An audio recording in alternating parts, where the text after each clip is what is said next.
I'ma stay loud, drowning out the noise. The haters always thinking that they could fucking break me.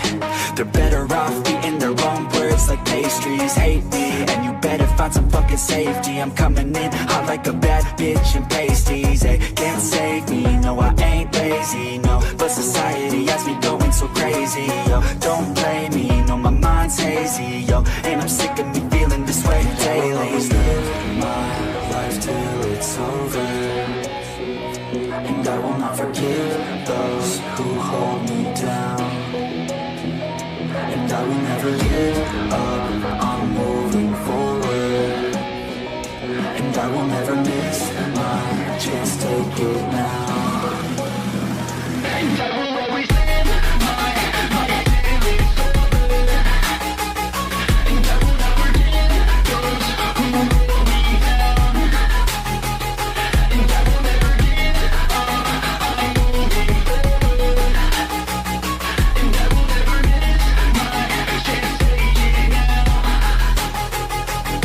You got one life, so live it right.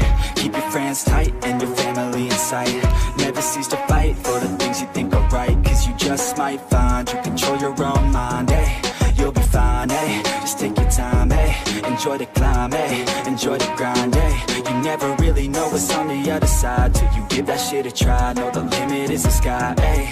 Make them take it back, what they said about you. Every time they doubt you, make that shit about you. Forget about the clout, yo. Fuck the word of mouth, yo. Keep your head down, yo. Work until you found, yo. Fight until you make it, yo. Don't think it, no, just take it. Don't wait for someone to break it. Take control, then don't just take it, eh? You can make it happen, you just gotta take some action. Take the ship and be the captain. Head on out and don't look back, yeah. I will always live my life till it's over, and I will not forgive those who hold me down.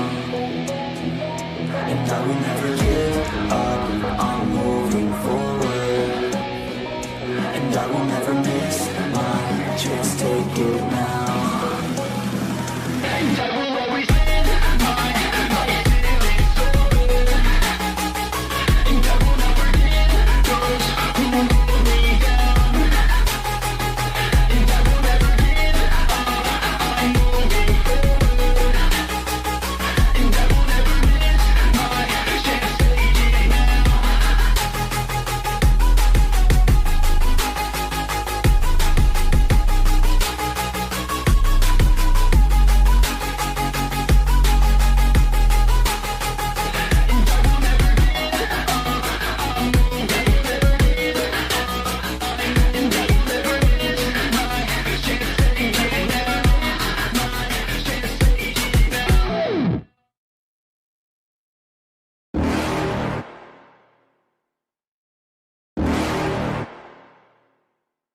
You're never gonna make it, you're not good enough. There's a million other people with the same stuff. You really think you're different? Man, you must be kidding. Think you're gonna hit it, but you just don't get it. It's impossible, it's not probable, you're irresponsible. Too many obstacles, you gotta stop it, yo. You gotta take it slow, you can't be a pro. Don't waste your time no more. Who the fuck are you to tell me what to do? I don't give a damn if you say you disapprove. I'm gonna make my move, I'm gonna make it soon. And I'll do it cause it's what I wanna fucking do. Cause all these opinions and all these positions, they come in millions, they blocking your vision. But no, you can't listen, that shit is all fiction. Cause you hold the power as long as you're dreaming. There's no way that you make it, and maybe you can fake it, but you're never gonna make it. Aren't you just gonna take that? Make them take it all back. Don't tell me you believe that. Aren't you just gonna take that? Or will you fucking fight back?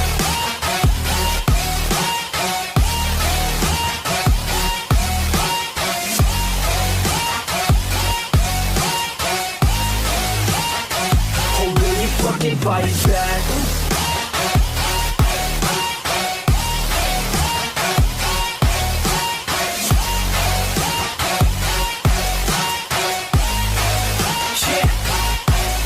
You ain't gonna make it, you ain't never ever gonna break it. You can never beat them and they're better than you face it. Thinking that they give a damn, you're not, think a straight kid. No, they don't give a damn, you got what I'm saying? I'm not fucking playing, I'll give it to you straight, man. There's too many other others and you're not that great, man. Stop what you're saying, stop what you're making. Everybody here knows that you just faking. Nah, I don't wanna hear it anymore, I don't wanna hear it anymore. All these fucking thoughts, they are not what I need anymore. I'm about to shut the motherfucking door on all you poor ass haters with your heads in the clouds, talking out loud so proud. You better shut your goddamn mouth before I do more, speak out. It's about to head south. You're never gonna make it. There's no way that you make it. And maybe you can fake it, but you're never gonna make it. Aren't you just gonna take that? Make them take it all back. Don't tell me you believe that. Aren't you just gonna take that? Or will you fucking fight back?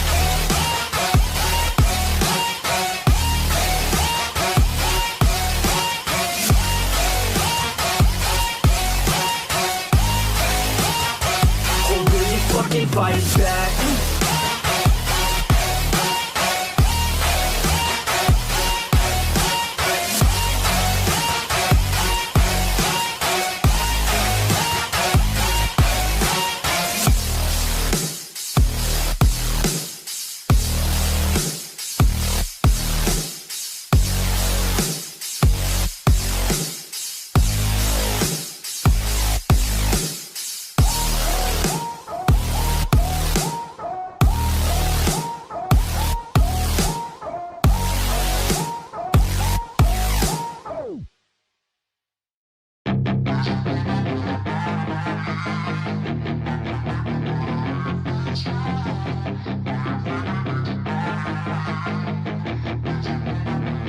Yeah, she's got some nice long hair, and you know that she's a bad chick. All the boys stare, can't help it, it's a habit. Clothes that she wears, short skirt and a jacket. I just wanna get her all alone on a mattress. I just wanna have it, I just gotta have it. Rumors all around say her body is fantastic. All natural, not a piece of fur is plastic. Head to her toes, yeah, they say that she's a latch. Yeah, the whispers all around say she has a reputation. Don't believe it till I see it, so I want a demonstration. And I've always learned it better with a hands-on education. So I need a private session if you get what I am saying. And they say that she's not easy, no, she's really complicated, but that only makes it better, and it's got me so fixated. And I'm not the type to wait around, I've never hesitated, but she's got me captivated, so the game, I'm gonna play it, yeah.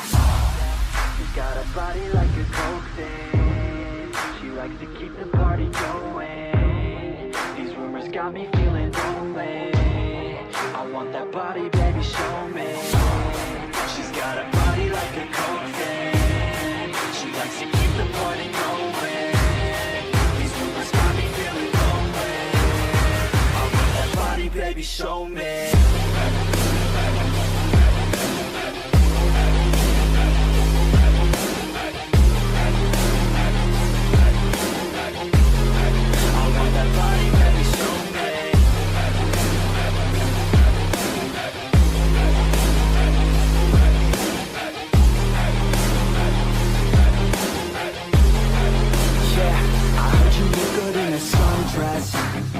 I heard you look good when you're undressed. I heard you like to get away. I heard you like to stay out late. I heard you had a couple boyfriends. I heard they didn't treat you right. I heard you're hated by your girlfriends, 'cause all the guys want you tonight. Yeah, they say she's too hot, they say she's too cold.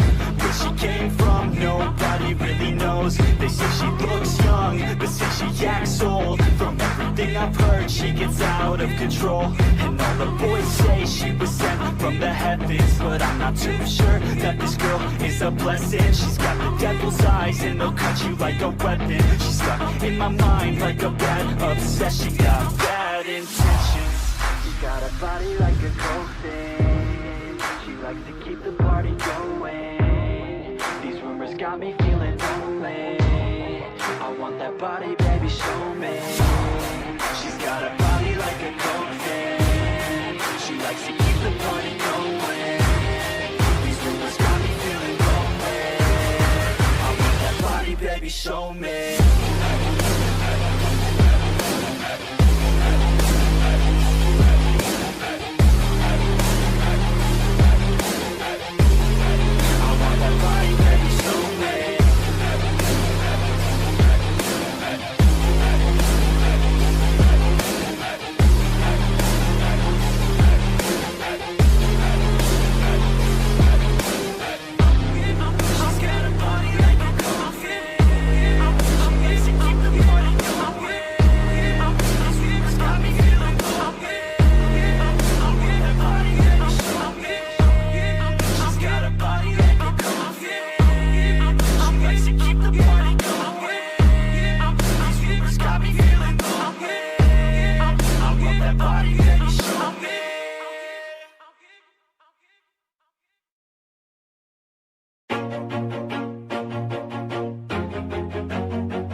always do it on my own, so I gotta get through it. And the only thing I know is to love what I'm doing. Never give up, never slow, till I finally prove it. Never listen to the no's, I just wanna keep moving. Keep my head up when I act, head up, that's a fact. Never looking back, I'ma keep myself on track. Keep my head up, staying strong, always moving on. Feel I don't belong, tell my thoughts to move along. Push myself to be the best, die with no regrets. Live with every breath, see my message start to spread. And I had so many dreams, then you hit your teens. Life ain't really what it seems, try to find out what it means. Always do it on my own, so I gotta get through it. And the only thing I know is to love what I'm doing. Never give up, never slow, till I finally prove it. Never listen to the no's, I just wanna keep moving. Yeah, I put out all this art, it's my only medicine. Yeah, everything I do, I'm just being genuine. Yeah, I'm sick of being screwed, feel my own adrenaline. Yeah, I do just what I do, and I hope you let me in, yeah.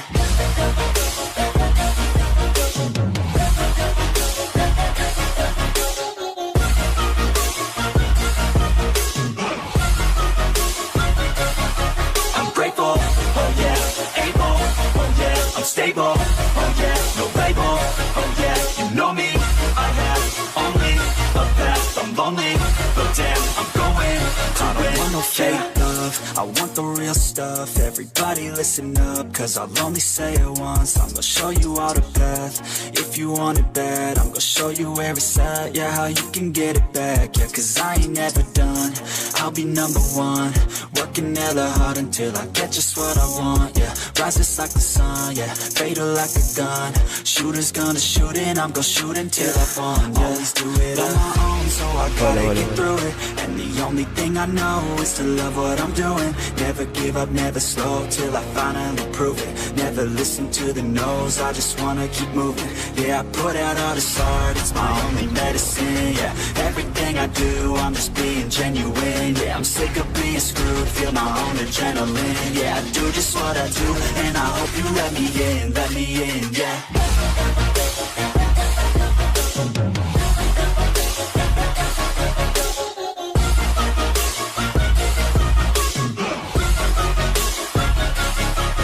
Grateful, oh yeah, able, oh yeah, I'm stable, oh yeah, no label, oh yeah, you know me, I have only a path, I'm lonely, but damn, I'm going to win, yeah.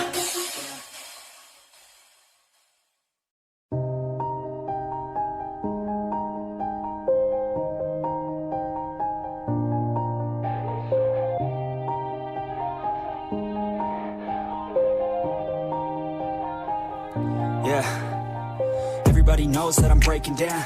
Everybody knows I ain't faking now. Everybody knows my heart's vacant now. Yeah, she hates me now, I made mistakes but now I don't ever wanna be alone. I don't really ever feel at home. On my own, in the zone, that's the only way I know. Feeling low, about to blow back up. Come on, never let the doubt creep in. Gotta pop a couple more aspirin. I don't think I'll ever let you in. Easier to break it off best friends. I don't really understand myself, I don't really understand, need help. I don't wanna be left on the shelf. Couldn't even hear me if I yelled. It's so cold outside, I'm alone, I'm alright. It's so cold outside, I'm alone, I'm alright. It's so cold outside, I'm alone, it's so cold outside,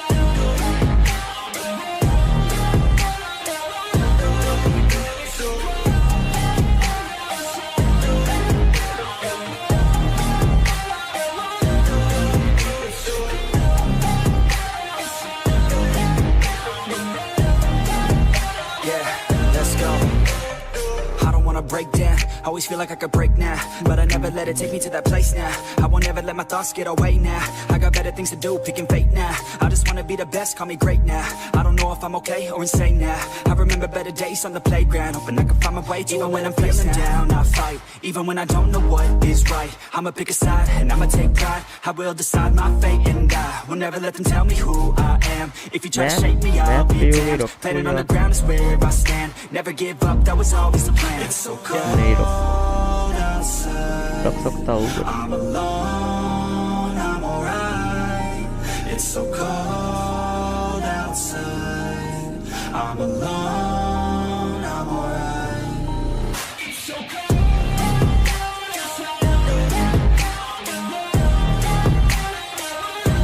map पे भी रखा जाए या नहीं रखे? ठीक है,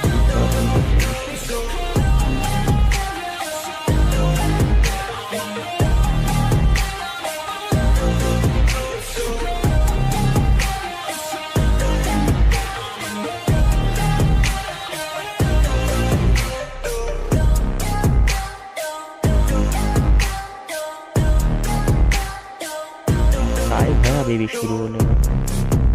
BGMI नहीं खेलूंगा, शायद मैच देखूंगा, बट बीच बीच में थोड़ा बहुत खेल सकता हूँ।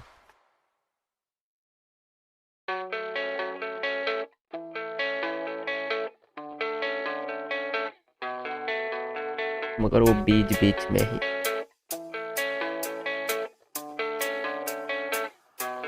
पढ़ने के लिए और I don't believe in destiny, I just do what's best for me. Don't listen to my enemies, they're just full of jealousy. Like करो लाइक।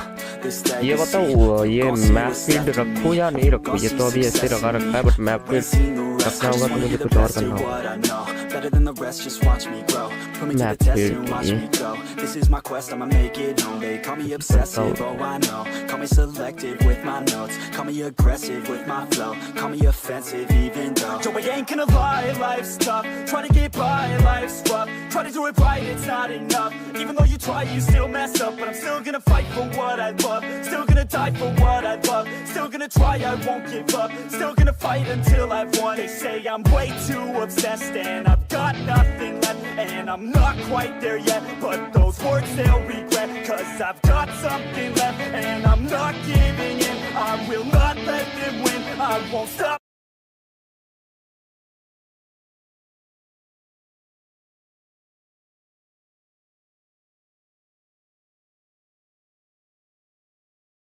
मैप फीड के लिए यही है शायद।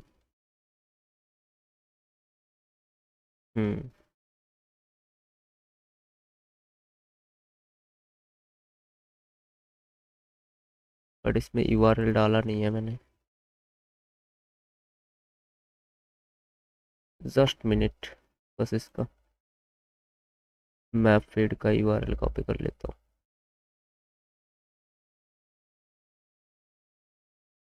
A1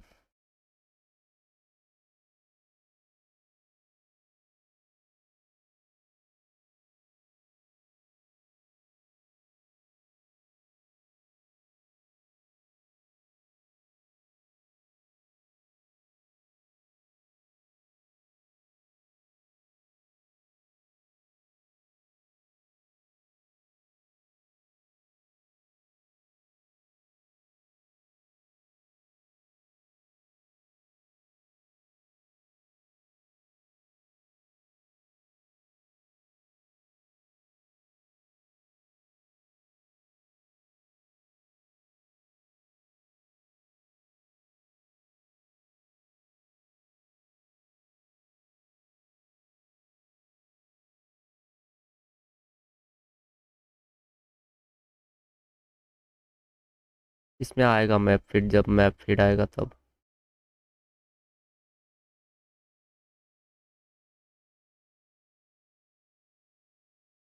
अभी के लिए बंद कर देते हैं ना।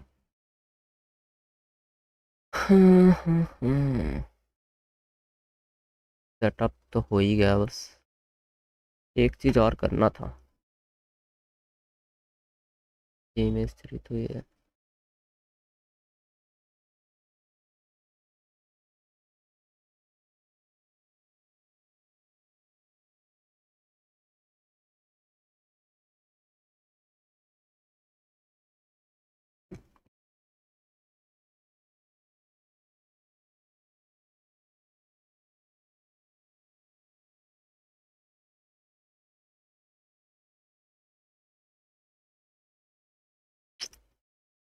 कब है? अभी तक आया ही नहीं।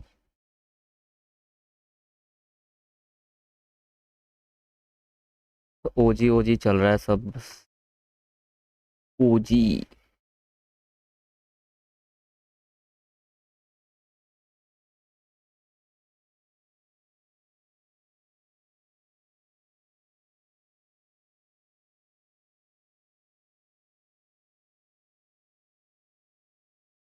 भाई लोग जो भी स्ट्रीम में नए हो लाइक कर दो, डबल टैप करो स्क्रीन पे। जीतेगा तो बस एक, ओजी जीतेगा ओजी।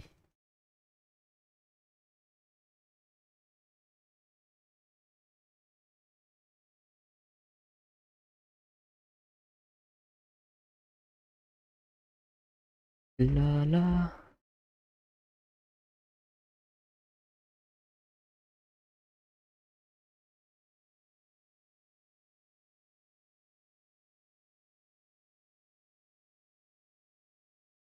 मेरा आवाज जा भी रहा है कि नहीं जा रहा है? हाँ, जा रहा है जा रहा है। बट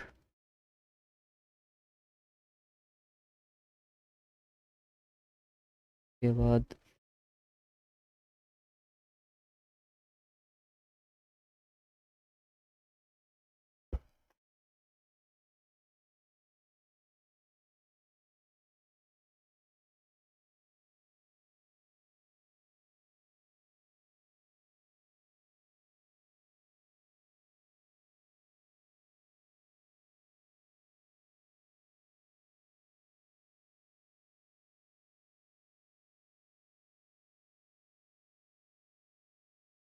मेरा आवाज नहीं आ रहा है क्या? चेक करता हूँ।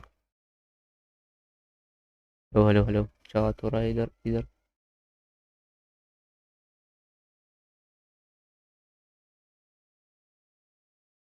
हाँ, कुछ साउंड तो है ही नहीं। मेरा आवाज नहीं आ रहा है क्या?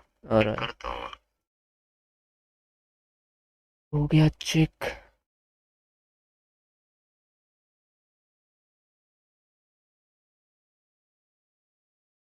What the,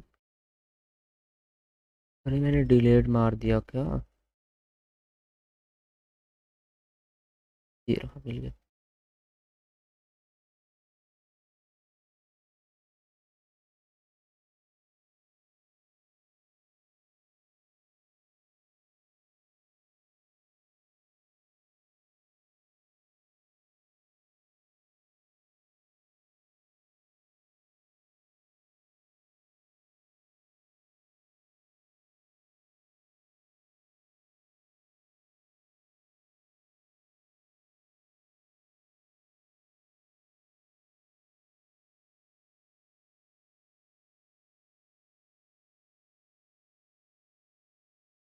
PMCC। बस 6 मिनट है और ओजी ओजी ओजी।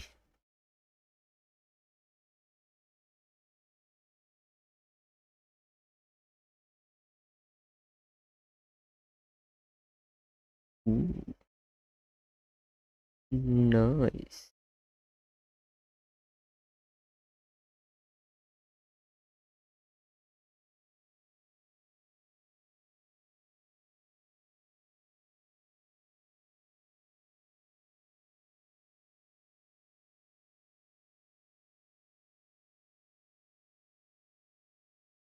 होने ही वाला है बस स्टार्ट।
4 मिनट और।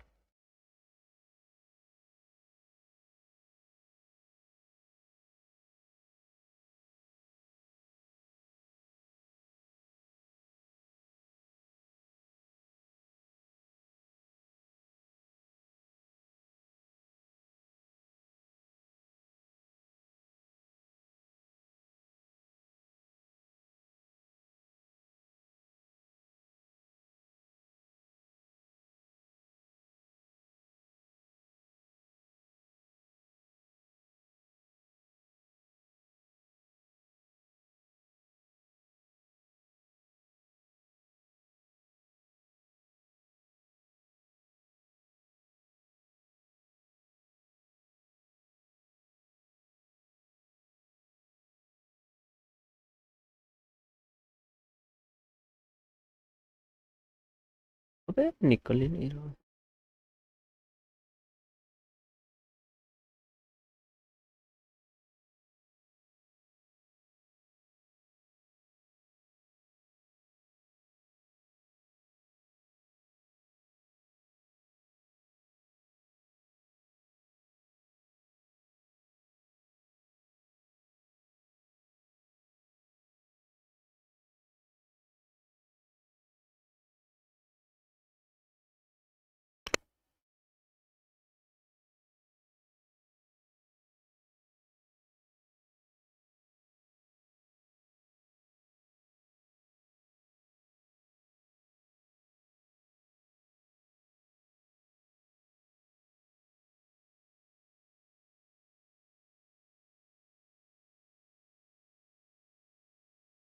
थर्टी फाइव तो होने ही वाला है।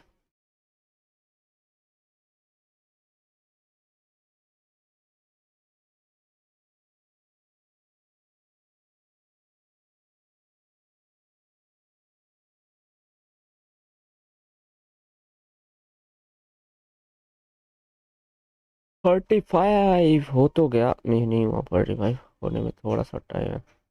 हो गया 45।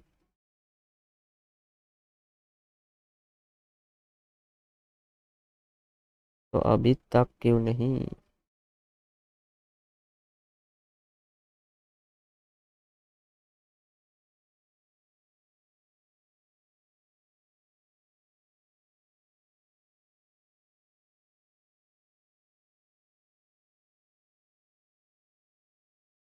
लाइक करो गाइस, जो भी स्ट्रीम में नए हो बस लाइक कर दो।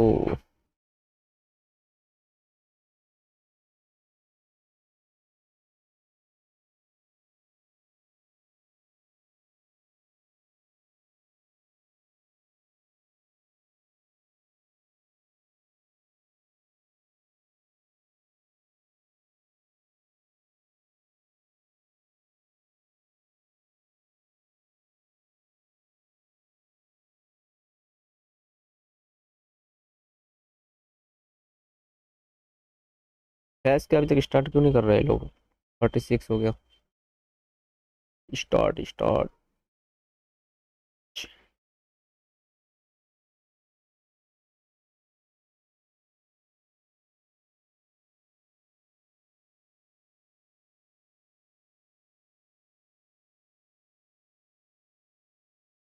हो गया स्टार्ट। तो स्टार्टिंग ऑन 30, तो मैं फिर गेम खेलता हूँ थोड़ा।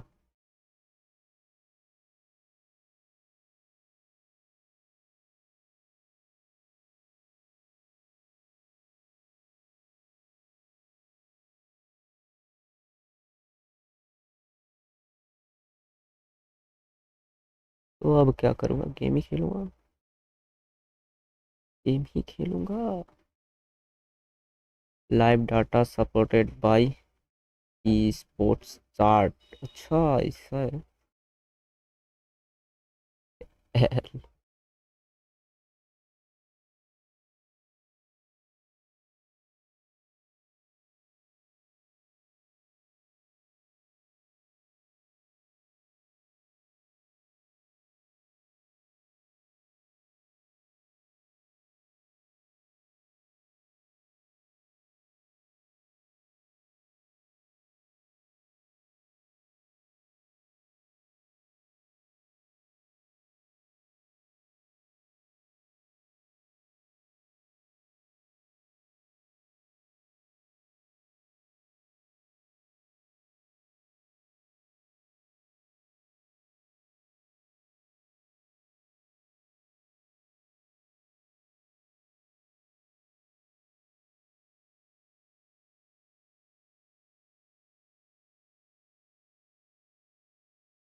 हल कर दिस एकदम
इन लोगों ने एकदम हगास कर दिस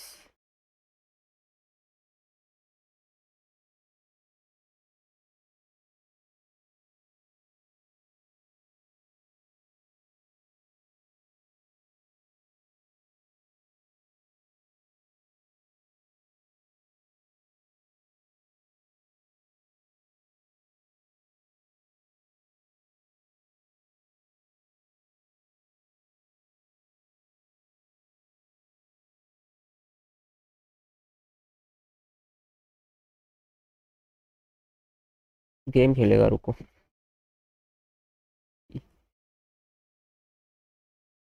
नहीं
ये भी 21 मिनट।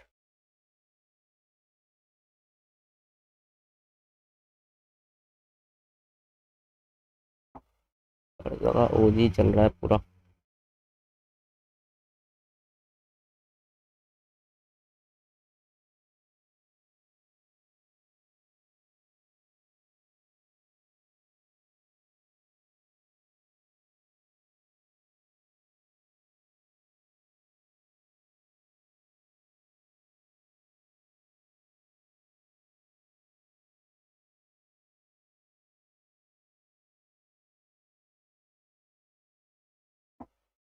विकास राज, मेरा स्टूडेंट जीतेगा महमूद। आपका स्टूडेंट कौन है? जेली।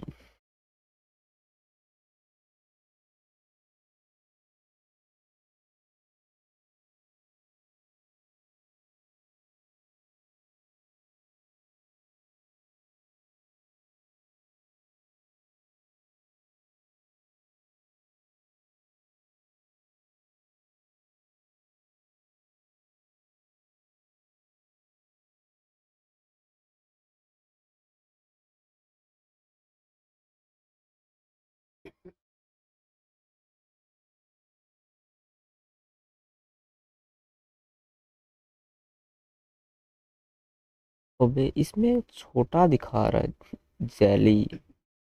Top Johnny. मगर जॉनी नहीं खेल रहा है ना इसमें।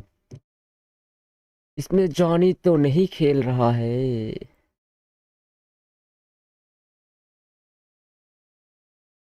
तो मेरा इस वाले फोन में छोटा दिखा रहा है, तभी बोलूं क्या हो रहा है। 19 मिनट है और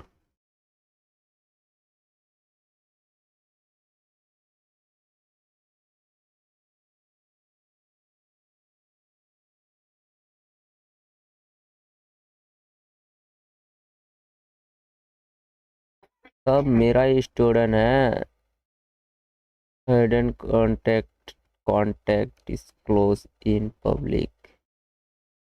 हाँ, ये क्या लिख रहे हो? हाँ।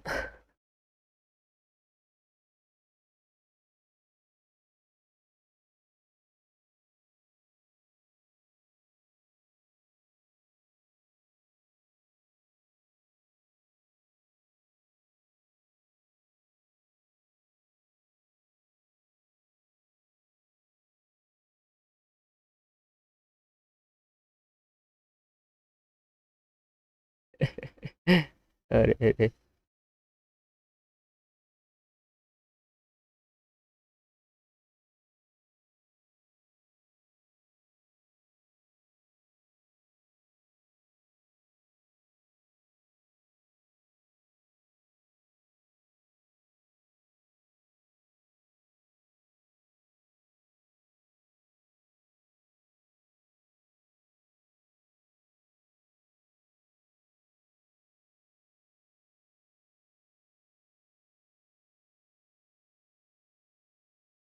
तुमको भी दिखा देंगे, चिंता मत करो। दिखा देंगे या सिखा देंगे?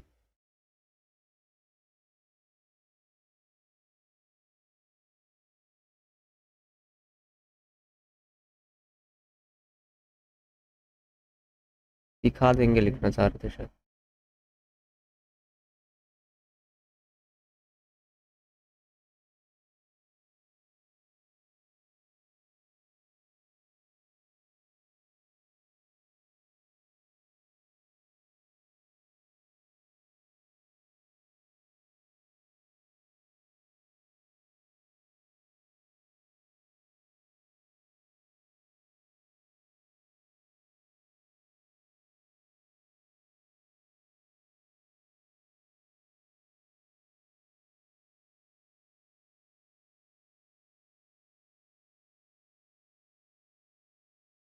बात तो योस है।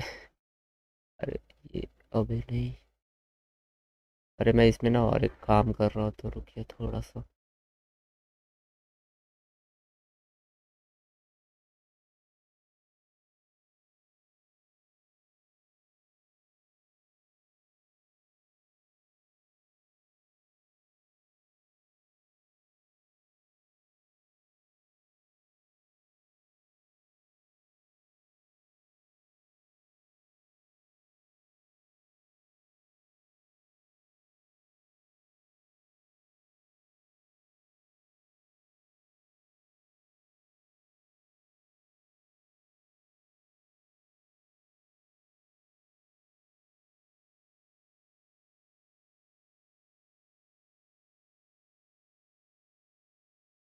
साला मैच स्टार्ट, मैच भी तो अभी स्टार्ट नहीं हुआ, टाइम है इसमें भी, मैच स्टार्ट होने में भी टाइम है।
हम्म,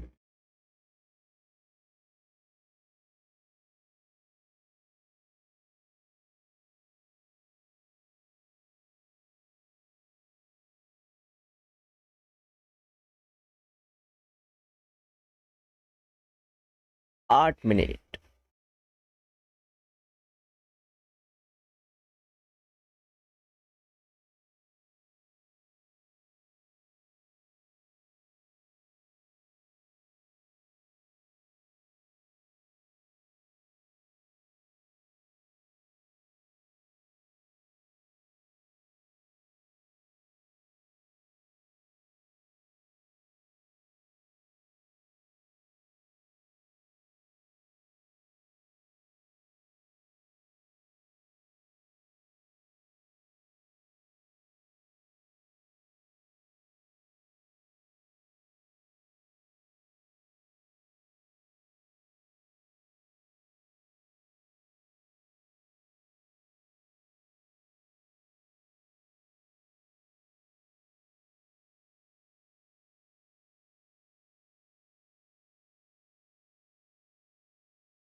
আমার যে দিলে গাছগুলা ভেঙে ভেঙে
हेलो हेलो, आवाज तो आ ही रहा है। लाइक कर दो, लाइक।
ठीक है।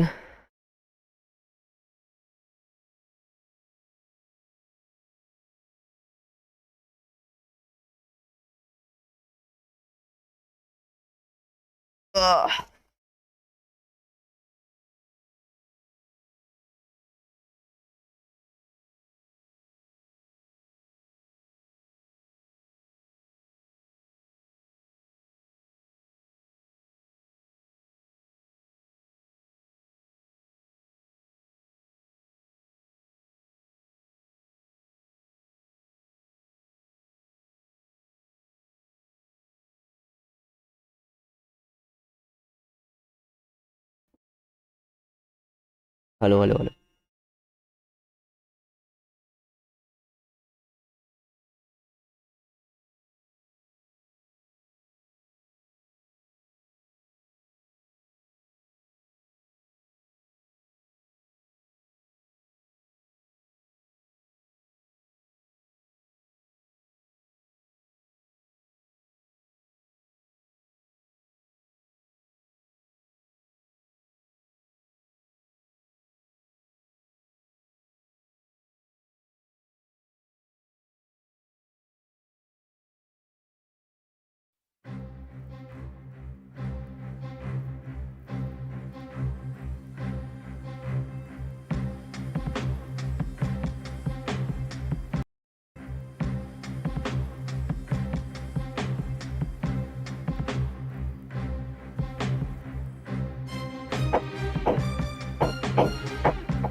स्टेज तो बनाया है Welcome to the 2025 PUBG Mobile Global Championship, coming to you live from Bangkok, Thailand. I'm your stage host, the 7WG. Starting today marks the beginning of the ultimate showdown, where the best teams from around the world will compete with one goal in mind: to lift the amazing PMGC trophy as the 2025 champions. We will start off with the Gauntlet, where top-tier teams will fight to get a direct ticket to the grand finals. The pressure is high, and I can't wait to see the breathtaking gameplay. I'm excited for PMGC. I know you at home and the desk is excited too. Let's send it over to the desk.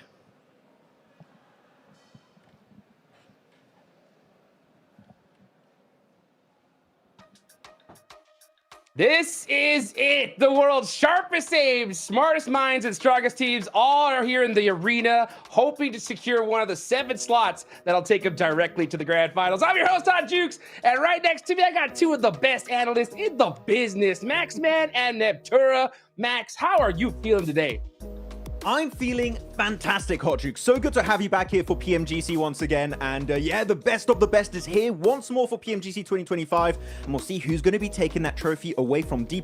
If not, maybe D+ will take it home once again. We'll have to wait and see. Hey, I'm so stoked for that. And, you know, speaking of stoked, Neptura, this is your first time here on the big desk. How are you feeling?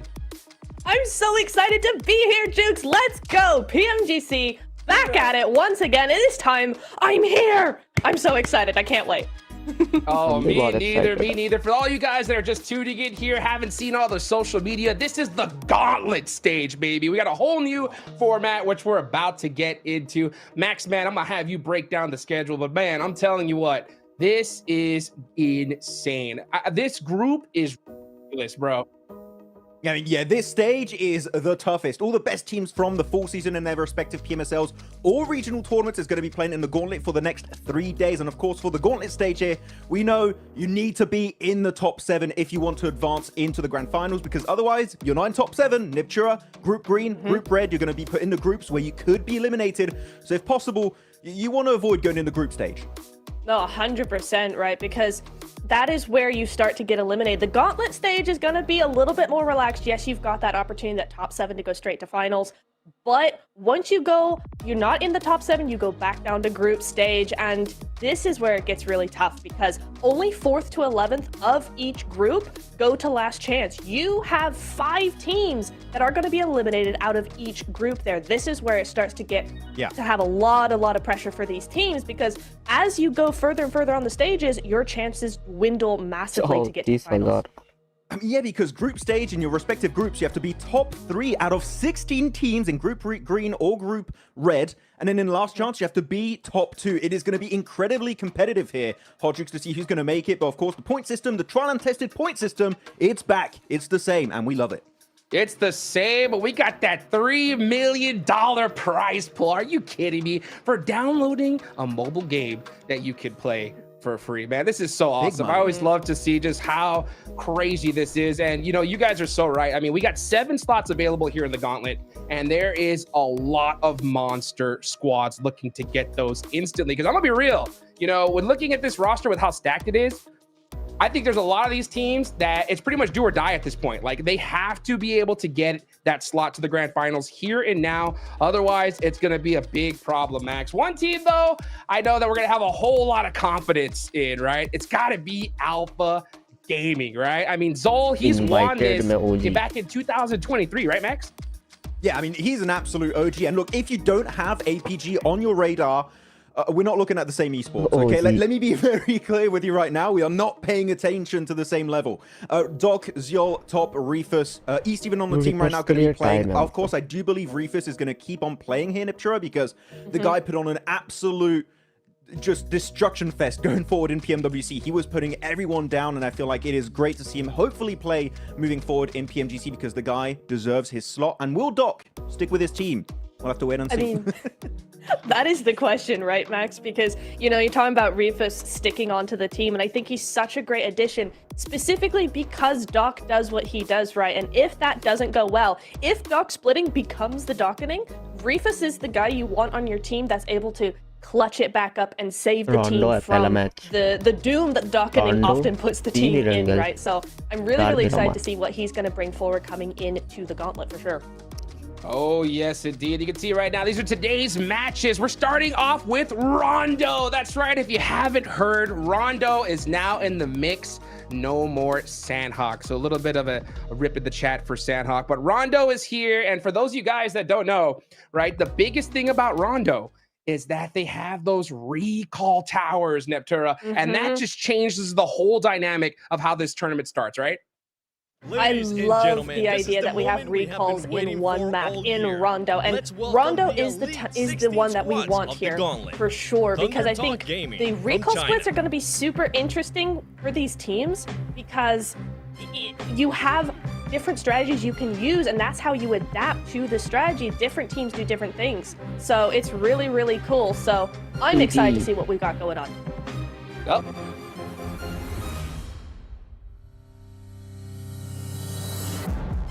Representing Turkey, Alt Esports.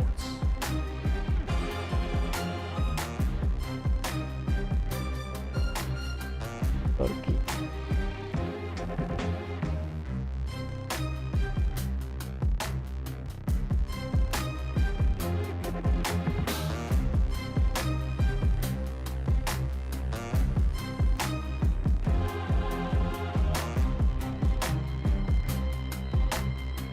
From South Korea, DRX. DRX.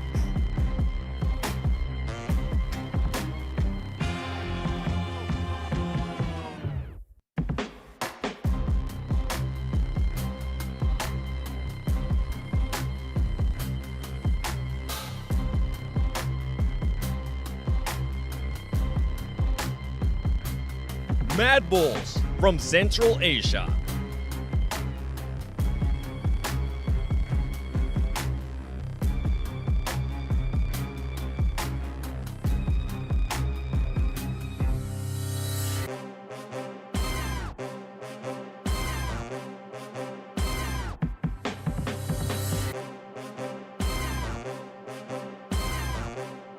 From Saudi Arabia, GK Saudi Esports. Arabia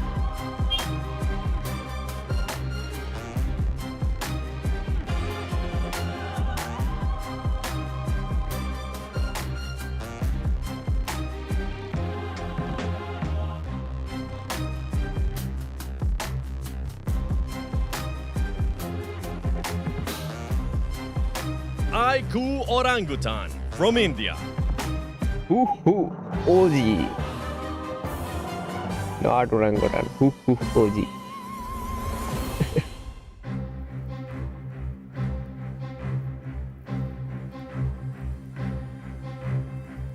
बंदर ही कह दे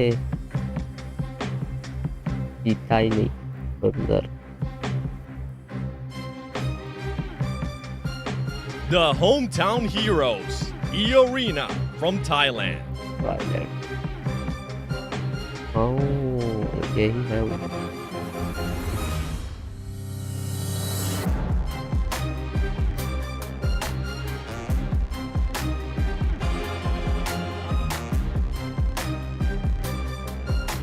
yes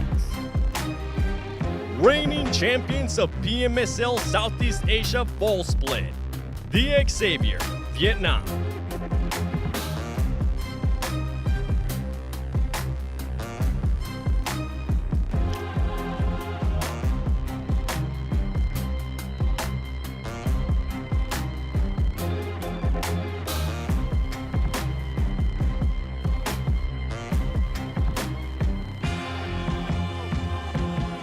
RA Esports from Saudi Arabia.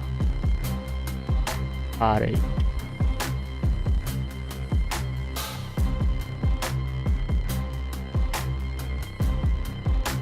भैंस के लोगों को बैठने नहीं दिया जब तक सारे ना आ जाते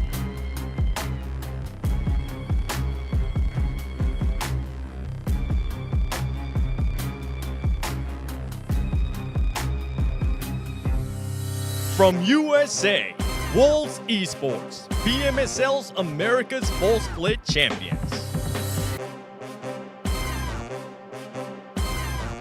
सारे चैंपियन के बीच फाइट होने वाला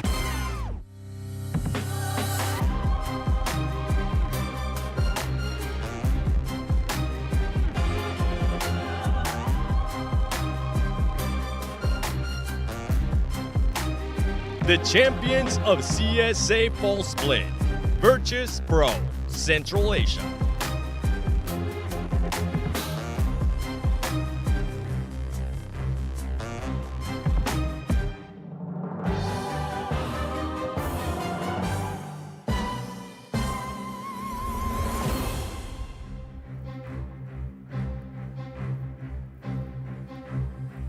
GS Team from Iraq.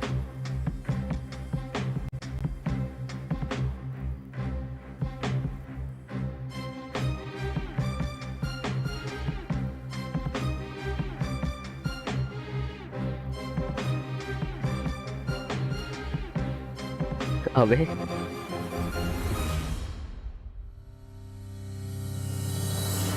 Representing Turkey, Kara Esports.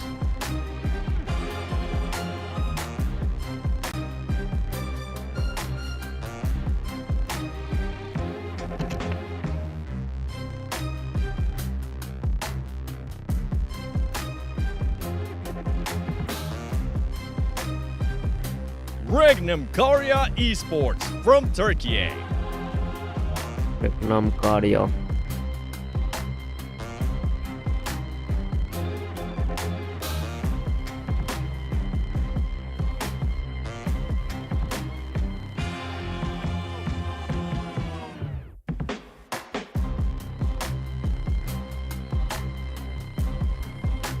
Straight from Brazil, Alpha 7 Esports.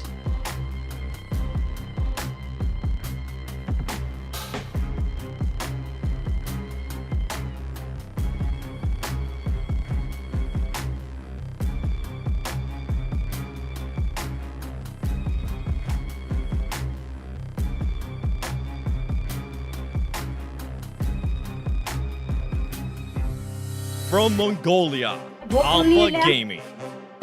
Kasih mga seluruh pada helang itu tetap.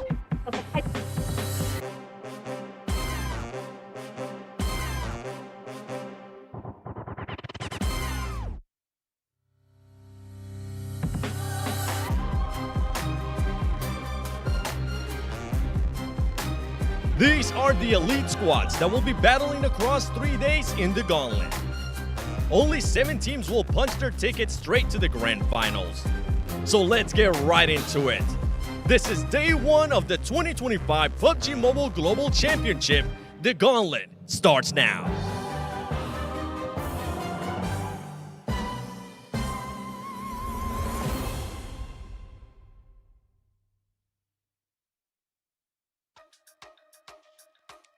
Well, there they are. We see them ready to go, man. Live in Bangkok, Thailand, man. This is so great. We talked a little bit about some of the squads that we got looking at right here, right? One thing in particular that I think that is so awesome here about PMGC 2025 is there's a particular region that we haven't seen in such a long time, right? And that is India, baby. They are back, right? We got Orangutan joining the field. Neptura, I know this is a team you really got your eyes on. I do. I love the way this team plays, and I think out of any of the teams to come out of India,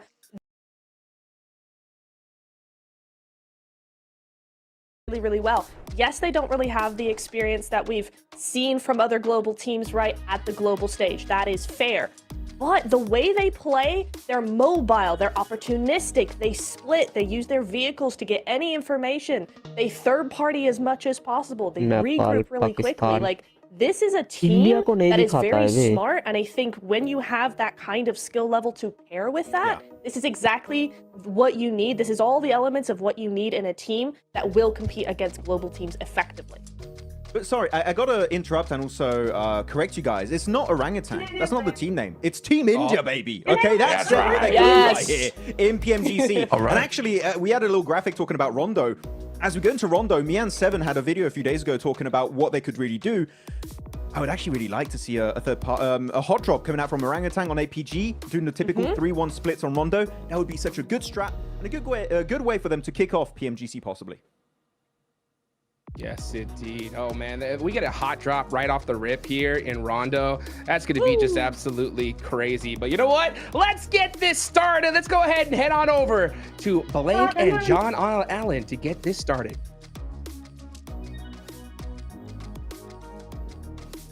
We're ready to go.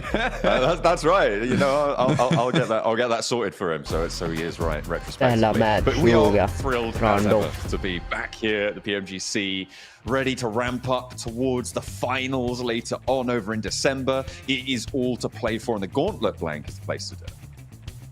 Absolutely. I mean, it's a very, very good opportunity to get whatever you want going into the finals, right? You get a lot of points here in terms of, well, not points, but if you get a lot of points here, you have a fantastic chance to get in. And even if you don't make it through Gauntlet, you get even more chances in the future to get towards those finals. So it is a perfect opportunity. We're starting things off here over on Rondo. I'm sure some of you may have seen this map previously over on some of our other PMSLs, but if this is first time tuning in, we do have a new map in. It is this one. It has the recall system that the guys on the desk were talking about, and the one gal, of course, which allows teams to get back into the match should they get knocked and flushed. It's an interesting mechanic. It does make it quite chaotic at times. Absolutely. If you're wondering, where can I find these recall beacons? Well, it's the handy green hearts all over the map. They'll be visible on the mini-map as well, but it looks like we're already in for a fast start here. R8 dropping down with Alpha 7 over on the northwest side. Blank, it looks like Alpha 7, though, they've already taken a knock and a flush. But remember, the recall beacons exist, so it's not all done and dusted for the player from Alpha 7. As a second falls as well, I think it's time to turn tail and get on out of there. I think they actually do already have an outpost ready to res if needs be. From the guys on Alpha 7, so that's fine, should be okay. I think that when you look at this over on Rondo as well, what you typically see, decent nade to start off with too, and 97 looks to move up. Ida, sorry. Memori. Dangerous though. has a shotgun. Oh, he's only got 2 more rounds, though. 1. No, we can't find it. The AKM in the back pocket, though, and the swap out is good for the turn of the spray, but the vents don't keep him safe. A couple more breathing holes than he would like there and gets slashed to bits in the end. RA able to get a lot of points in the meantime, Blank. We've got another hot drop going on between Virtus Pro and Ulf. Is that a full squad wipe, or is that just the flushes coming through? I think it was just the flushes. It's scrappy. It always is really scrappy at the start here as well. Finding Revo. As Alpha 7 look to get back into the mix here, in fact, after that double knock occurred upstairs. Squeeze out underneath. GS9. Pretty decent submachine gun exclusive to Rondo. Murray's looking for the parachutes. Not seeing any just yet. The typical strategy is to send 3 in towards a location you want to control. You have 1 outpost sent over towards the recall beacon. Ooh, what's the battle of the M249s? Plenty of lead being thrown either way. Not too much connecting, though, but in the end, it was Marceau to win that little duel there. You can see we've already got a lot of elims on the cards, Blank, but only 2 people are currently flushed. Make that 3 now. But look at the number of elims. We're already up to 11 elims found. It's from Alpha 7 total, which is a little bit weird considering they're a 4-man squad. The far right, fantastic stuff. I think this is the first time I've seen a team get more than 4 points on a hot drop. Yeah, certainly in Rondo. I'm talking about the Rondo recall system, but because we've hypothesized, you know, what's the maximum number of points you can get from one team. It looks like all right, you're trying to set that record right now. Goodness me. Okay, if you get 6 or 7 points from a single team, I mean they're called Alpha 7, right? Maybe that's because they're worth 7 points. Yeah, we'll take 7 off them. That's 6 elims total. But also that indicates that Alpha 7 has lost the fight twice, which is not great for the prospects of Alpha 7 going forward. I mean, losing to R8 as well, in the past, that might have seemed as like a big upset, but I think R8's actually improved a lot over the years. Most of those players are veterans now of the game. They've been playing a very, very long time. I think they're all very good. There's some small changes here and there. But yeah, I think Marth's always been a bit of an underestimated player, and he's consistently been getting better. Ida also has just always been a strong suitor on that team. So I think for R8, you know, that is a fantastic start for them, but also not too surprising considering their uptick in their trend. So, I mean, it's a great start, right? If you want to have a big game, crack on with Rondo. Get towards the top of the gauntlet. Alpha Gaming starting to make their move from Yulin down towards that southeast side. Crashing into the rocks there. Zol not going to go any further. Maybe spotted a couple of mad balls ahead of him and decided, you know what, I'm going to wait for the rest of my team to handle this one. Man, APG's got brightness on maximum there. Like he was gazing into the sun. The screen was illuminating half the stage. I don't really switch the phone up to 120% on the brightness. Hey, you know, they can handle it, those phones. They got all the bells and whistles.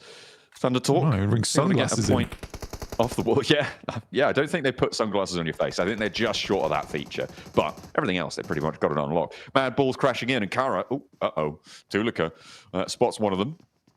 And Marcel has to crawl back upstairs. Remember, the recall beacon's still active, still accessible potentially, although it's going to get harder in the middle of the circle, which is where we find ourselves right now, Blank.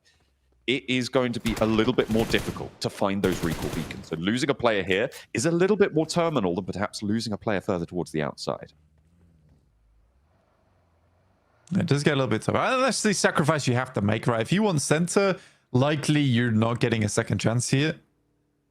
Certainly possible to make happen, but by the time you start heading center, a lot of teams start to gatekeep on these recall beacons, which is something that's happening a lot more frequently.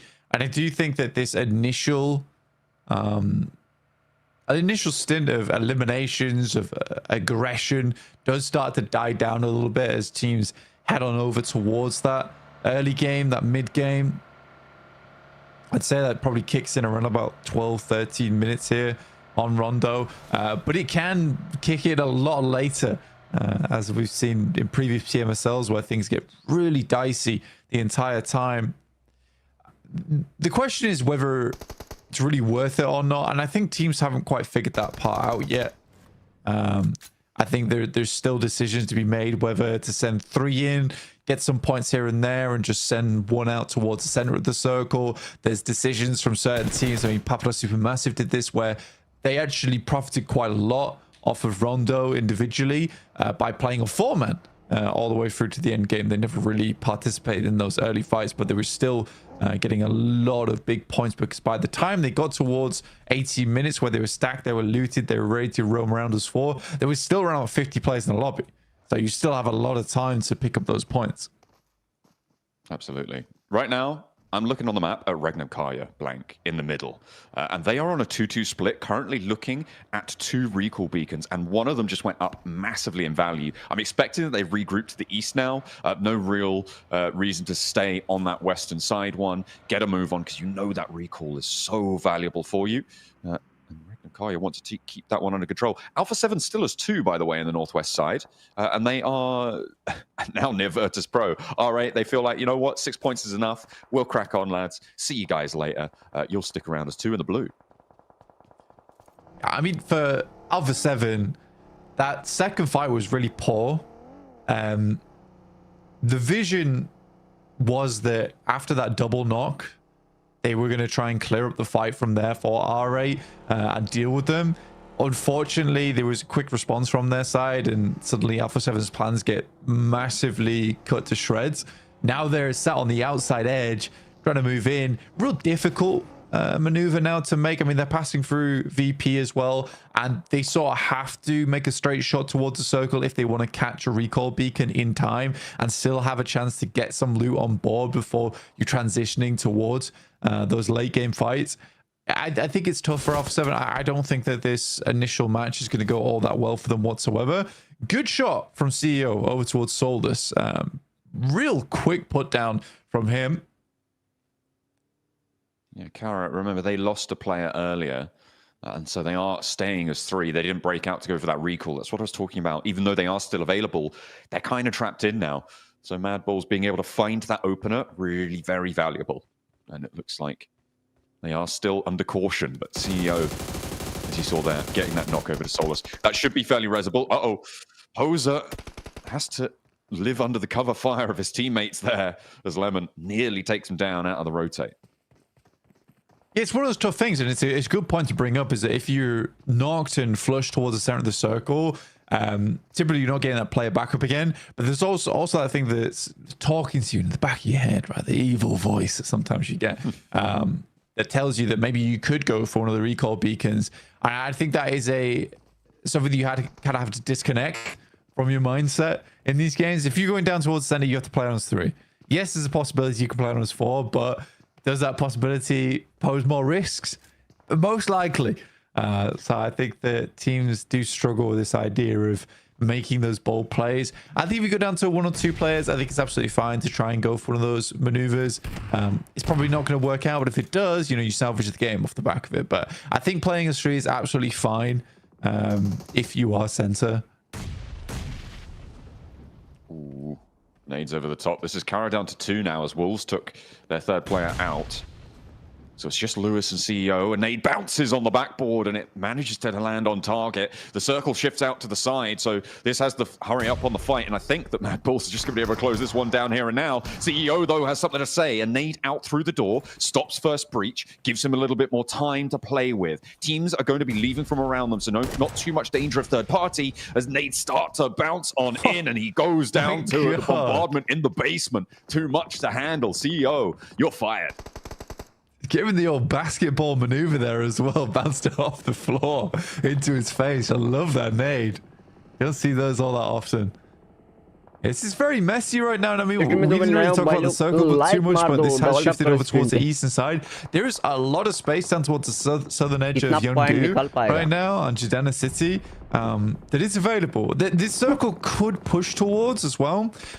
Most teams are sat down towards Tulang right now on the south side. Huge amount of water involved. It's a very uncomfortable circle, very, very uncomfortable. And you can tell that just by this terrain that you're looking at right here. It's, you know, small divots to play in, small defiles you can set up, but other than that, very rough. And I mean, this is where you really want to be able to use the destructible terrain to your advantage, right? Being able to bomb out some of these areas with the nades, create those small craters is going to be very, very useful. More so than this is having buildings like GS. That does make your life a lot easier. Yeah, that's a big advantage right now. Coming in through on that south side, a little bit closer to Tuling. I think the teams on the south are going to have a little bit cleaner of a time for now, but I think as things move forwards, it is the teams further up towards the north where Thundertalk were playing before, and well, actually where DXavier are trying to send towards right now. You can see they're trying to get around the edge of this one, regroup onto Lambor, who is their northmost point blank. They're 3 players behind, and they are sending it forwards. They managed to find a sliver through. This is good scouting coming through for DXavier, and they find themselves on the coastline on a nice little plateau. Yeah, it's not bad at all. And for DXavier as well, there's always this chance to move over towards that northeast side and try and cross the water if the circle does shift towards the northeast. It's there's a chance there. I'm not going to say it's like a startlingly large possibility, but it is one of those positions you do need to be aware of, which is quite like DRX's spot. They haven't set themselves up for a massive elim game, but should the circle move over towards the eastern side, they have the bridge to work around, and also they could just gatekeep if they wanted to, and that's where they could pick up a lot of eliminations in the chaos and the panic that ensues after a circle like that.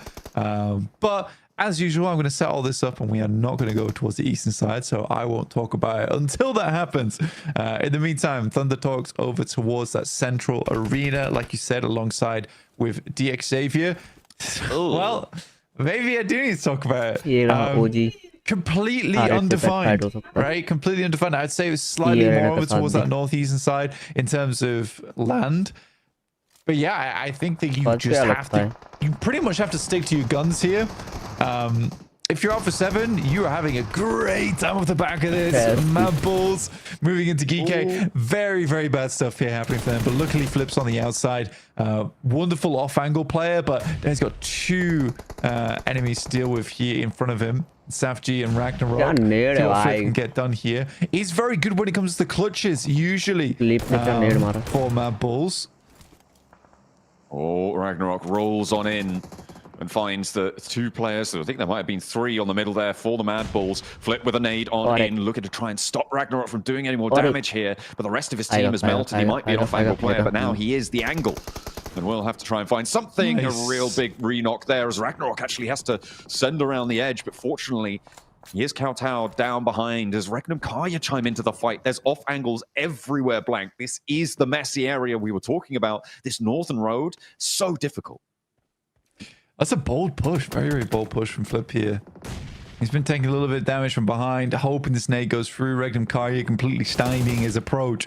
I think that's a very smart play from Ragnarok as well to immediately switch back over towards the rest of the team. It put the pressure on Flip in a big way where he had to speed up his gameplay, accelerate a little bit because it meant his teammates dying. And Ragnarok might just get... I think getting the full team res is going to be a bit difficult. Maybe if he cleaned this up slightly sooner. There's a slight indecision here, and now Regnum Kaya should be able to clean up the pieces nice and easily. There we go.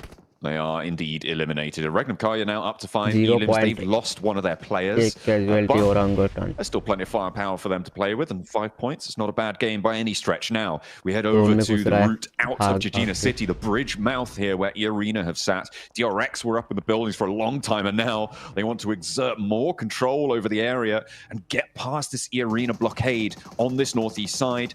But R8 are pushing in from the west. They're already up to 7 elims, Blank. They've had a hot start to the game, and they want to continue, taking out Hyunbin like it's nothing. Hyunbin going down is pretty problematic. I mean, Hyunbin's probably one of DRX's better players as well. So him going out early there is pretty tough. Soaz now has a very, very big task ahead of him, but I would say that, you know, probably second best on the team here for the squad. Is able to take out one, making this into a 3v3 versus R8. Now, R8 could continue the warpath here since taking down the Brazilian squad in Alpha 7. Look to push out now. There is enemies all around, though. Ooh, giving them the quick start steps, but it's not going to phase them at all. R8 have been through the ringer already, and they know the tricks of the trade. They'll move up to the north side now because the arena are struggling against one. They're getting mashed up across the road. What on earth just happened over there? R8, the major profit makers, though, on this engagement on the south side with IQ over the horizon. They continue to push up north. Yeah, I mean, disgusting Molotov coming through from QXE. He's able to find a lot of damage. Luckily, Prestige is able to move around the side, get the backstab, but he was putting up a valiant fight.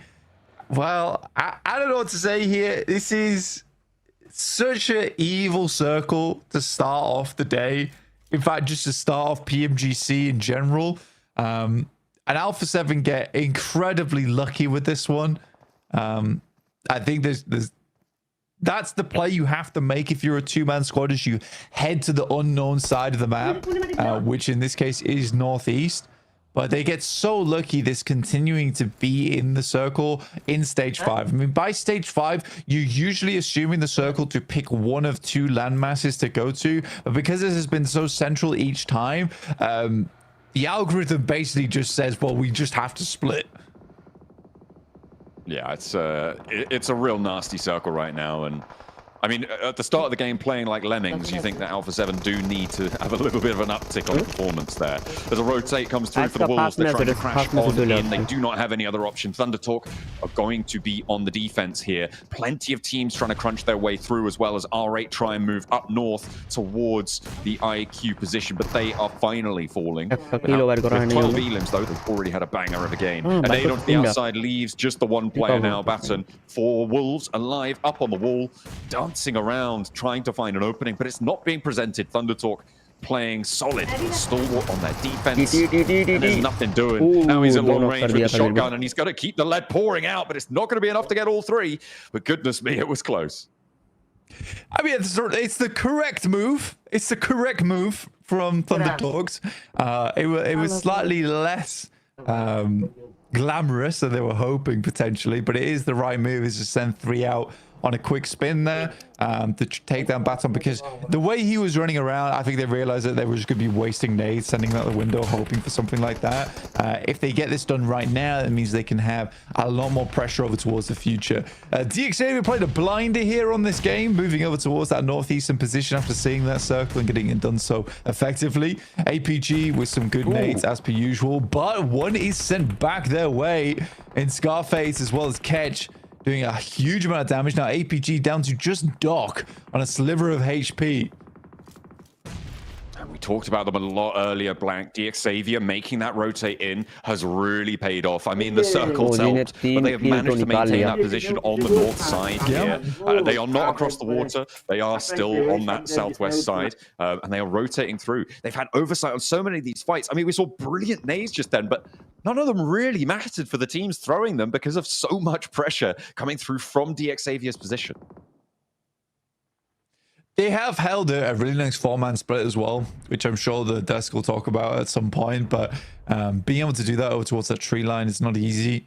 There's plenty of positions teams could backstab you from, but I think they were keeping tabs on the circle very, very well. And immediately, as you saw there, as soon as the team got anywhere close, that's where they started to open up. VP, who did fantastically well within their own region, now have set themselves up beautifully on this north side. They're one of the last to the circle as well. They were on a similar trajectory to Alpha 7, so both teams had similar ideas here. But in their case, VP has 4 players as opposed to Alpha 7's 2, so has a much larger chance at taking this game. I think for DXavier, it's a tall task ahead of them, right? They need to take down most of the teams on the western side. Then they need to get an initial knock over towards Virtus Pro to enable even a swim to take place. I think if you were to put money on this match, fake Monopoly money, of course, you'd probably be betting that on VP. Yeah, I think that is the smart money right now. I think you might be right on that one. IQ trying to leave, GS dropping down, trying to find one of their backstops, and they will be able to do so fairly simply. I mean, the rotate necessary coming through from IQ. They're rotating up, and Prestige, who did manage to get out of this one, does finally fall down, will fall to IQ. And they will stop at 13% of their points. Points this match have come through from Alpha 7. Pretty fantastic, if you ask me. Thunder Talk now pushing in as well from that western edge. Push through APG. Top and Doc were able to get back up into position. It's a cracking nade. A lot of splash damage on that bad boy. Flashed his own teammate, but he had eyes on. That was the main thing, right? He had eyes on. So the flash didn't matter. They mainly flashed Doc there.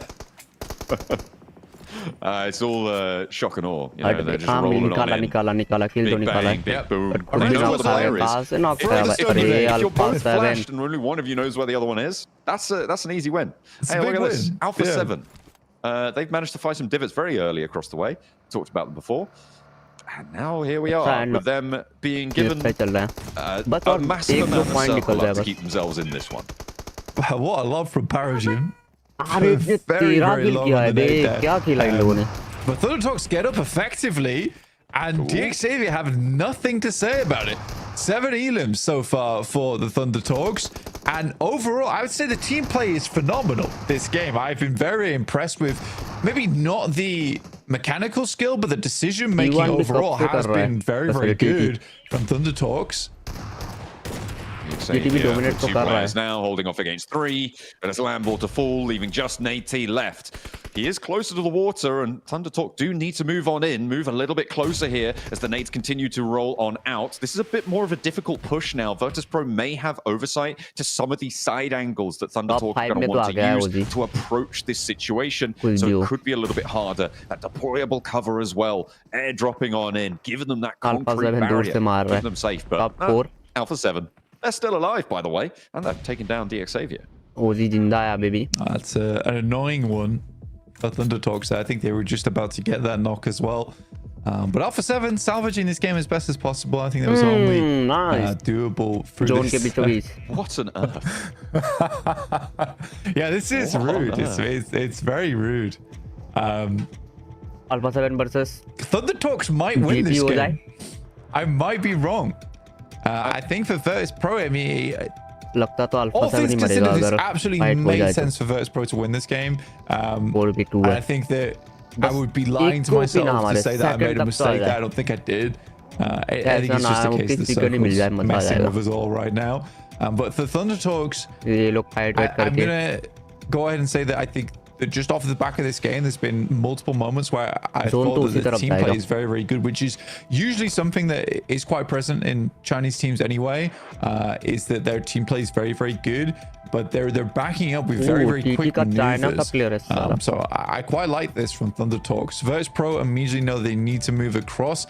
I don't like that Thunder Talks aren't holding the water aggressively here, and I think that they're worried to go too far forward and expose themselves to angles from Alpha 7. But that does get Malai as well as Milky Way up with the 2 backstops in Aragon as well as Voston just watching their approach. Very well done. Very well done. Yeah, I think this is really well played by Virtus.pro, and I think you're right on that. Alpha 7 off angles suppressing Thunder Talk on the western side. Just a note on the circle on the minimap, it's slightly offset from where it actually is. It's a little bit further southwest than this, so it is actually centered up into the water here. It does look like it gives more of an advantage to the southwest coastline, but that is not the case. It's really nasty. It's really nasty to everyone involved here. And I mean, Alpha 7, they might also have a chance in this one, Blank, which is crazy. Teams start to rotate out for them, so that's definitely the outside chance. I mean, teams are bruised up and cut up, and I think that you'd be, I think you'd be okay saying that Alpha 7 has a chance in this game, because I am kind of concerned there's a case where this game is all down to chance now on this next circle shift. The last one of the game. We'll see where it goes. Southwest people are looking fairly happy, but I can't quite tell where that is on the mini map. I'm waiting for the map feed to update here. But that does head back over towards Boston as well as Aragon-ish. Zone इस I तरफ think काट Virtus सकते Pro हैं still कोई do बात नहीं have the OD है edge अभी भी here. जोन में I mean, just about is really difficult, though. You can see the open beachhead that sits in front of them. They zone have थोड़ा to सा get over गलत this काट next दिया ridge line and play on nothing, really, which is difficult. Really, really tricky. The circle closes central blank, which is actually in the water. I think it's time for a swim.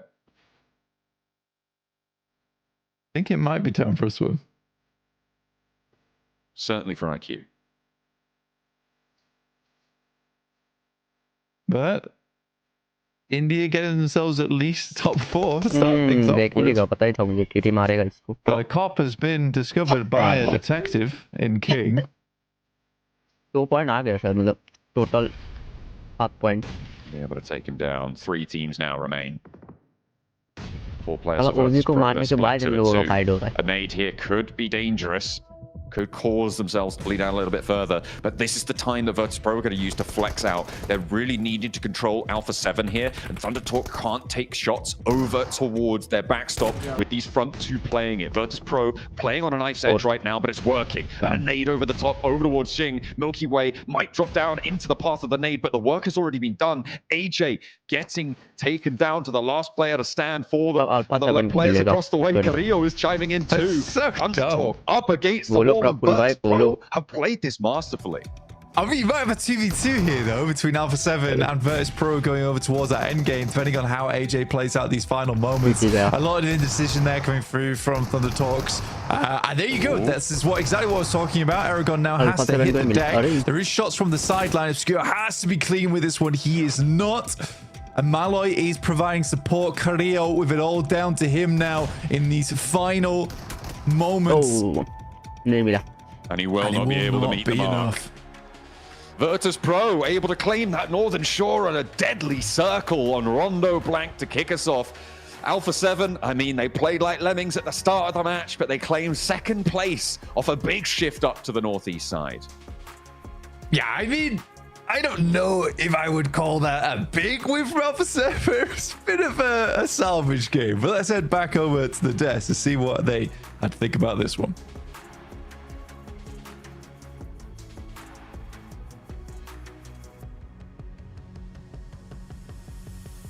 सही खेला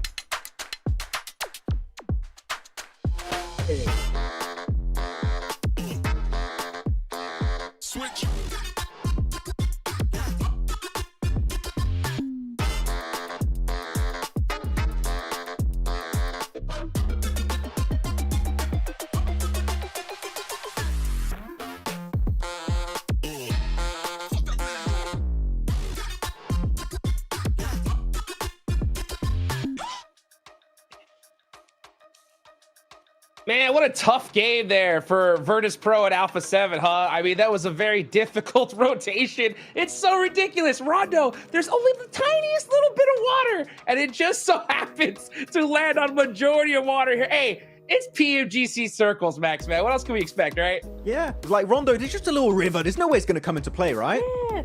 Right? And it does, like, it's genuinely so impactful in the later stages of this game. And it keeps shifting to the east every single circle shift. I don't know what the hell was happening. Alpha 7 and Virtus Pro, of course, congrats on the amazing game. But you guys got a little bit lucky with the circle there. And you know what? They made the most out of it, Hot Jukes. That's what you want to see. And Virtus Pro, Aragon in particular, Malloy, Milky Way, the guys putting up the numbers and coming out huge here on this first game on Rondo as the kings of the CSA region.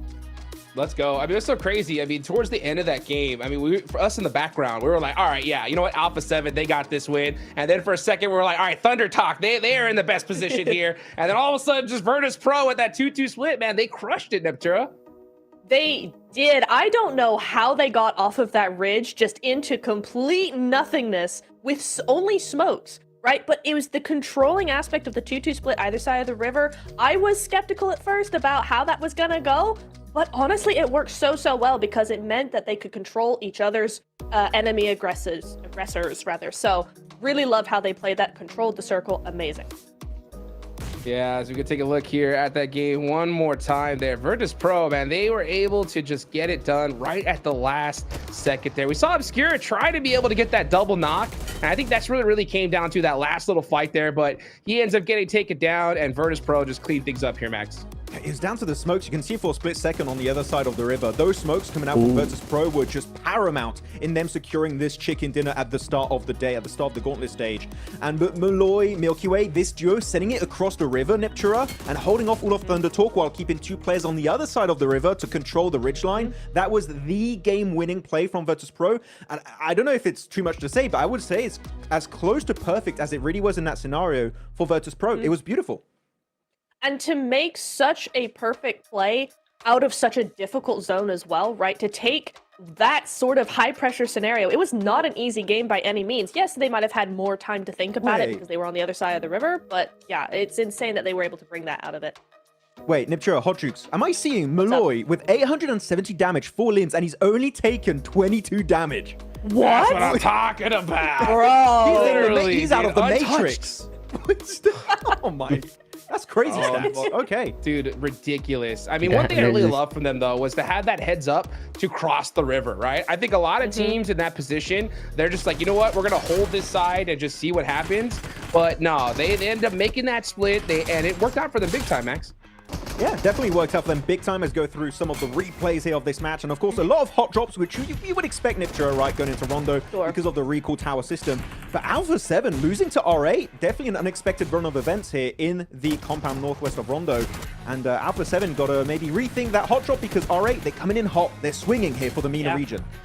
Yeah, it is interesting that we weren't expecting to see A7 really not come out on top on that one, but yeah, maybe they'll have a little bit of a rethink. At least now Rondo's done and dusted. They got some time to think that one through maybe a little bit more. I wouldn't be surprised, though, if we see them do it again tomorrow, right? Because one time does not a decision make. I think they got to lose twice before they go, okay, yeah, maybe not. So we'll see tomorrow what they've got in store. Yeah, I think it's harder to make that decision, too, when you end up in second place. You know what I'm saying? Like, the recall towers, I mean, it works out big time for them. But at the end of the day, yeah, them losing that fight was pretty tough. I mean, R8, got to give some big shout-outs to them. 5 eliminations off the rip in here, really utilizing this whole mechanic to their advantage. Just farming eliminations in the early stages of the game. Though, we did see a few quick little replays in Niptura of a fight I think we both found very interesting. That southern fight on the gas station next to the bridge. You had DRX, you had E-Arena, R8, and Orangutan that I know that you wanted to talk about that actually, instead of going for the aggressive approach, went a little bit slower here, and that allows them to secure 9 points on this first game.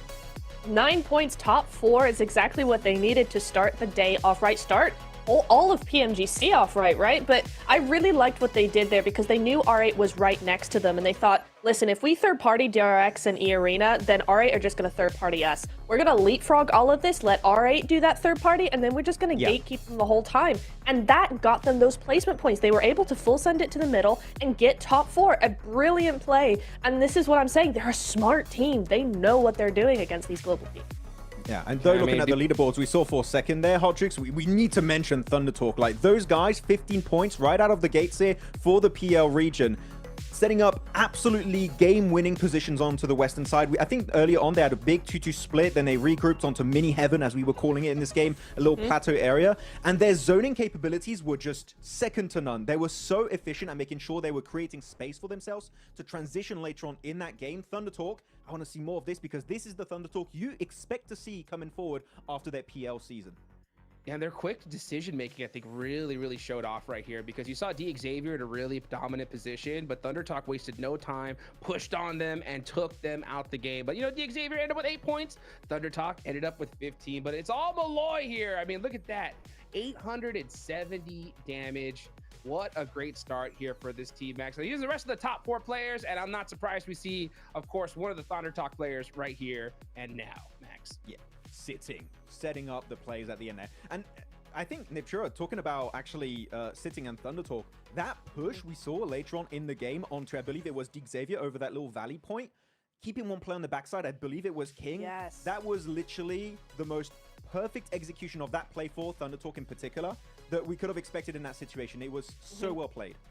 It was so nice, and love to see sitting pretty #2 here on the top 4 players. It's really nice, and it's really it's a good example or a good representation of what this game was for them. It was really nice. Beautifully done, beautifully done. I mean, man, R8 starting off strong. So many different things to talk about, but that's it for Rondo. Next up, we're gonna go into Erangel, Max. And when it comes to Erangel, right, we already saw some hot drops in Rondo. I know that we're gonna possibly have some ones here in the big map of Erangel. Which ones do you think are gonna happen here, Max? Well, I'm a bit scared about Virtus Pro and Alpha 7 because they both drop in George Pole / Lipovka. Also, they do drop in Milta Power for Virtus Pro, so there could be a little bit of a clash there. But the main one, I think that me and Niptro are both going to be heavily paying attention to moving forward, is going to be GS Team hot dropping APG in military base because they kept doing it during the scrims. Are they going to do it today, Nep? I'm hoping no, but they might. I really hope they don't, because like we discussed yesterday, right, while we were watching that, it's like, if you want to go and hot drop another team that maybe has just switched to that position because of PMGC, then fine. But you don't hot drop APG in the location they have had for years across multiple different teams. No matter what team they're on, they drop military base. They know the ins and outs so intimately of that location that for GS to go, hey, actually, we're going to uproot you out of that. No, you're not. It's not happening. Go somewhere else. Don't hot drop. Don't do it.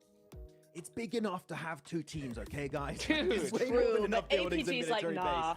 base. Yeah, it like genuinely, Hot Military. Jukes, if we see the fight happen again between GS Team and APG in military, it's 100% intentional, and I think GS are kind of throwing. Yeah, I mean, honestly. To be top 7. Because even when we were watching it during the scrims, it's not like any of these teams were either the two squads were walking away unscathed, right? Like they were all walking away with 2 players gone or 1 player out of there. And I mean, when we're playing 3 Erangels, this is the map in particular you don't want to waste any time on, right? So yeah, it's crazy to see. I mean, a hot drop of this scale. But I mean, we talk about, I mean, these teams here, and APG in particular, they don't move for nobody, Max. They're never gonna, like, I think that we're gonna be 10 years in the future in PUBG Mobile Esport, and APG will still drop on Sovnovka Island in military base, okay? This is their position for the longest time, and it will stay that way moving into the future. Though, looking at the hot drops that used to happen, we used to have Orangutan, right? Neptura hot dropping versus Regnum Karya in Rozhok. They changed their drop location now dropping around shelter area. They can also go to Severny if they want. I think this is a great change for the better, and I'm really happy with Orangutan making that. What the heck?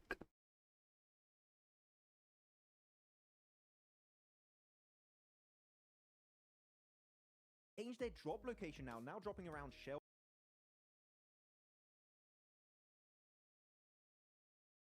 Hot out early. So it's really nice to see them move to a more of an edge position on the map, and so then they can actually play how they want to play a lot easier.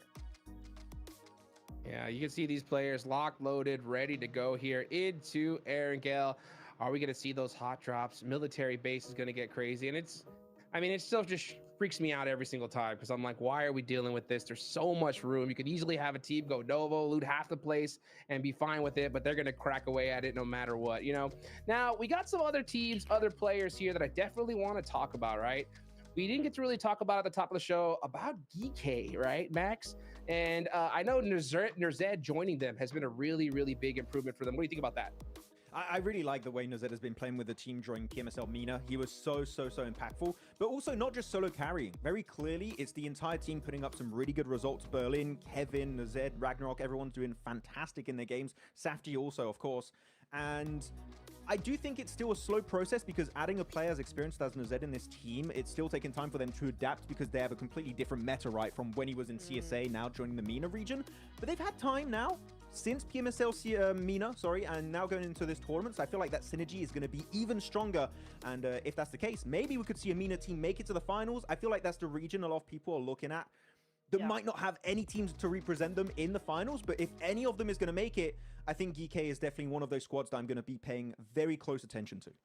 Yeah, and I also think that maybe in PMGC, in a global lobby, they're actually going to be a little bit more comfortable because now Nurzed is able to bring that global experience that he has to the team and forge the team as it needs to be, you know, tweaked or whatever, right? Whereas going into the regionals, they were still playing as a regional team a little bit. So it's going to be interesting to see if that experience, if that influence is going to actually make them have a better time at PMGC.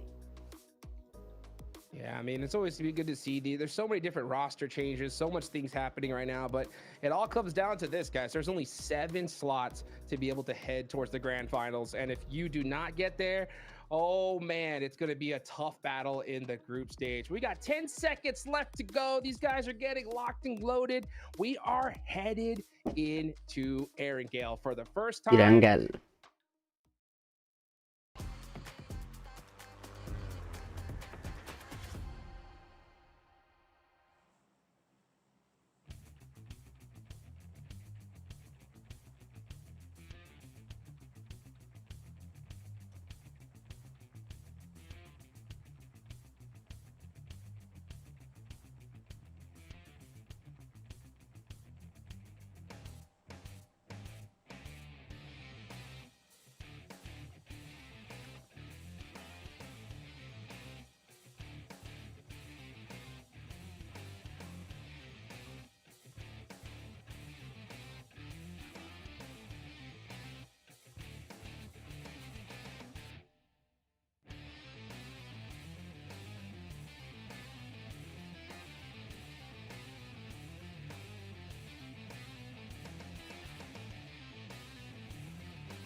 Got a feed again, Blank, and I think we're into Erangel.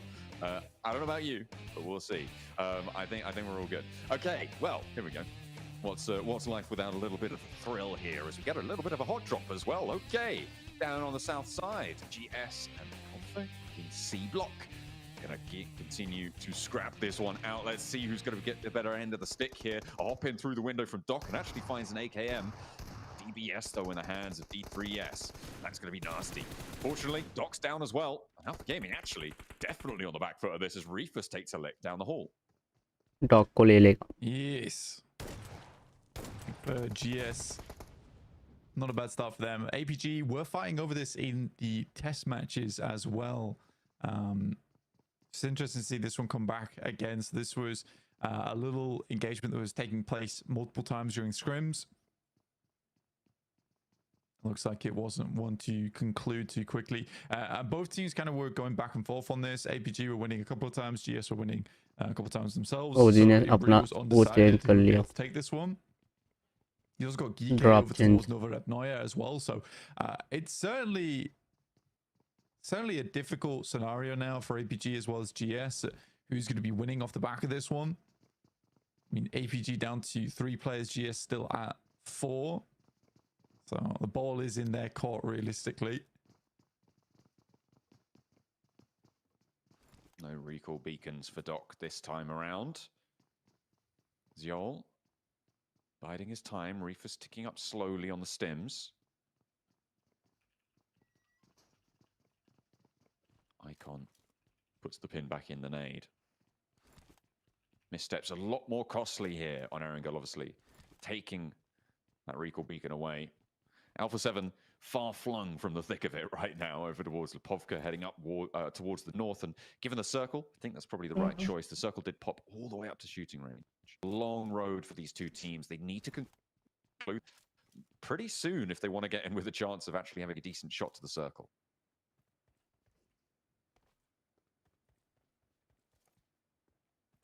Definitely a long journey, and there's no recall beacons anymore to assuage those problems.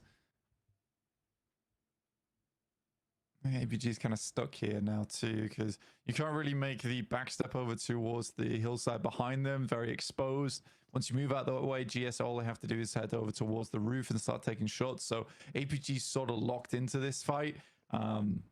It's a long journey up north as well, with the circle setting up over towards shooting range. It's unideal.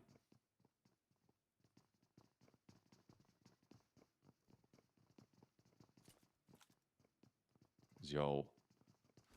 He's been hiding behind this wall for a while now. I don't know if they know about it, but if they get up to that high ground, they will. Can't really move up to the roof. It's just so exposed, and you don't really know fully where Reefus is. From D3S. I think they know he's behind the wall now. Long nade. Don't think that tagged too much damage, but Zjol had to reposition and the footsteps give it away. They know where they're playing now. A stunner out wide to slow down a push that didn't come through for GS. And Alpha Gaming still just holding, playing as 3. Top off in the distance as well. A Molotov out on the door. It just keeps just at bay. Time and time again. It feels like every single time GS are stepping forwards, but they're just getting rebuffed.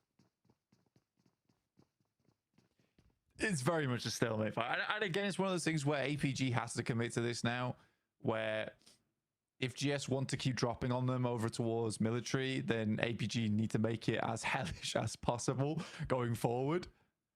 If you want to keep dropping here, we won't leave.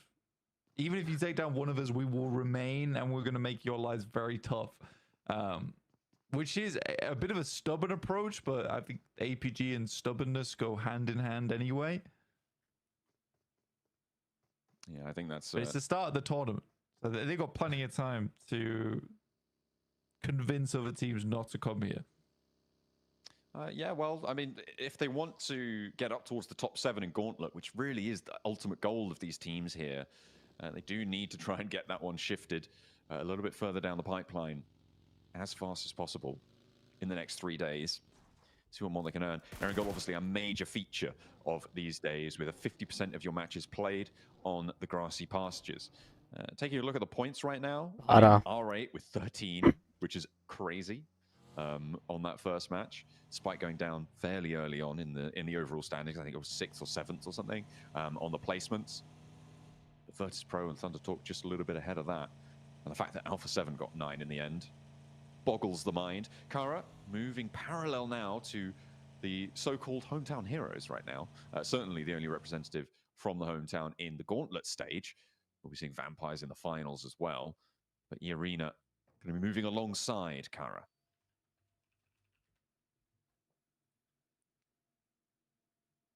Joker just watching this unfold.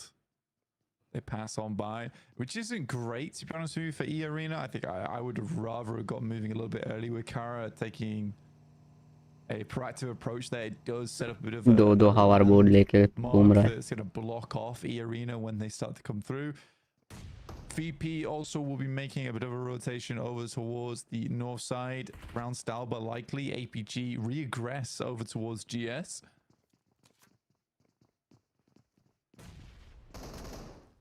Reefus with the pump action. Alpha Gaming taking a little bit more ground back under control in the long building, but they left. No.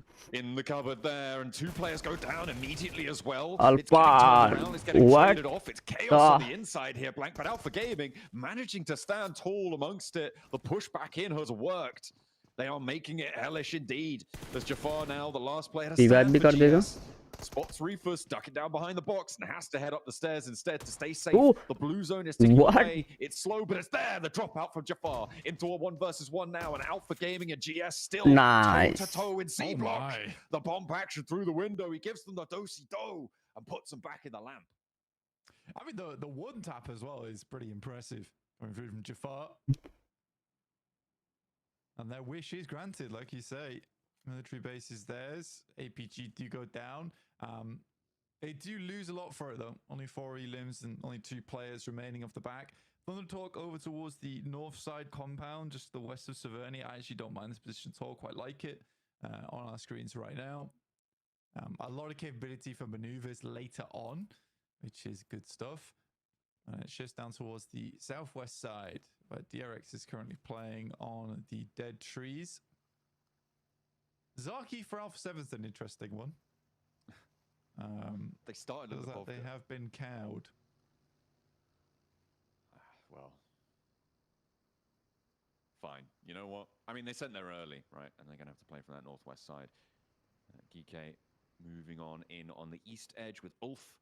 Just to their south, up in the hills, you can see the ridge lines, the trees, the terrain play here will inevitably be incredibly crucial As DRX look to regroup, Alpha 7 poking their noses in too, but Creo, he's turned Alpha away. 7. Spots too much danger for his liking. Waits for the rest of his team.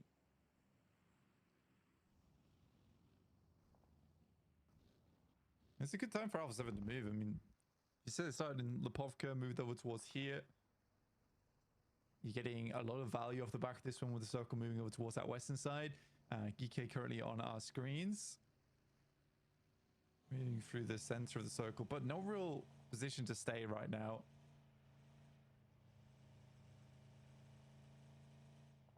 The arena finally made that move.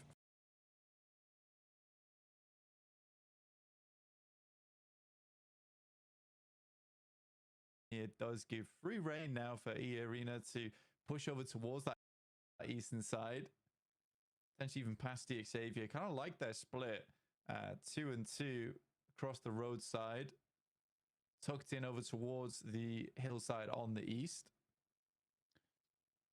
I'm confused about what Marceau's doing right now. Because Kara have got control of the bridge. Fully. He just fancied a swim. He wanted to go back to the last game. He was like, oh, we went in the final circle. I want to be in there. Nah, just get on to North George. Come on. Kick up the pace. Regnum Kaya, they are slap bang center, but they're in a bit of a divot here with a lot of oversight from on the surrounds. It's going to be difficult to move away from this, but it's very central, which is the big positive of that spot. And they'll be able to play on from there. The DXavier 2-2 split to their south flank as well is a big threat to them, but could be a bit difficult for DXavier to hold. We'll see if they have more success than they did against Thundertalk from the last match. Honestly, I loved Thundertalk gameplay from that last match.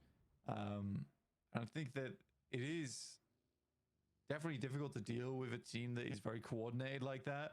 I want to see more from them. I mean, 15 points already is a really, really good start. And for Thundertalks to get into that top 7 will be a big boon for their region.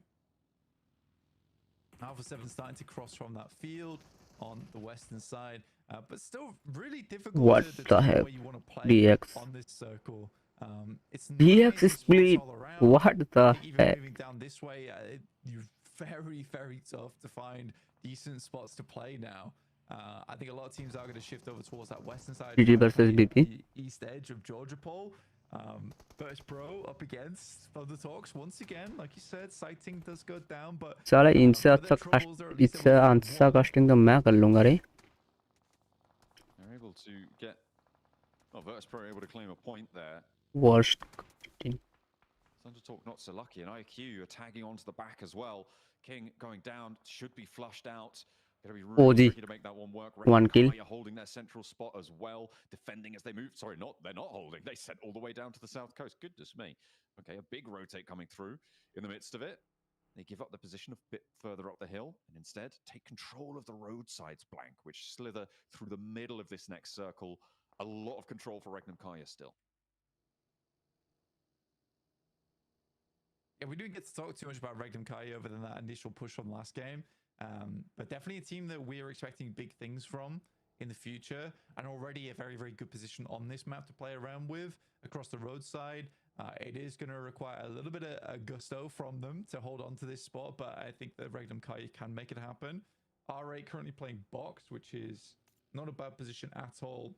I think for E Arena, it looks better than it actually is. Over on this south side, it's going to be kind of tough to move across that open ground, even past all 4 DXavier or Wolves even holding on that north side. So I think for E Arena, they may struggle slightly.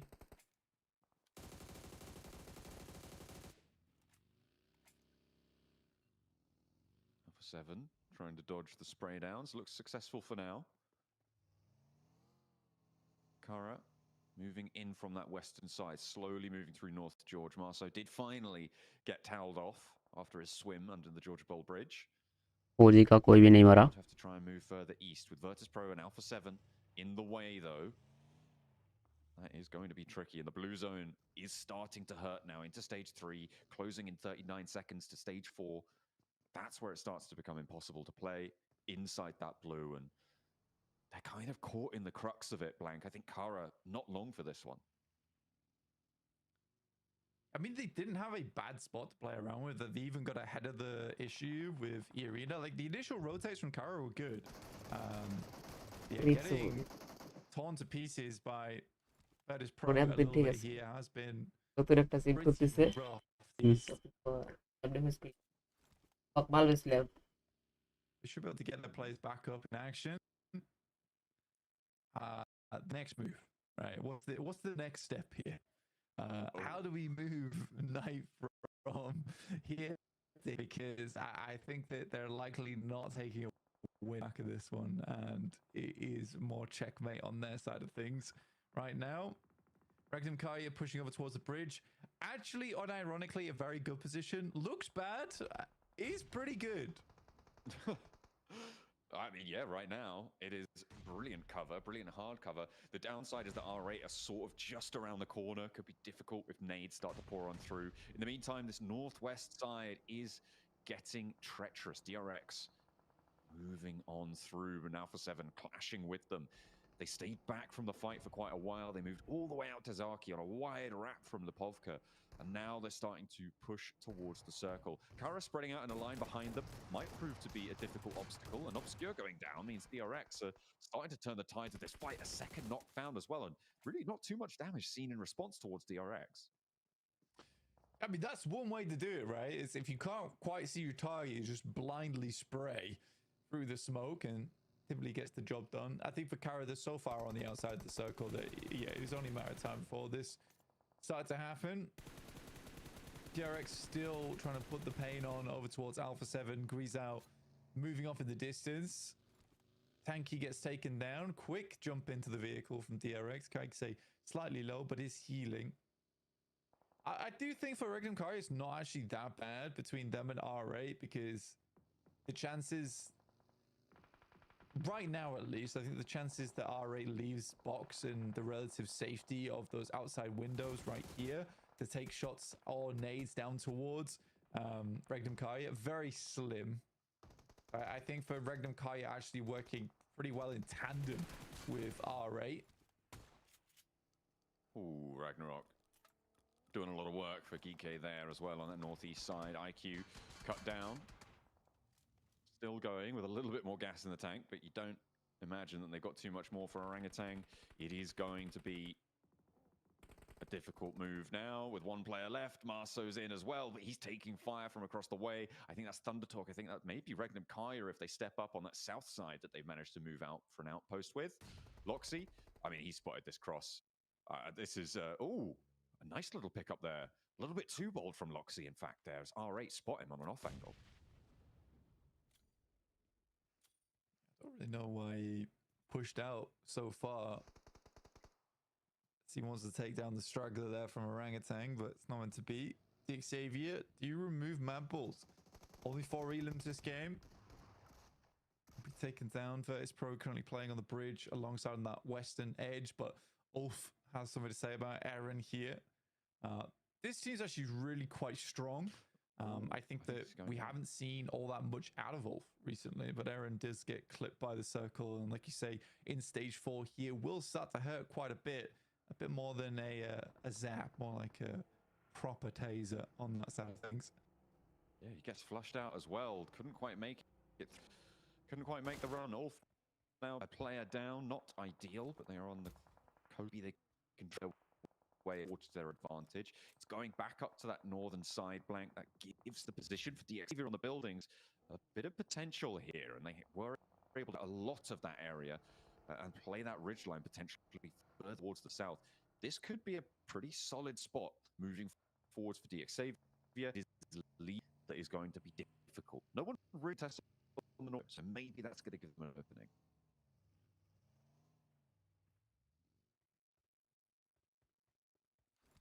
It's nice the circle does come over from the south and heads up. And DX Xavier do have a fairly strong spot to work with. You're trying to remove GS3 on the backside of this building. They're being very vigilant clearing this one out, by the way. There's only 2 players. I mean, they have to be if they want to wrap around towards that north side. 2 good grenades, but no dice on that. Joker crawling back to Sakura. I think find this res. Jafar not quite in position, and a big nade from Tony K gets that knock and almost immediately gets the flush there. Well, nicely found. Sakura gets that res, and E-Arena playing on now as 4, but they have to move up to the coastline here and into the waiting arms of R8, of Regnum Kaya. Mormon makes first approach and will get immediately backed off the angle. I think Marso's chiming in there as well. This is a really difficult rotate for E-Arena. I would be surprised if they make it unscathed. If they can regroup on Mormon, sure. But we'll have to wait and see. Like you say, it's a tough rotate for them to make. Wolves now wrapping on DXavier on that northwest side. Let's see if DXavier are able to hold them off down the line of shields. It's a pretty good regroup. That is a fantastic nade. Honestly, an airburst might have done the trick there. Silas has to do it all himself once again. With the double. Fantastic stuff. Zed Wolves goes a little bit too high, but Silas really throws the dazzler. Sometimes the old dog doesn't need new tricks. Just play what you know. And the nade on target is brilliant for Silas. One of the longest standing veterans of the PUBG Mobile scene on the global stage. No one really has more experience than him. That's going to calm the nerves. Marth spray down towards Mormon. And E-Arena, I mean, I said I'd be surprised to see them make it unscathed. They did make it, but they were not unscathed after that. Silas saw to it, and now 2 of them have fallen, but they do manage to get into the next circle. Good nade from Coops from up on high over towards DXavier. It's a good opening. And after that, instantly Doran's in as the front man from Romania. Very, very good stuff that he can bring to the table. Has always been a fantastic fragger, and now on a team that can really utilize his performance. 2 players for Wolves down. They managed to get an opening too, but that is not going to be enough there. It seems like DXavier can't hold off these pushes. Thunder Talk and now Wolves have been able to take advantage of positions that seemed very, very strong. And with Wolves being able to pick up those 3 elims, now GK are going to try and capitalize. 1 player does stay down. Doran is back up to his feet with a nade in hand. I'm surprised he's not going for that heal. There's that first knock, and Wolves look to hold off in a solid fashion where DXavier could not. Coops, I think he wanted to hop out the window there. Maybe a little bit too slow. Second time's a charm, but Hicksword goes down on the sideline. 3 players fall on the approach, but 3 in response, and it's up to Doran versus Saf. And now pushing onto the outside there. Doran loses one of his teammates. They are flushed away. Opens up for the door frame, but will be blasted back off its hinges. Safji underneath. Ooh, trying to make his way back up the stairs here. Like you say, Doran, all down to him now. Nade in hand. This has to be a golden throw. And will head further down the stairs. Has 1 more to try and make it happen. Quick switches between the weapons. But teammates are starting to bleed out. Safji realizes he's just going to go for those elimination points. Pick those up where he can. Doran jumps out the window. Goes for a similar scenario. Takes down the entire team between the 2 of them. Saf G has to go for the reload there, but he's managed to get it in time.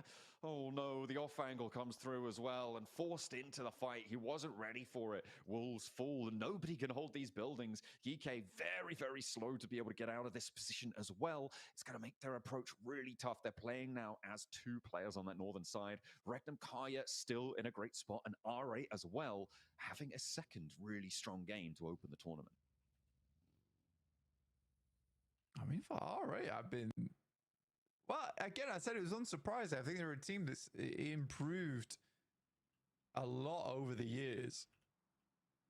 And they have remained steadfast between one another. So I do think they deserve all the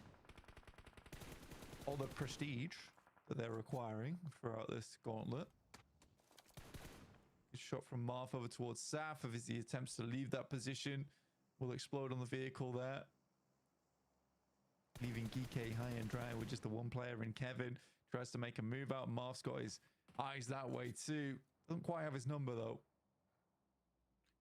Not quite on the bead fully, unfortunately. Kevin gets a little bit further forwards. R8 regroup back down to the compound that they've held for a while now and continue their solid hold on the riverbank. Circle definitely north leaning, but Regnum Kai have been holding this 2-2 split for a while. They like these river splits. They've played quite significantly on them in these sorts of situations, and they played them pretty well in the past. And they're looking to do just the same here. Mormon still alive for E-Arena. Tony K as well, off on that western side. The 2 players left for the team from Thailand as the circle pops. Towards the west. Still has a lot of water in this one as well, so getting flashbacks over towards Rondo now. Thunder talks with their singular player looking to pump the placement points a little bit with their 18 from their last game. Very obvious someone's in here, at least. Marth again, really not leaving Kevin alone. Despite asking multiple times, Prestige gets an off angle on it and will pick him up. As the circle moves further towards that western side, Regnum Kaya get more and more of the advantage here. But I think that both Silas as well as Zedwolf know they need to have a very, very strong hold towards the south side, because this is the position that's going to allow them to take on R8 when they do eventually try and move in. But with E-Arena still around this area, that's what Silas as well as Zedwolf are definitely most worried about. Orangutan, last player in the drink. Been hiding out for a while. Almost cost Loxy his life to try and pick that point up. See how much longer they can survive. R8 making that western push, the real big maneuver that has to happen here. The question is when. The question is, what do they need to get in place to feel confident enough to go for this push?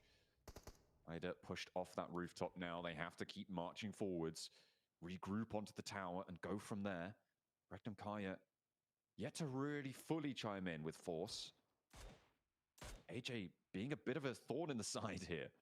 You see, I think as soon as AJ goes down, if Zedwolf can find those shots with the Mini 14, I think that's when Regnum Kai can really start to leverage this.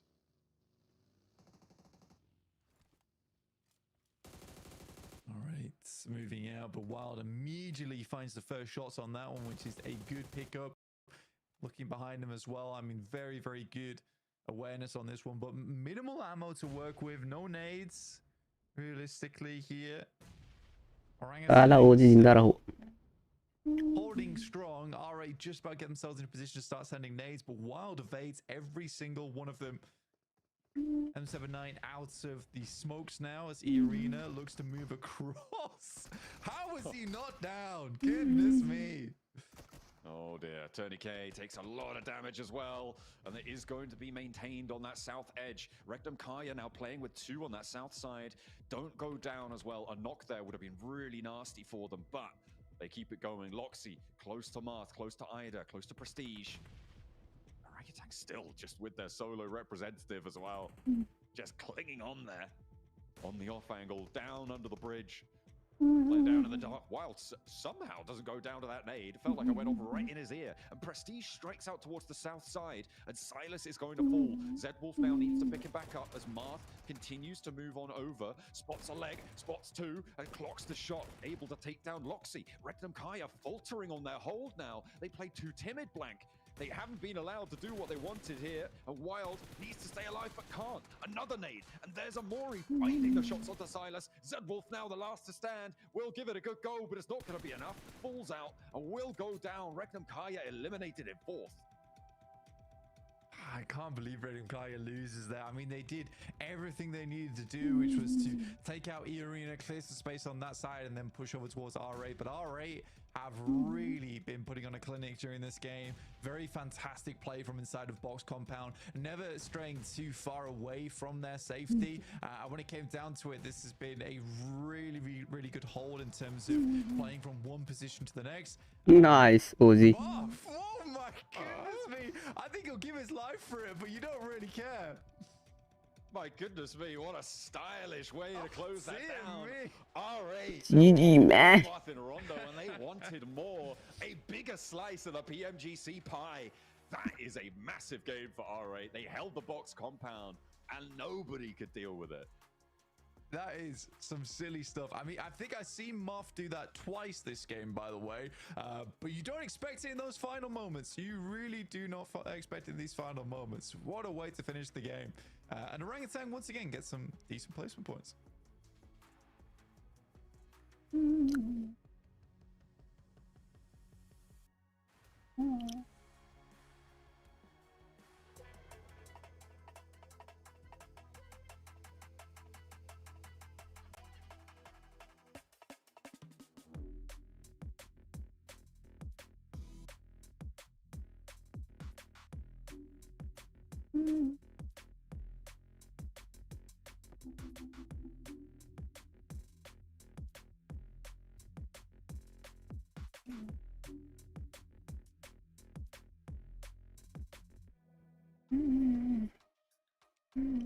R8 putting Mina on the map right there. That is what I'm talking about. That finish, by the way. Oh my gosh, Mars onto AJ. That was one of the most disgusting ways to end a match. These guys are not messing around here, Max. I can just hear Marth on that push just like, YOLO! Just like, let's send it. Let's try and get that. And it actually worked out. They get rid of AJ. They're like, wait, there's still someone alive. And it was Aru from Orangutan. But R8, given a free tick into the late game by playing box compound, they were able to hold on to their resources. But the flex out at the late game, Niptura, that we were super hype about of Amori to get the off angle onto Rengnam Karya. R8 coming out swinging here in PMGC in the first 2 games alone. I'm nice. Genuinely so impressed. Yeah, I'm so impressed with them as well. I love that Rengnam played that really well. 2-2 split either side of the river. They were going against 2 different teams at the same time to minimize both of those teams' control, but Amori was like, not on my watch, bro. Going around to the north side, getting that angle and just demolishing Rengnam after that really set the tone for the game, and they were just able to just bulldoze through that after all.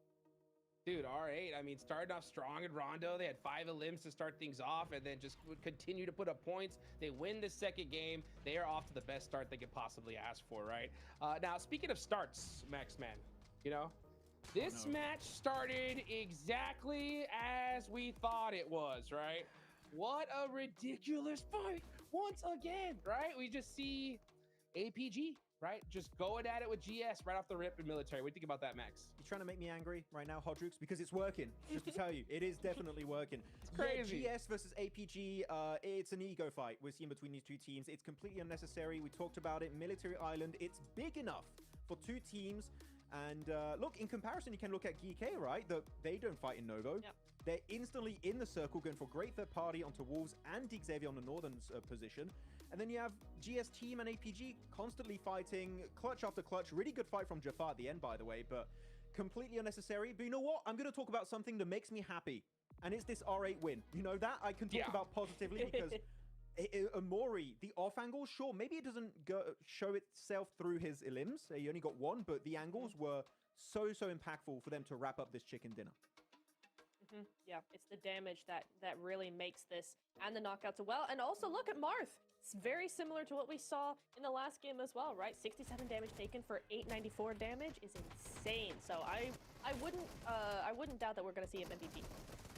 Oh yeah, I mean that'd be good to see here. But yep, look, this is what we love to see right here. Oh my gosh! At first we thought that Top was clutching it up with that double shotgun, right? Woo. And then Jafar just cleaning it up right there. And you can just see the frustration and talk amongst all these players here, Max. Okay, genuine question for you guys. Are they going to stop the hot drop? What are we thinking? No. I agree. Not Unfortunately, I agree. They're going to keep doing it, right? It just seems like something APG would do, and GS team are like, why not? That's their reasoning, I'm sure. Why? Who cares about the grand finals? You know what I'm saying? Who cares, dude? You know, we still got group stage. It's not like we're out of the tournament, right? Right? What do you think? Yeah, I think that's what they're going for, or what that's the vibe right now, but that's definitely not the way to play it. Come on, guys. I mean, we've talked about it before, Max especially, right? We've been saying, hey, if they don't make it, if the teams that don't make it to Gauntlet, they're going to have an extra hard time making it to finals through the group stage. You've got to be in that top 7 for the best chance, and it seems like both these teams are kind of throwing that already. Yeah, looking at these replays, though, big highlight on Marth, not only for the final send onto AJ with the card that was just like an absolutely crazy clutch at the end, but also how he was able to just peek over the rocks to make sure there wasn't just a solo straggler around there, and they do find that one solo of Regnum and just eliminate him. That could have been a big issue as you go back over the entirety of this game. I love this graphic, by the way. I got to say, production. So Love this. much. I want to see more of this kind of graphics. Wow. I'm looking at, in particular, R8, the winning team of this match, holding on to George Pole, moving into crates, actively scouting the entirety of the early stage, and they see this circle instantly. Where do you want to go? In a position next to the river, and they send it instantly in that spot, which not only facilitates transition in case of a bad circle shift, but it also allows you to just zone teams away from you, which allows them to instantly have an easy access into the late game with cars to move up and just clean up the entirety of the lobby. Beautifully done. I mean, that's such a great position too, because for some reason the zone just hard shifts back to the south. You were right there, right? You control the bridge, you could gatekeep and get points, or just head back to a position. So I mean, R8 not hesitating there. I think it paid off dividends for them here in Neptura. It really, really did, and it's one of those things of like, you know, zone prediction and trying to figure out where the zone's going to go next. And we do see a lot of zones over on that bridge specifically. So really, really heads up play from them to try and take advantage of that and go, listen, it's either going to go straight up to the north, because we've often seen zones up there, or it's going to stay on this bridge. And they were really right with their prediction there. It turned out very well, and it worked in their favor. That was a big elim game for them. Look at that. 20 points for R8. Woo! These guys are feeling great right here. Tons of great fights in this one, too. As a matter of fact, we look a little bit down on the leaderboards there, right? We saw the Wolves, right? They had a great push onto D Xavier. I was honestly shocked that we saw Geek push all the way out there and actually make that third party max. What do you think about that fight? It was all down to Saf G, really. Saf G, I think it was actually a 250, 300 meter third party from a distance between Wolves and Xavier. It's like, well, I got an easy angle there. It's so flat around the compound, I'm instantly going to take it up. And when he gets the knocks, they regroup, send it forward, and get a really good cleanup. It was down to just a solo, I believe, on both sides between Saf G and Dorian, and luckily enough, Saf G wins it. But I like to see DK being this opportunistic in these third-party opportunities, so keep it up, because right now, Mina, they're coming out swinging, not just R8, but GK too, and I want to see more of that moving forward. Yeah, I want to see more of that as well. I want to see more of that last play that we saw from Marth. Oh my goodness. If you guys could, we were in the back, right? And when I saw that zone shift there, I thought we were going to see AJ possibly clean things up, make a crazy last stand fight. But then Marth just said, nah, you know, you're out of here, dude, right? Just driving up the vehicle, backseating himself and going to the blue, right, Neptura? Like literally, if he did not hit those shots, he's gone. So that was a crazy play. Yeah, it was insane. I mean, it's one of those things where it's like do or die, really. You gotta try and go for the risky play to make sure you get the rewards that you're wanting, and they did. I mean, look at the overall rankings. That match puts them top of that leaderboard, 33 points. I mean, we look at that teams that were so well placed there. Thunder Talk, despite not getting a win, currently in second place, and also Orangutan looking really good in the top 7. They are looking really comfy despite not getting a chicken dinner. They both have 10 placement points, which means you're still reaching the late game. I would like to see Orangutan survive as more than just a solo in the later stage. I think it was AKOP on Rondo, and this last game it was just Aru in the water. But you know what? They know when they lose the early game fight, we'll just try and survive as a solo, get some placement points, and so far it is successful for those teams. And the consistency was all about, right? Especially when you don't get that opportunity to have a big game, right? You got to put something on the board, and Orangutan are doing just that here in Neptura. Yeah, they really are, and it's all about that momentum, right? If you try and go too aggressive and play exactly how you want to play, even though the zone is against you, you're actually going to end up demoralizing your team in a lot of ways. So it's really nice that they're like, listen, we're going to scrap what we've done. We're just going to go solo again. It's fine. Get a top 4, get a top 3. We've got those podium finishes under our belts now, so that when a zone actually comes that we want to play and we can play the way we want to, we have that at our back to go, yeah, we got this. We can do this. I love it. I love it, man. What a crazy couple games so far. You know, one team in particular, right, that we're seeing all the way down the leaderboards that I didn't really think we're going to see too much, right? It's got to be APG Max, right? So I know that we're probably going to continue to see these hot drops because they're just that stubborn. Yeah. But like at this point, like with them so far down the leaderboards, do you think there's a possibility of them changing things up? Unfortunately, no. Knowing APG, they're just going to keep going with what they're currently doing. I wish they wouldn't, Hodrix, to be completely honest with you. I wish they would be like, this is not working out. Maybe we did a bit of a mistake here and change it up. But unfortunately, that is not the APG style. But talking about another team here quickly, Niptrod, I think we would both agree on that is currently underperforming is DRX. They're currently standing in 14th position Only 5 points, and those are 5 eliminations, no placement points, which is very much not like DRX that we used to see in the past. I need to see a bit of a step up from them because so far they've been invisible these 2 matches. Yeah, it has been odd, I think, but I think that's kind of the way they will want to play this. It's been slow, but maybe just, you know, we've had 2 really tough zones. Maybe that's really what's coming into play here. They tend to rotate quite slowly. They tend to, you know, play center, but then they've got large splits, and maybe with these big hard shifts that we're seeing, both the slow timing and those big splits, they're just not working in their favor. Yeah. You know, the good thing is here, though, with the Gauntlet is that it's top 7, right? So top 7 move to the finals. And at the end of the day, we're going to see a whole bunch of teams go on over to the group stage that don't make it, right? So it gives teams, I think, a little bit of more room for error, right? To be able to have a couple, you know, games to kind of adjust and kind of get things to happen. But at the same time, I mean, we're seeing squads move at a pace so fast here, Neptura, right? I think that if you let one of these squads, even a team like R8, get a lead, I think it's going to be tough for them to lose it. Yeah, this is where you've got to be so adaptable, right? You got to tweak things in the game. You don't have time in between the matches to do anything. It's got to be from zone to zone. You've got to be adapting, and that's where teams that are opportunistic are going to have that advantage. So really need to see the other teams try and curb that gap because it is going to just get run away with. Yeah, I mean, looking at Kara here in 12th position in the rankings, need to do a little bit more in their games, and you've got 1 placement point, 6 eliminations.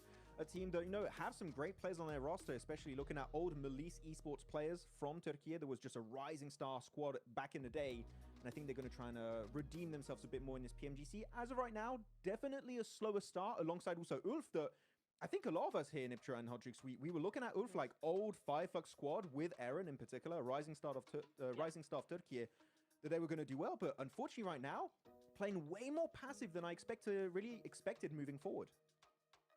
Yeah, it's weird. It is weird, right? We knew that we were going to play more passive, but this passive, I don't know. I don't know what I feel about that.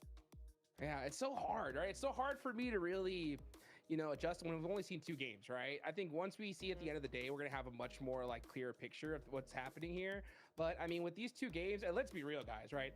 These zones have been going ridiculous, right? They've been yoinking all over the place. That's been making things really tough. Even in this match, right? We had a hard shift on over to the southwest side. So I think that's making things a little bit uncomfortable. But at the end of the day, I mean, these squads, you got to be used to these hardships, right? You got to be able to put something on the board. But I will say, you know, it's hard when you're hot dropping, right, Max? It's a little talking tough. about it. It's making me I'm not angry, gonna stop, right? Because it's like we got 3 today, but I know it is what it is, right?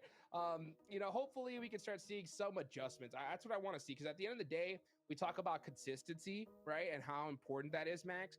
But adaptability, I think, is going to be clutch, especially when you have just so many monster squads here. Yeah, I mean, I feel like some people would...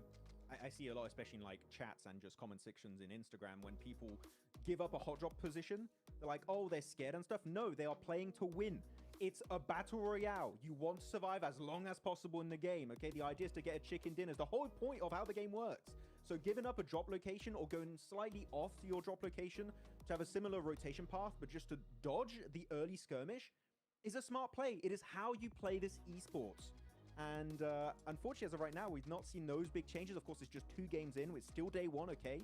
But we do need to see those adaptations being made, because otherwise, for me, if you keep hot dropping an entire tournament, you're just not first place caliber just yet. Yeah, absolutely. Yeah. It comes down to this. Do you want to control the beginning of the game, or do you want to control the end of the game? And a lot of times you can't do both.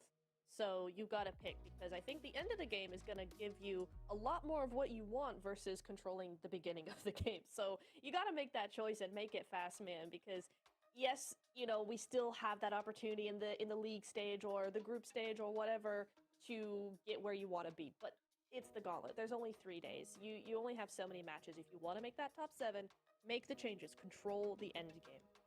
Yeah, and you know, I think at this stage here, you know, we try to be as open-minded, I think, about certain decisions that these players make. And at the same time, though, I mean, we have to be critical, right? Because I mean, this is where everything's on the line, right? I think there's a lot of squads here. They're all confident in their ability, right? But you don't want to deal with the group stage, Max, because we got some monster squads coming along the way, right? So if you could just head and just straight to the grand finals here and now, you got to do it. So If you feel like we're being a little too harsh on some of these squads, I mean, we got to be right now, right? This is what they worked the entire year for, you know, being a little bit more, you know, passive and kind of like hypothetical. I mean, for me, that's for PMSL, some of the earlier stages, Max, right? This is the PMGC. There's no room for error. Especially in this Gauntlet stage. I'm sorry to say, but for some of these squads that I'm looking at, their highest opportunity to make it to the finals is going to be through the Gauntlet by being in top 7. Making it down to relegation into the group stage or into last chance, where you have to be top 3 or top 2, it's even more competitive. It's even harder to be at the very tippy top of those rankings. If you fail now, chances are your adventure might just be over unless you do a massive comeback in the next stages and you can actually qualify to the grand finals. So we need to see changes very early on, because otherwise top 7, it might be out of the question. Because this lobby, the Gauntlet, looking at the other teams in the group stage, it's so competitive, and it is the toughest lobby. But still, this is your best opportunity to reach the finals, so you've got to bring your A game here. Yeah. And the good thing is, like I said, it's top 7. So you got to, it's not like we're only, you know, having 2 slots where you have to have absolute perfection, right? If you're able to get 6th or 7th, you're going to be screaming for joy, right? But I like that point that you made, Max. And, you know, we got a little bit of time to talk here.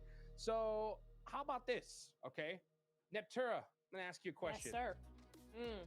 Max was talking about how there's some squads that need to perform here, because if they don't make it in the top 7 now, they're probably gonna not make it to the grand finals, right? So which teams in particular do you think are really in the hot seat, right? Which squads do you want to see make it in the top 7 and are possibly not going to make it in the grand finals if they don't make it to that top 7 here now? Okay, I've got a really hot take, and I'm slightly scared. I think A7. Oh, wow.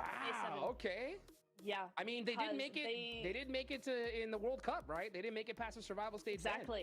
Exactly. I think the longer they have to fight against more and more teams, the more pressure they put on themselves, I think the worse they're going to do. They need to come out super strong with no pressure, top 7, easy peasy, knock it out of the park, go to finals. I think if they go the other direction, it's not going to look good.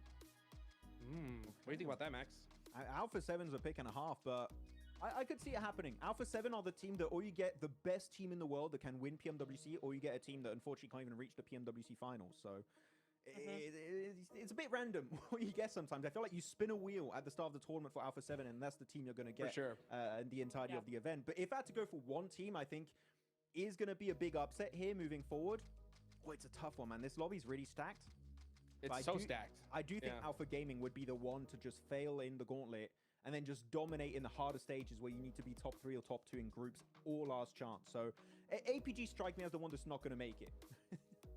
Ooh, you know, that's I wouldn't say that's a bad take, only because considering that they're hot dropping so hard, right? In military. I mean, that's the part that just kind of like, it's a big asterisk for me, right? Because I mean, we know what this team's capable of. Their roster is absolutely stacked to the teeth, right? So to see them hot dropping like this, if they don't make it here and now, right, and they go to the group stage, that is just going to tell every other team that this squad's predictable, right? That, you know what, they're hard-headed, they're not going to leave, they're not going to adapt. And when you have that advantage over so many other squads, Neptura, I mean, these guys are using any data piece they can to take an advantage, right? So if if they know that Alpha are not going to move, right, Alpha Gaming, then I think that's a huge advantage. What do you think? Oh, of course, especially when you think about APG being one of those top teams. I mean, they are one of the top teams in the world. They are, in my opinion, one of the scariest teams to go up against because they're aggressive, they're opportunistic, they're unpredictable. You don't know which side they're going to come from, how many there's going to be, and what angles they're going to take. So if you can find the one predictable thing about them, you're going to take advantage of that. You're going to change your strategy or tweak it or do something to try and knock them as far down as possible, because once that gets to the later stages, you're going to have a real problem with them. So for sure, they need to be able to be adaptable so that they have that power over teams, so they still have that fear factor, because they might just start to lose it otherwise. No, I fully agree. But you know what? We have a little bit of time before this game starts here. Hot Jukes, I know we have time to ask you a question. Which team do you think is not going to reach the finals based on, you know, who are the favorites right now? Oh, okay. Let's see. Honestly, I'm gonna go with my team, the Wolves. Right? I love this squad. What? I'm gonna say that, and this is the reason why. Right? This Wolves team, it has been given myself and I think everybody the highest hopes for an NA team we have seen in years. Right? So when it comes to the squad, I am so confident in their abilities. We saw that wonderful push that we just saw a little bit earlier onto D Xavier of all teams, right? And they win that fight. Okay. At the same time, just knowing the whole logistics of what's going to be happening in the group stage with only so few spots available, I think you're leaving it to chance, right? I think Wolves are a good enough team to definitely make it to the grand finals. I just think that their percentage chance drops like down to 10% if they're going into the group stage. So I think for Wolves, I really want to see them clutch one of those 7 slots here. I mean, it's top 7 with how they're performing so far and how they're looking. I'm confident they're going to do that. So if for some reason they don't max, oh man, it's going to put me on the back foot big time. My hope's never going to die, okay? But I want to see it. You know what I'm saying? A full-on support of NA, also known as near the airport. Maybe that'll be after this one. But but looking at Wolves, actually, I was really happy, and you covered PMSL Americas, right, Hot Jukes? Looking at how they played around the whole Gauntlet point system and rule set, I think it was so well executed. I feel like this team, and I think we talked about it a bit yesterday also during the rehearsal and the scrims, if Wolves have a good day one, which as of right now, you know, topsy-turvy, fair to say, if they do have a good head start day one today in these 6 matches, I do believe they will be able to make it top 7 at the end of the Gauntlet because they play around the rule set so well that they know how to slow down or accelerate based on their position on the rankings and how far they are in the tournament. And I feel like that level of adaptation is very important in the qualification stage in particular. So I do get your point again with Wolves, Hot Jukes 100%, but I feel like today we can instantly tell if they have what it takes to be in the top 7 and go to the finals, or unfortunately, if they are going to be making it into the group stage. Yeah, exactly. I mean, with just that push on the D Xavier, it just showed me that, hey, you know what? These guys are not messing around, right? Because any team could have easily just sat back, right? All right, we'll wait for the next circle, and then we'll make a move from there. They didn't hesitate before the circle popped, and they pushed on a D Xavier and won that fight. So for me, I'm like, for sure, I'm confident this team's gonna make it into the grand finals here and now. So after seeing that, for some reason, if they don't make it into top 7, that means something went horrifically wrong, right? Something went happen with their mental. They're getting caught in bad decisions or something like that. And that's what I don't want to see Neptura here. So that's the reason why for Wolves, I don't even want to even think when it comes to group stage. I just want to see them in the finals here now. Yeah, and this is the thing that's so difficult, right? Especially for Wolves. I mean, yes, they've got individually a lot of global experience, but at the same time, they're a relatively new team to global, let's just, put it that way, right? And I think that is the problem, or that's the concern we might have, is like, strategy-wise, really good team. They're holding their own, they've got those smart plays, like you said, they're doing their thing. The thing is that they have one bad day, or a few bad games. I don't know how they would react to that. I don't know if they go, it just affects their mental way too much and they go, okay, we're done, or if they're able to actually do something about it.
Alrighty, man. We are back, guys. Thank you so much for being so patient with us as we get this next game started. But we are here, we are live, and I'll tell you what, man, we got a lot to talk about, right? One team in particular that I think we got to talk about here is Virtus Pro, right? They've already won one game so far here in Neptune, right? What are the chances you think we see another chicken dinner from them here soon? 100%. 100%. 100%. Yeah, there we go. There you go. Right? 100%. Guaranteed. Yes. Guaranteed. Yeah. All right. No, because I like think the way these teams are playing, you gotta be adaptable. And VP are one of the most opportunistic teams in this lobby. They will do anything. Long rotations, short rotations, compact split. They will rotate through the blue, so you can't even be 100% confident there's no one behind you, because VP, they're coming up over the hill to get you, to third party, to play exactly how they need to play for a circle. That's my favorite kind of team, is how they play, is they play game to game, not based on a team strategy that they're super stubborn on. I love that for them. They're just very adaptable, really. They can all play super passive, edge, or play very aggressive, zoning teams away in the center of the circle. That range in their gameplay style is what allows them to be so damn consistent and always reaching the later stages of these matches. Virtus Pro here, Hot Jukes, 100% a contender, not only for the top 7, but maybe for the first place in the Gauntlet. This team is a menace in this lobby. Yeah, they are not messing around here. And that's what I love when you have such a stacked lobby here. If a team gets the zone, they're going to get a whole bunch of eliminations and chicken dinner all day long. But you know what? The next game is about to start. Let's head on over to John and Blake and take us away.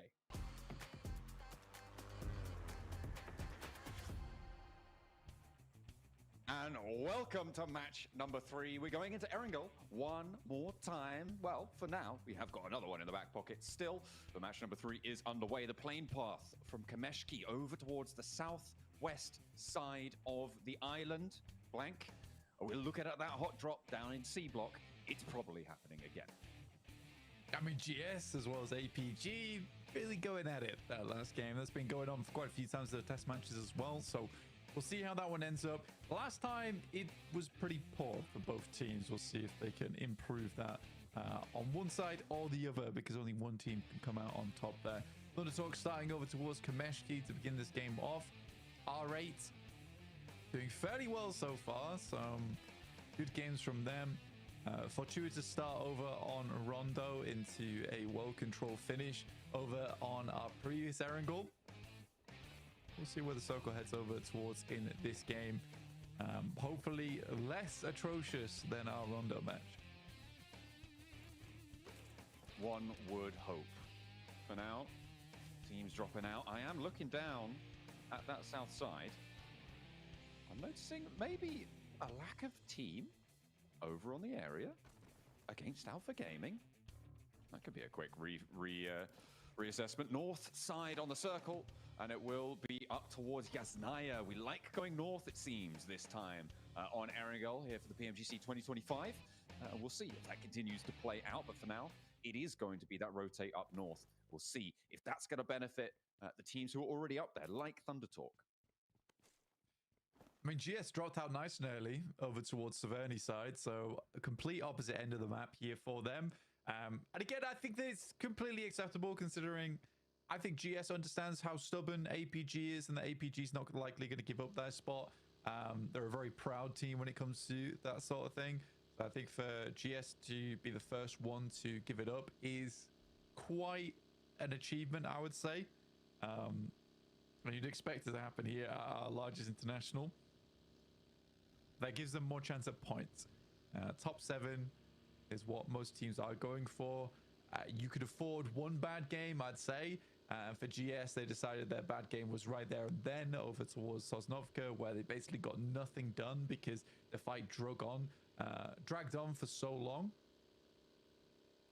So I think it's a good call. And they get a decent position in the circle off the back of it as well. Yeah, up on that north side, they can play out of Severny. It's about speed on that northern side, because a lot of teams are going to be rotating through that area, right? They're going to be looking at that side to find it. I think we've got a little interview. The Gauntlet, they won RA. I mean, Rondo was quite a performance, and you guys back it up here with the win. How are you feeling? Great now. So we start in Rondo with good points. So in Erangel, we must do the same. Are we going to get more wins from you guys today? Of course. Ooh, he's Thank you very much. Confidence from R8. They've had a good time so far, Blank. They're on 33 points. We'll see if they can keep that 10-point lead, or was it the circle helping them out? They'll have to prove themselves this time. They're starting in South George. They'll have to make their way across to the rest of the teams in the circle. That they will. The 7 was here and he was gone. He's quick. He's in, he's out. We missed him already. We missed him already. Northeast side of the circle. Yes, not completely empty. More Regnum Kaya probably heading over that way, but making an assumption they could be heading there. GS, Max is saying that this is their second spot on the map anyway. This is not too big of a deal for them. Invo to Severny. Honestly, I'd hope they would avoid the fight in South Africa. I think Severny's open right now. I don't think there's much reason not to go there. I think if you're getting a southern playing path, though, I imagine that, yeah, likely both teams will clash. But we'll see as the game progresses. Again, it's one of those things where I think having a free open drop spot is far better than clashing between a strong team like APG as well. Yeah, definitely. I mean, despite being able to win it that last time around, right? It's not guaranteed, and you do have huge chunks taken out you, almost guaranteed. Oh, the lone survivor from Orangutan from the last game. He's riding strong into this one. Let's see if they can make their way up. Currently, Orangutan making their way up from around Shelter, around the lumber yard at the top of the hill on the southeast side, and they're moving up to the east side of Yasnaya right now. They have got 2 players a lot further back, so I don't think they're going to be looking to take on Alpha 7 anytime soon. You can see them just over the hill, but they have stopped off in a pretty solid compound here. We'll give them a couple of opportunities, a couple of decisions to make, and options to rotate into the next stages of this game. A nice little foothold for them to be playing forwards. Hopefully they can do the same as last time and get into those later stages, but maybe with a few more players. Possibly a few more points as well, because for Alpha 7, who is a prestigious team overall, with a lot of background of being one of the most aggressive in the lobby, it is a little bit unfortunate seeing them play the way they have, but it's given them 9 points at least. But RA is quite clearly leading at 33. I think generally our average right now is probably about 18 points, right, across the board. So any team that's in around that 10-point region, it's not a massive jump you need to make to get over towards the top side, to get towards the top 7 position right now. But it's a case of holding on to that spot at the end of the day. Over towards northeast, though, Kameshki split from Thunder Talks. That has been regrouped over towards the south side of Stalba now, who are on our screens. They are rotating similarly on the path of Alpha 7, and Thunder Talks, I think, are realizing that they need to hold out on this eastern rotate. King moving over on that northern side. One of the few players that can go toe-to-toe with Silas in terms of accolades in the PUBG Mobile world. He has got a storied history, although it has been a while since he sat atop the pack. Certainly Silas with a more recent dominant performance showing. We'll see if that clash continues to bear out this time around. So far, both Regnum Kaya and Thunder Talk doing well on the game so far. The first 2 matches have gone well for both of them. It's 23 points for Thunder Talk. Regnum Kaya with 16. And still plenty more to prove themselves further. So we'll see what more they can do. DRX, again, another global championship title team. They're moving in over that North Yasnaya Lake. So a lot of our teams with that global legacy currently packed in on the north side of Yas Lake. Pretty atrocious gear, though. Got the Scar, level 1 helmet, vest, and a long journey from DRX to get towards a position. And honestly, from this spot, not massively guaranteed a lot of looting capability, unless they're able to shift on down on the south side of the lake there and pick up the buildings. Mad Bulls finding shots over towards Silas, immediately removing him from the equation. That was an outpost, and that was instantaneous. So Regnum Kaya loses a critical component of the team nice and early in this game. Well, you say nice and early. Not nice for the fans from the Turkish region or for Regnum Kaya fans, but brilliant for everyone else around them. We'll see what they can do with 3, though. See if they continue to find some fights. Hang on a minute. Are they split? Is that Loxy all the way down on the south? I think it is. Oh, dear. That is... I thought they were all up on the north side, and that might have been a lot better for them, because the circle's just popped up there as well. DXavier with a large swath of that land to the southeast side of Severny. Great for GS on that pop as well. The question is, can DX hold? Because they have faltered in their hold so far in both of the matches we've seen. I mean, both times has been a little bit difficult, getting backstabbed as well on the third party, but for DXavier, they are a pretty damn good team, honestly. I'd hope to see them do a little bit more. I mean, they haven't been having a horrid time so far in this tournament at 12 points. It's not the worst thing that could happen to them. Realistically, they just need one good game on the day, and if they can keep going on this trajectory, they'll be fine. This was the rollout over towards Silas. He was attempting to get towards our wizard tower, some kind of position to hold strong in, but nice pop out on the vehicle. And again, you get into that stage of the tournaments now in the year where those plays are common place. So yeah, you can't really just be rotating wildly out in the open.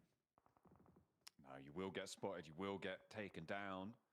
Weighed and measured, found wanting this time around for Regnum Kaya. Taking shots out towards Orangutan as they move over the hills. Actually doing so fairly successfully. Forward position working out, and they'll stay as 3 for now. They did lose a player earlier, but this is a solid shot straight on through. The difficulty is, though, there's a lot of teams on that north side already packed in. Not least of which, Thunder Talk. They are here on this north side, playing near those cable car approaches to the Stalber Hill. Playing near one of those stations. They're taking shots over towards Ulf as they try and rotate through. Teams are getting neighborly, but it is not a solid place to be moving into right now. It is very, very dangerous. I talked a lot about VP, and I think for fair reason as well, as that they were a menace in their region and continue to be a menace here at PMGC. They're rotating in from that northeast side, though, so they are late to the party. Will be coming in at the back of the queue. E Arena already set up. DRX moving in towards Severny alongside them on the south side. Have a couple of 2 stories to work with. DRX currently only on 3 players, though, so not wanting to engage any fight early. I mean, a very ambitious shot. I'll put it that way. Sometimes you got to take them, you know? If you land 1 in 10 times, you get a point, or you get an opening. You get a huge profit from it, but yeah, it's fine. It's fine. We'll carry on. We'll crack on with it. Next circle coming on through fairly soon, as well as the Wolves try and take the shots over towards APG, but it's being responded towards over towards that shooting range hill.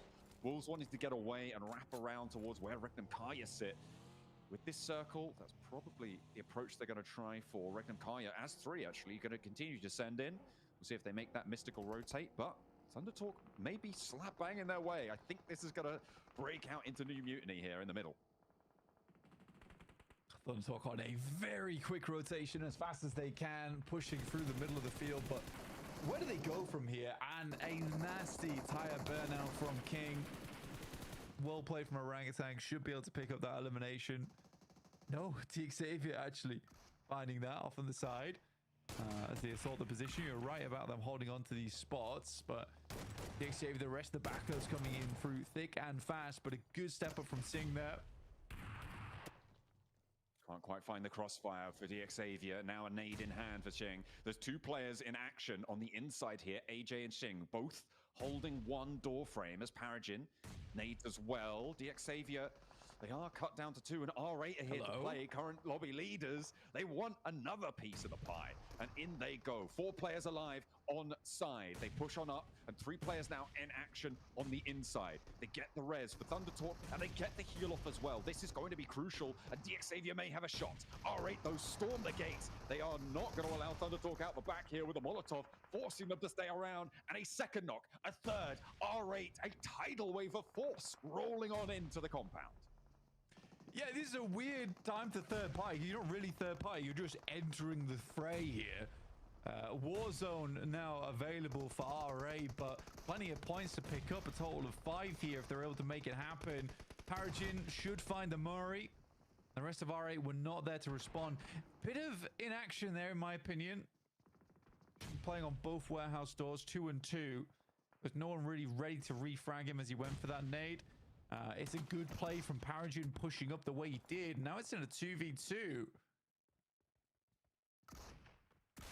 And DXavier, who looked like they were on the ropes. They had one player knocked on the outside, a full force R8 to deal with, but gets caught on a tire, and now maybe they're back where they started.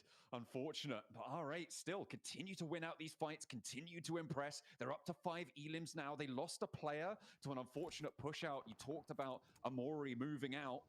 Maybe a little bit overzealous, but they get the benefit for it. And a 5-point game to capitalize on their first 2 blank. This is impeccable stuff. Yeah, I think that what we're kind of missing from all of this is that they took down 2 teams in that process, right? Very, very quickly as well. So there's no one really outside the borders to third party them. But not only that, they clear a massive amount of space around the area, which you can see right here. So thank you very much for bringing this to everyone's attention. But you can see right there's so much space that now they have cleared in that position. Gives them much more freedom to breathe. You can see for Alpha 7, when they're moving through Regnum Karya, Mad Bulls, Kara's in the way, GS2. But R8 can sit pretty for quite some time now. Such a dangerous push. And an odd time to do it in. Again, very lucky that they entered as DXavier went on the defensive. But yeah, I think for R8, they still play it fairly well. I think the only mistake there is that Amari pushes out solo. But even then, I think he thought he was covered by the smoke, and it is just a smart play from Paragin to just push the smoke, which most of the time is a bad idea. How are they? FGS just moved as 4 through about 9 teams just there and got through fairly unscathed. Massive confusion tactics as they move out in a straight line, swerving left and right, and nobody seems to be able to understand what's going on, least of all me. They've managed to make it to Severny. I don't even know why you would choose to go to Severny. It's not necessarily the strongest spot right now, but they'll get there. They'll be safe for another circle. Yeah, I think that they assume that the only area that's still free of space is probably Severny, because they're just on the western side of the circle. I don't think they're taking into consideration the previous circle, though, in which case quite a lot of teams would have wrapped onto this spot. ESO goes down, sadly, to QXZ, who has held this position for quite some time. I think most teams just weren't prepared to take shots and were worried that shots would be taken at them if they stepped up there versus GS, because it is such open land over towards that eastern side, which is not fun always to rotate through. Obviously, GS has a much easier time of it. Somehow, I mean, it felt like Mad Bulls should have had massive broadside on them, but it just was not to be. Kara, they take a knock, but not going to be flushed just yet. Alpha 7 want to descend on the position, though. Look at that forward pressure. Moving in for Obscure, playing close, and Marceau goes down. Lewis up on high, trapped out in the blue, and Kara have nothing to say about it. This is a brilliant little piece by Alpha 7, picking up a nice little opening for themselves. On that eastern side, though, they still have to put the pace down because the blue zone marches forwards, and there is so many more obstacles left in their way. Kara attempts to move up, but Orangutan immediately put that to an end as Poser goes down. I think Mad Bulls might have actually even found that knock and flush there. Wolves on the south side. A clear crossing over towards the north and see if they can pull a GS and just push on through. They have a lot of vehicles to work with.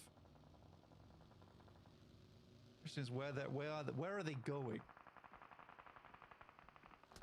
There is their destination. Will it be a little brown box on the ground? I think. Well, it's the ridgeline just before Severny for now. I mean, this is actually not terrible here. They've got terrain cover out to their east side. It's unlikely that OG step up and take shots out their way. This will be okay for now. For now being the operative word. I mean, it's closer towards the center. It's closer towards the center at least. We are waiting on the next circle shift, which does go north of us towards APG and Regnum Karya. So our 2 teams that are basically the stragglers inside of this lobby. I think Orangutan is going to have a little bit of a difficult time moving over towards that north side. But this is such a disgusting area to play. Very open over towards the beachhead. Not ideal locale for anyone. There's going to be between DRX as well as GS right now on the north side of Severny, who basically have a lot of control here because they get to decide the momentum that they want to take, as they will hold on to the compounds the longest out of anyone in this circle. Mad Bulls playing this 2-2 position. They've had it for a while. They couldn't really control too much on the rotate. Certainly not from GS and now Alpha 7. Going to try and move around it. Tulika sprays towards them, but again, just not connecting, not even taking shots anymore. But Push-Up, the same story. They're waiting for the back two, but they're not even taking shots there. Maybe this is how GS were able to get on through it. There's just no shots coming out from the Mad Bulls. It might be an ammo issue. To be fair, looking at those numbers, maybe that's what they're looking for. A little bit of ammo conservation. As Alpha Gaming, yeah, they're immediately pushed off that beachhead. It's tough. It's very, very tough. And I mean, as just two players, it's pretty easy for Alpha 7 just to wrap around on that side. It's the tiniest of a hill here that's giving Alpha 7 a little bit of space to breathe. They are having to drop down quite a few smokes to make the rest of the cross. Squeeze out, making sure to remain vigilant.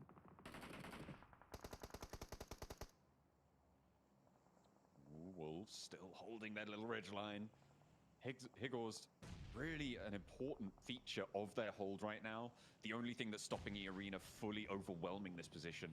Them and DRX, to be fair, from the north, a potential third party on the road crossing, but they're establishing their smoke lines. This, though, is the opportunity for Wolves to bring Doran back to his feet. If they can get back to fighting force, that is huge. And a pick-off onto Morban is even bigger to keep the Wolves safe on that southwest side. In the meantime, on the southeast, you've got Ulf pushing their way through. They need to get past what remains of R8, which is Prestige, and the Mad Bulls, who seem to be completely reluctant to take shots at anyone. So perhaps easier than they thought it would be. A knock sent over towards Coops, though, and there's that trade-off. The arena still making this fight navigable. Patton has to push that. Like, he has no choice but to push that. Sadly, now down to just Higors off in the backside. I don't really know what Batten's game plan was there. He's just running backwards and forwards. As soon as your two teammates get knocked, you have to relieve pressure, right? And the only way to do that is to hope that Higors is able to hold out players peeking from the window as you push up and take down the player underneath. Alpha 7 gets some great nades over towards Regnum Kaya. We'll flush them out. In the meantime, Mad Bulls is currently absolutely tearing their way through Ulf. We had a word from our eyes on the ground from 7WG. He gave us some info that OG said that they're building some confidence and they're looking to adjust tactics. Obviously, coming through from India, having a great time here so far at the start. They're up into 5th place now, Blank, on the overall standings. And if they can continue to build that confidence, it would be great to see an Indian team back towards one of those really competitive spots. It's been a long time before since we've seen that sort of thing, and it would be great to have it once again. That representation would be brilliant. We'll look forward to it, but they need to hold their nerve.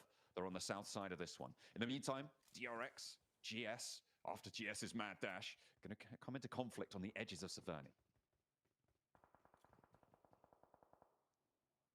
DRX will just be holding the high ground. 3 players for them. GS underneath. Still pretty incredible. GS are able to get here.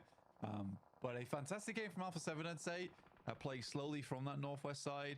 VP were taken down a little bit earlier, but RA still have profited massively of this game. Immediate shot from Revo over towards Pusher.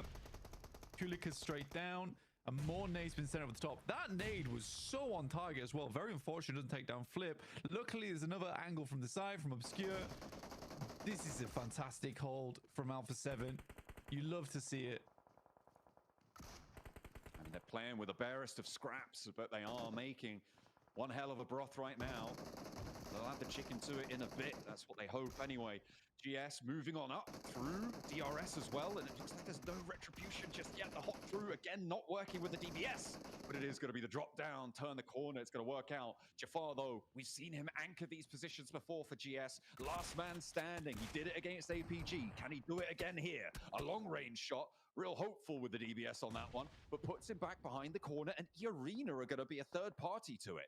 Jafar still, though, moving up to the top rope. Looking to try and drop the elbow, but maybe overexposed now as teams across the way. They'll get his sightlines. That woolly hat looks mighty tasty as a point, but he's got more to say.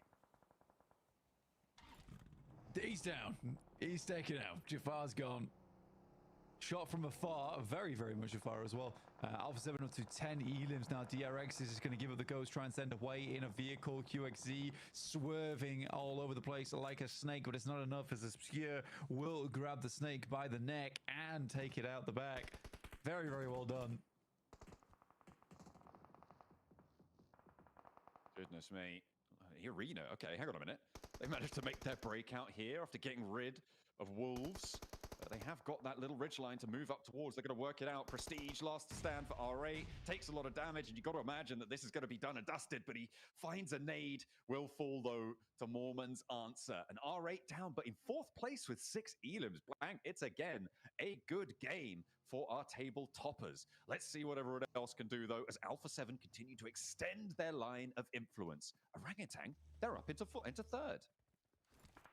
I think the thing is about Orangutan is that they're consistently getting towards end games, but it hasn't looked pretty. It has looked pretty bad, honestly. Last game, hiding in the water. Previous game, hiding in the water. This game, hiding on the south side. There's been some points here and there, but like I said, it's not saying it seemed too phenomenal. You got to respect that they're making it far into a lot of these games, but again, it's hard to say. I mean, this playstyle does technically work. If they're able to pull this off at an international level, there's nowhere where I can say that, you know, hiding will only get you so far for so long. It's like they're already doing it at an international level, so you got to give them praise for that. But it's definitely not going to get you a first place. No, not first, but maybe a 7th. Right, that's maybe what they're looking for. I did have a little correction from 7WG, who I gave some info that he sent over towards them earlier. He said that OG are actually looking to adjust to be more focused towards elims as time goes on. And once they build that confidence, that's what they want to end up as, a high elim focused team. Well, maybe not a high elim focused team, just maybe more focused than they are now. So perhaps that's what we're going to see from them here, potentially. They're up to 3 elims on the match. They started on 16 points blank at the start of the game. They're guaranteed to be on 19 from the elims they found already, and then you add on the placement points as well. But this is their big test, moving against the Arena. They lied. They straight lied, dude. They have not adjusted tactics for elims at all. It's been another slow game. Some okay nades, though. I'll give him that. This one to the side does find a little bit of damage there. Good shot from Kriov in the distance towards WizGod. Again, you're exposing yourself towards the beachhead on that jump up. I think this is exactly why Arena's playing down this position. This should be a textbook Alpha 7 win, though. And one that couldn't have come sooner. I think for Brazilian fans, this is a very, very good way for Alpha 7 to save face after what had been a couple of pretty upsetting games. This is hopefully their game to take, but never say never, as Arena still have got a shot onto this one, and the nades aren't quite connecting towards the Arena. Revo under danger, under threat here. The nades are still coming out for him. He's like a mortar turret there in the grass, but it's only a matter of time before he gets spotted. Orangutan, though, in the meantime, getting put through the mincer. Having a real tough time. Their backline's cut down to 2. The heal comes out, but Alpha 7, they're faltering a bit on their 3-man push here. Not quite as effective as maybe they would have liked. They do hold a lot of ground. That is their major asset right now, Blank, but it is all up pushing, and that is not the way to do it. One knock found, a second needed, necessary to take down Orangutan right here and now, but they're not going down without a fight. Yeah, I mean, this is bad news. They absolutely need to keep 3 players up, otherwise this happens with E Arena. They immediately reposition. The reason they were taking fights on towards that high ground, though, is specifically so they could dominate over towards E Arena later on. But I think that initial knock has been a little bit worrisome. I still think Alpha 7 has a strong chance to finish this one out strong, though. Yeah, with just Sakura now remaining, Mormon getting that knock onto Carrillo made me worry, but there was an answer. Carrillo kind of missing that spray, but it's not going to matter. The numbers still firmly in the favor of the Brazilians now. As Rizal moves out, Sakura takes some shots, but there's an answer from the side window. The lean out shows him the shoulder, and it is a cold one. Alpha 7 put them to sleep. It's just funny how that's the second game in a row we've had a drive-by be the ending moment of the game. So very cool. I like that the players are all putting a little bit of pizzazz on the game, a little bit of panache here. I think that for Alpha 7, Carrillo goes down because he realizes he makes a big mistake by not holding that off angle. It's the only thing stopping E Arena from pushing over towards that north side. So a little bit difficult. Anyway, we'll head back over to the desk with their breakdown of that previous game.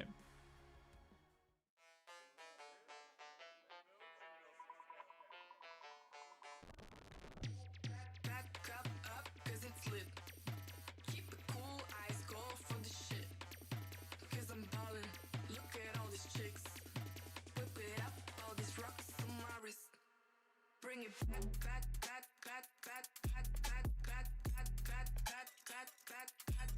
Bring it. Keep it back. Look at all this, bring it. Woo! Alpha 7 get the chicken dinner. Let's get it going right there. I mean, beautifully made by them. Oh my god, that wrap that they had. They landed in the Pavka, right? They do the good old fast hug the zone, rotate to the hardship side twice, and it just works out perfectly for them. Neptura, what do you think about Alpha 7 getting chicken dinner here and now?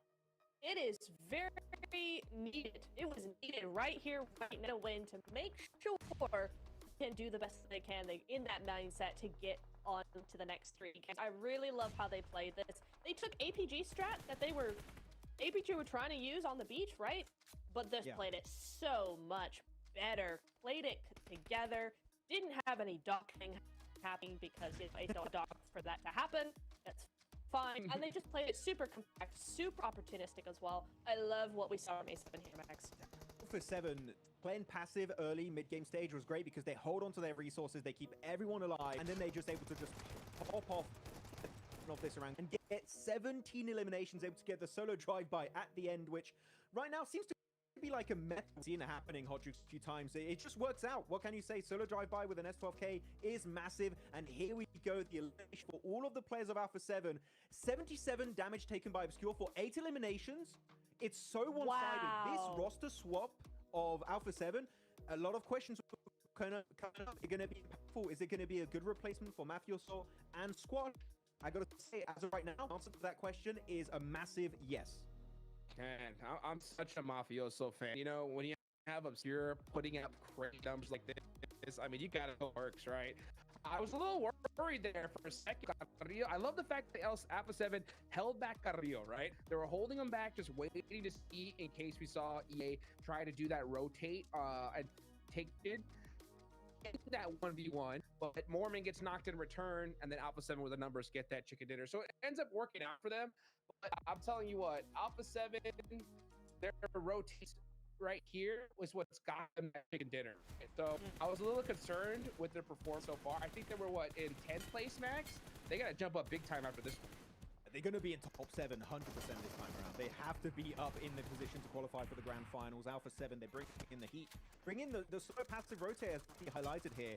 And just play it very slow, wrap around Morgan Stolber, get into the beat area, take it away easily from Alpha 7. Like, it's just APG, no Alpha 7. Alpha 7 take it away from APG.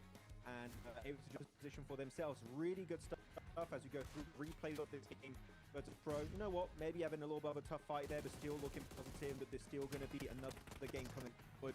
But as replays now, that fight between Xavier, still happening, and then the E Arena and R8. so messy, and I think that we need to see more of a change here from the Xavier, because that was all over the place. I didn't like it from it was all over the place. I mean, the problem is, right, we've had clashes between Xavier and R8 here. Well, actually, Thunder Talk and then R8 here, and also Wolves in the game. Actually, the common denominator is just unable to hold a good defense against teams at compound. So it's definitely something they need to step up in that regard if they want to survive. They've got the survivability, they've got the position, they've got the idea. It's backing that up with that close range strategy is going to be a problem.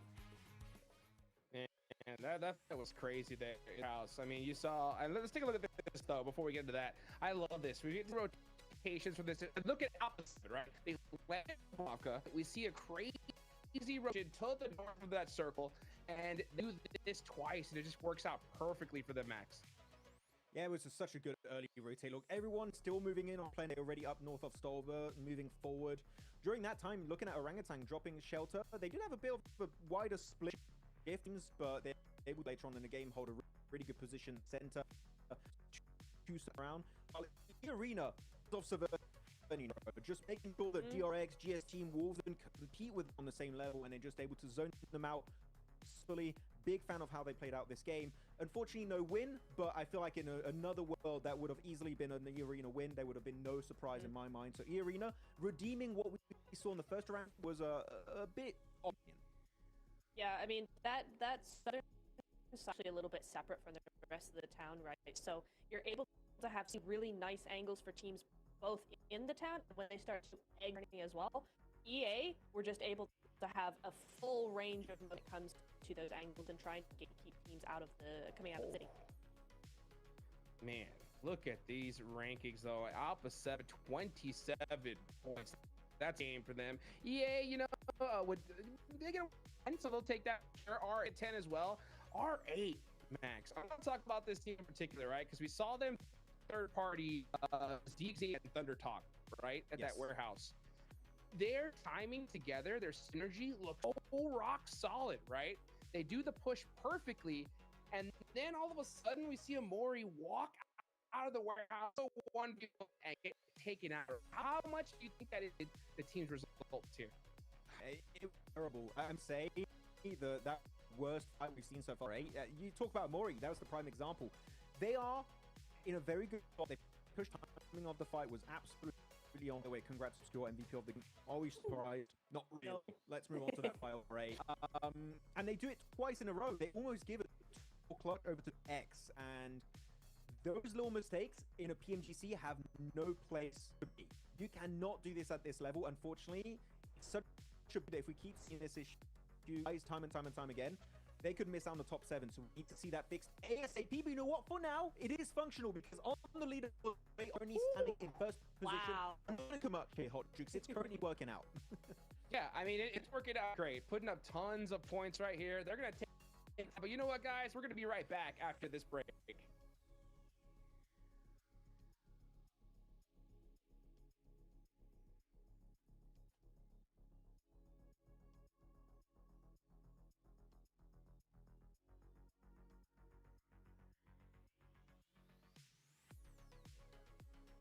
Okay, well, what we are going to continue here really quickly. You can see we got our 8, you know, it's right here. The reason I think we're being so hypercritical in that tournament, right, is because that just little loss there from a more necessary, right? They had such a dominant in that warehouse. For just to push together as a team, they wouldn't have lost them. Being, I think, a little nitpicky, even though they're in first place right now, right? Because I mean, look at what happened last year, right? 2024 PMGC, it's decided by just one singular point, right? So you just can't afford those mistakes here at this stage. Yeah, it's something we really need to talk about after we get over to the break.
racing experience.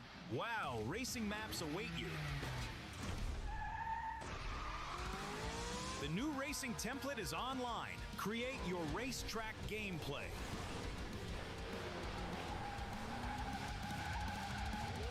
Navigate the forest racetrack. Unleash your racing passion. Surpass your opponents. Become the king of speed.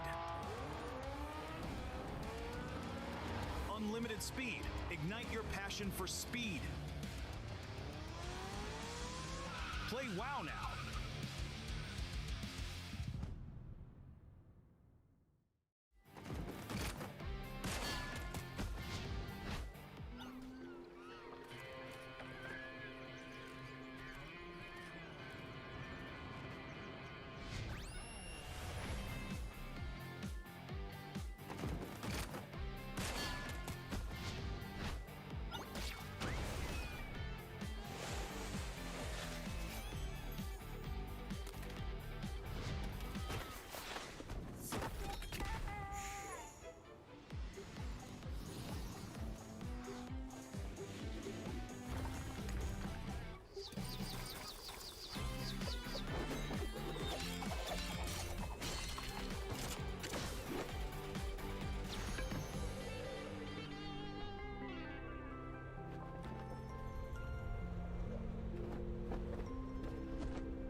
I'm here with the men on a mission, none other than Revo from Alpha 7. A convincing win in match 3. But if we rewind a little bit on the first 2 matches, it wasn't up to the performance that we expected of Alpha 7. What was going on? Vocês tiveram uma vitória bem convincente, né, agora no terceiro jogo, mas nos 2 primeiros jogos teve uma performance ali mais na média, um pouco mais abaixo. O que você tinha a dizer sobre esse terceiro jogo agora? O que mudou para vocês? Bom, eu acho que a gente começou um pouco devagar, entendendo como que estava funcionando o jogo, mas acho que isso é normal, depende, vai de time para time, e a gente entendeu agora como é que funciona o jogo e, claro, buscar mais vitórias e, se Deus quiser, ir para a final. We started a little bit slower, but we are getting the feel of the game and all the tournament.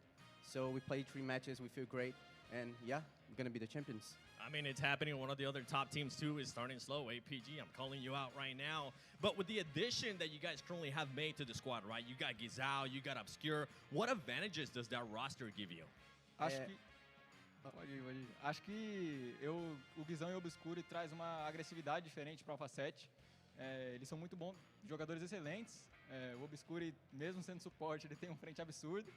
E, bom, acho que é isso. O Guizão também é excepcional e acho que é isso. Eles trazem uma agressividade muito diferente para o Alpha 7. So yeah, they bring a lot of like aggressive play style to our team.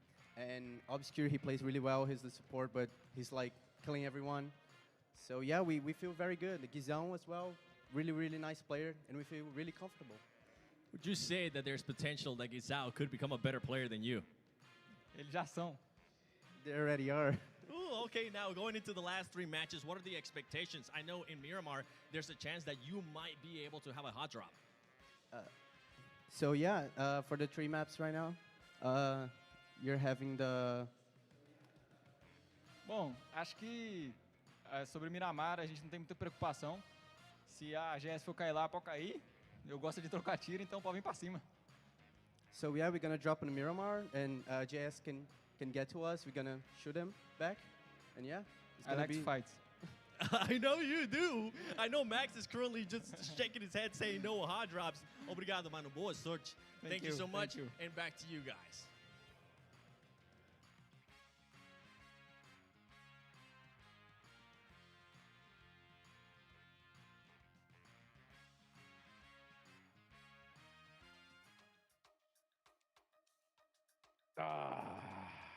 Hot drops.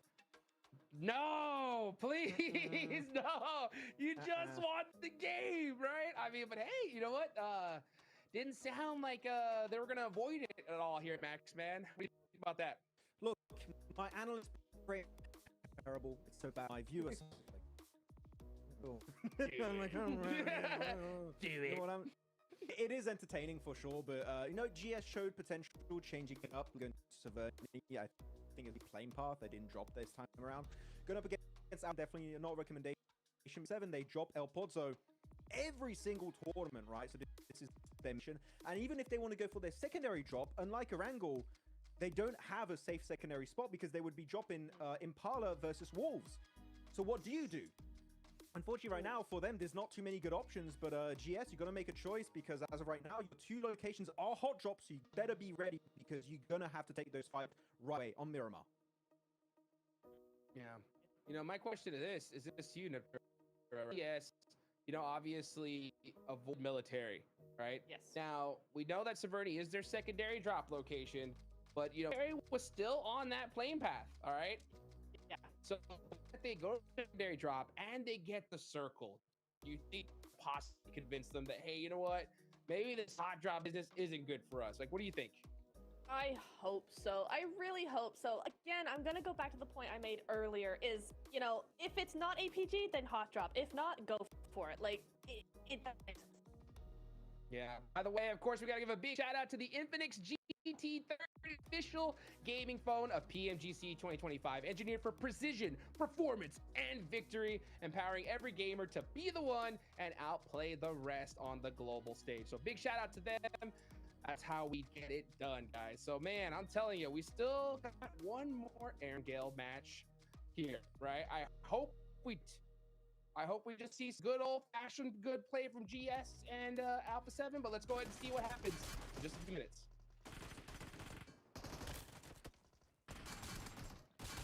But you know what? The recap. We are here, right? Let's go ahead and take a look here at this fight here. R8, I'll tell you what, from the get-go, this squad has just been straight aggressive, Max. Yeah, I mean, R8 really liking what they're bringing to the table here for PMGC so far.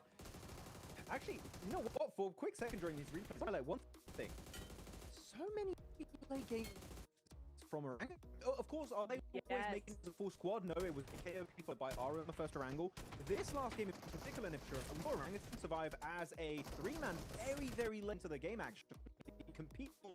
I think these were a little bit, unfortunately, off their game, not really super precise on top of Arena, but you know what? Orangutan definitely performing way better than I initially expected entering on this first day of PMGC.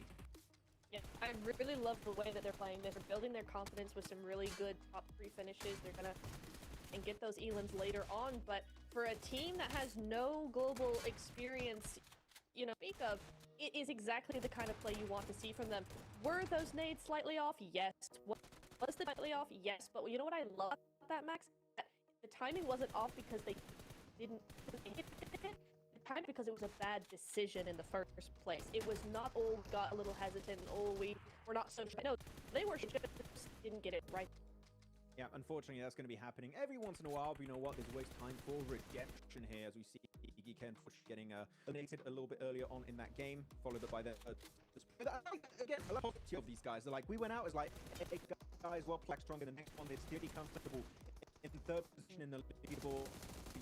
Harsh on themselves. And then later on in that game, still feel like are too passive. They should have went a little bit more aggro on some of these fights to third party, though. Especially they're fragging to on this roster. You've got Soulless, you've got Ketch, you've got Aaron. They are using their full potential here on these fights, and I feel like that's really hurting them so far in the rankings because they are, as of right now, in 16th position. You don't want to be there. That's not good. No, not especially with how all these teams are playing. I mean, right? Wow. They started off as a little bit. Well, yeah, that's crazy. Mad Bulls mixed with 7.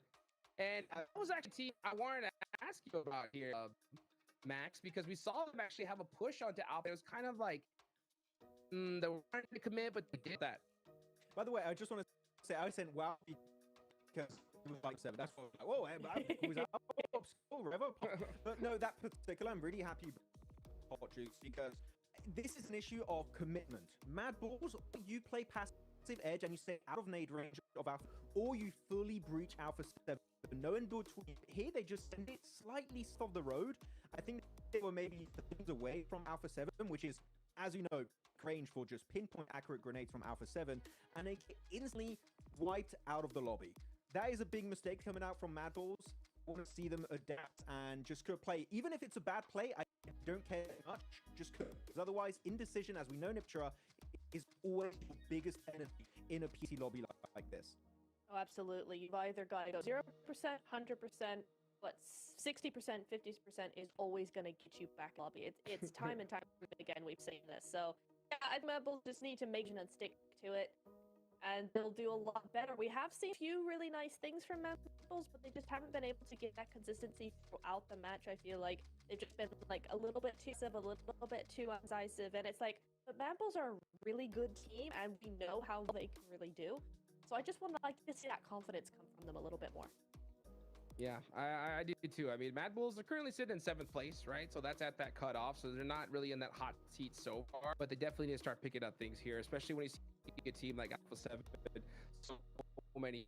It's going to happen here, I think, consistently. You know, Neptura, when we see a team get a good position like this, at this stage, we know they're going to get double-digit eliminations and the chicken, right? Yeah. Now that we got one more Erangel left to go, okay? Which in particular do you think you want to see a chicken dinner from right here and right now?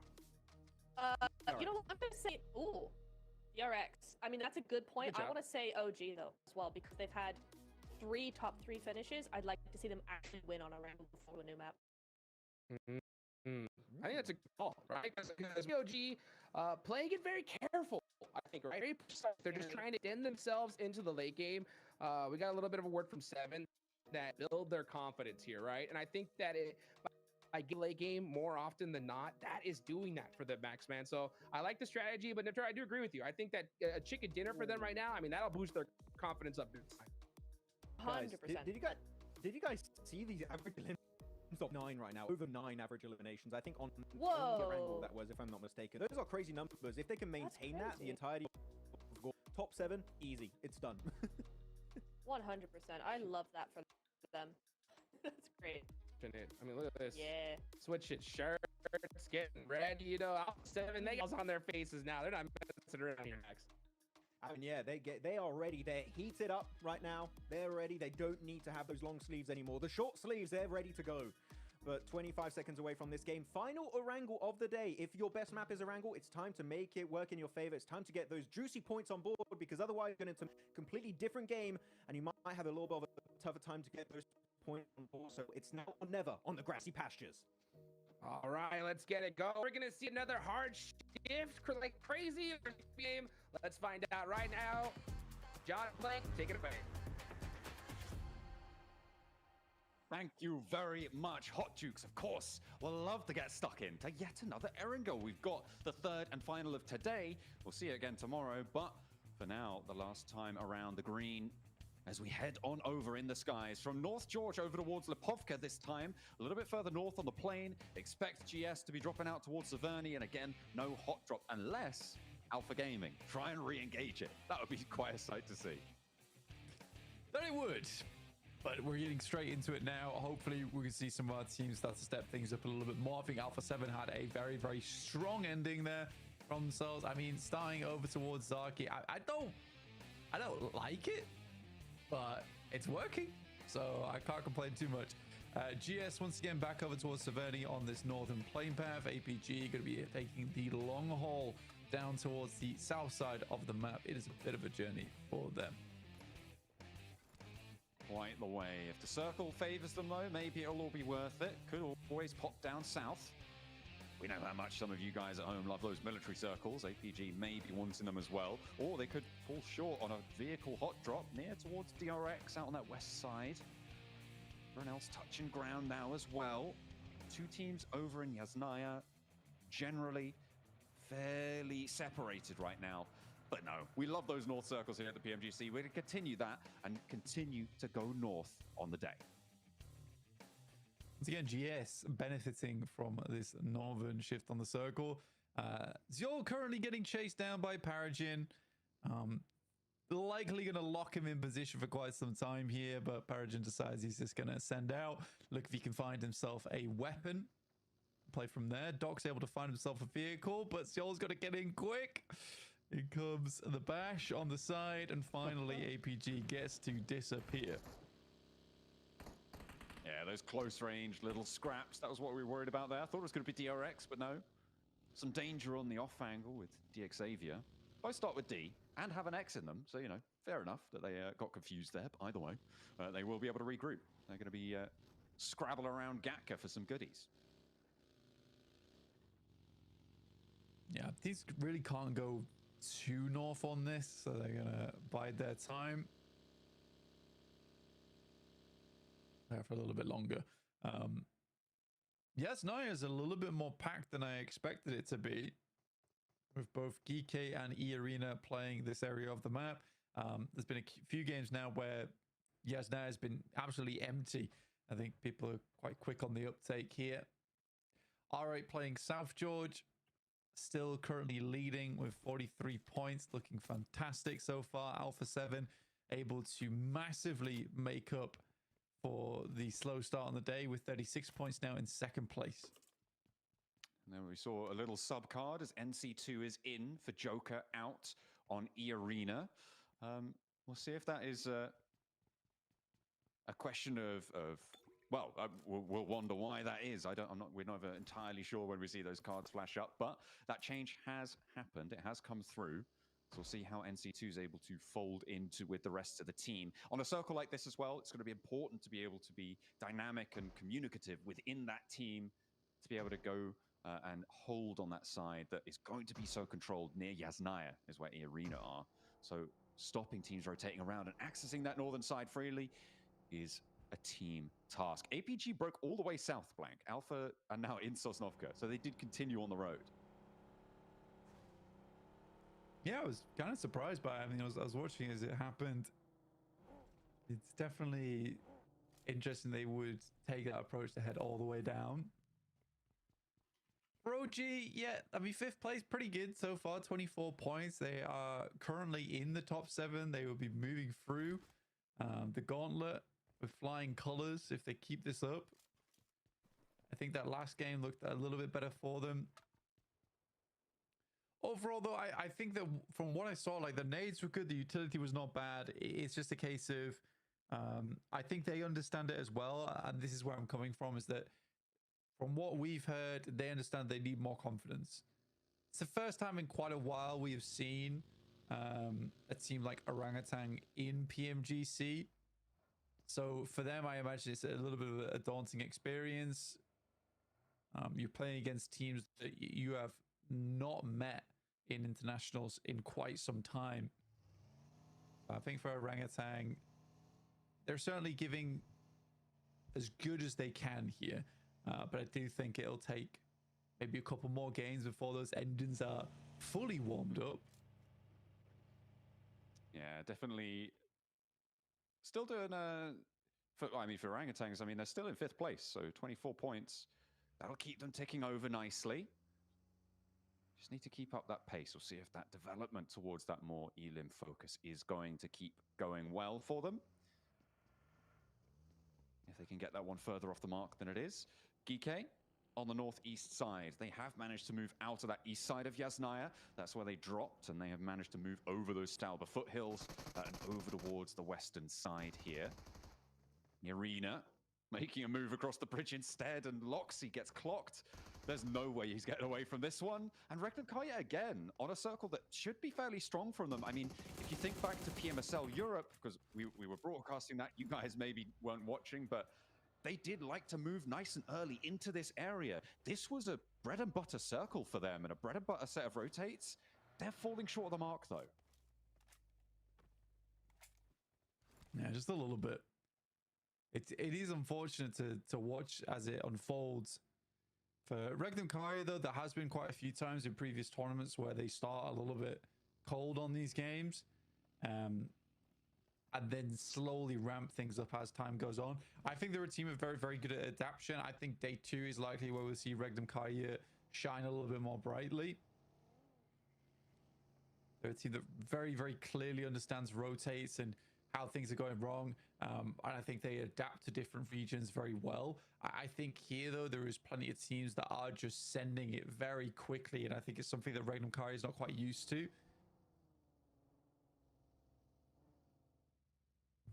Yeah, it's something that they are going to be looking for. I just ran some quick numbers, Blank, about 7th place.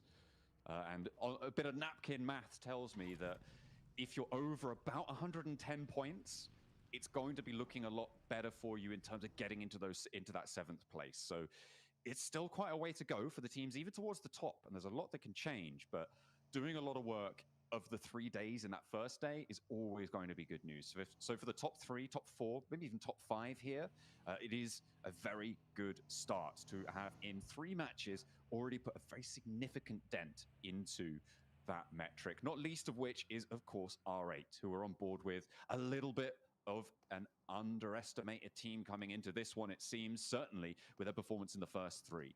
The first 2, I think there was still maybe a question that they were performing strongly, but into this 3rd one that we saw from them before, I think they have started to really turn up the heat. Yeah, I think for R8, it's certainly one of the cases where, you know, at 43 points right now, they're more than a third of the way there to securing a spot towards the Gauntlet. Again, you've got to compensate for those bad games that you inevitably will have, going down in 16 for 0 points, which happens more often than you'd like to admit for particular teams. Even some of our best squads, it happens as well. So I think for R8, if they can end the day around about 60 points, and they've still got 3 more matches to do that in, they'll be very, very happy. And I think that so far they've shown that a lot of their expertise is here on Erangel, but we've yet to see the performance on Miramar, so it could be that they get some great games there too. Absolutely. It'll be very interesting to see how this lobby takes on Miramar, a little bit more further apart from one another generally, a little bit longer range engagements on average. Obviously, there will be close range engagements as well, but the distance that sits between you and Miramar generally a little bit longer, so an adjustment needed to be made. The Arena, with their substitute coming on in, leaving Mormon out to scout here, maybe will be severed on the rotate by Ulf, but at the moment, I think it's just Ketch on that forward position, and I think Irina have spotted it as well. Mormon will definitely know about it, as we love to go to Zaverni, it seems, on these circles. The spray down over towards Irina, going to make that regroup harder, but they're going to do it nonetheless. Man, I thought Ragnarok was going to hit a couple more there. It's not meant to be, sadly. GS still sitting strong on the northern side of the map, with Regnum Kai underneath them, like you're saying. Strong central position to play in, but with only 3 players to do it with. This is the 2nd time in a row that Regnum Kai has suffered from being a man down early on.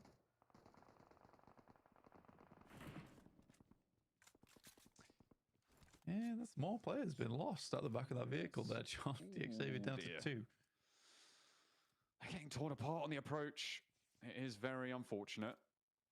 And DXAV not really having the impact that we expected of them. Coming into this tournament, I mean, these are a tournament favorite team, right? DXAV, I personally had them in one of my top 3, I think, coming into this one. I don't think that's an official thing that I've put anywhere. But they definitely were up in towards the top 3, in my estimation. Their record this year has been really fairly solid.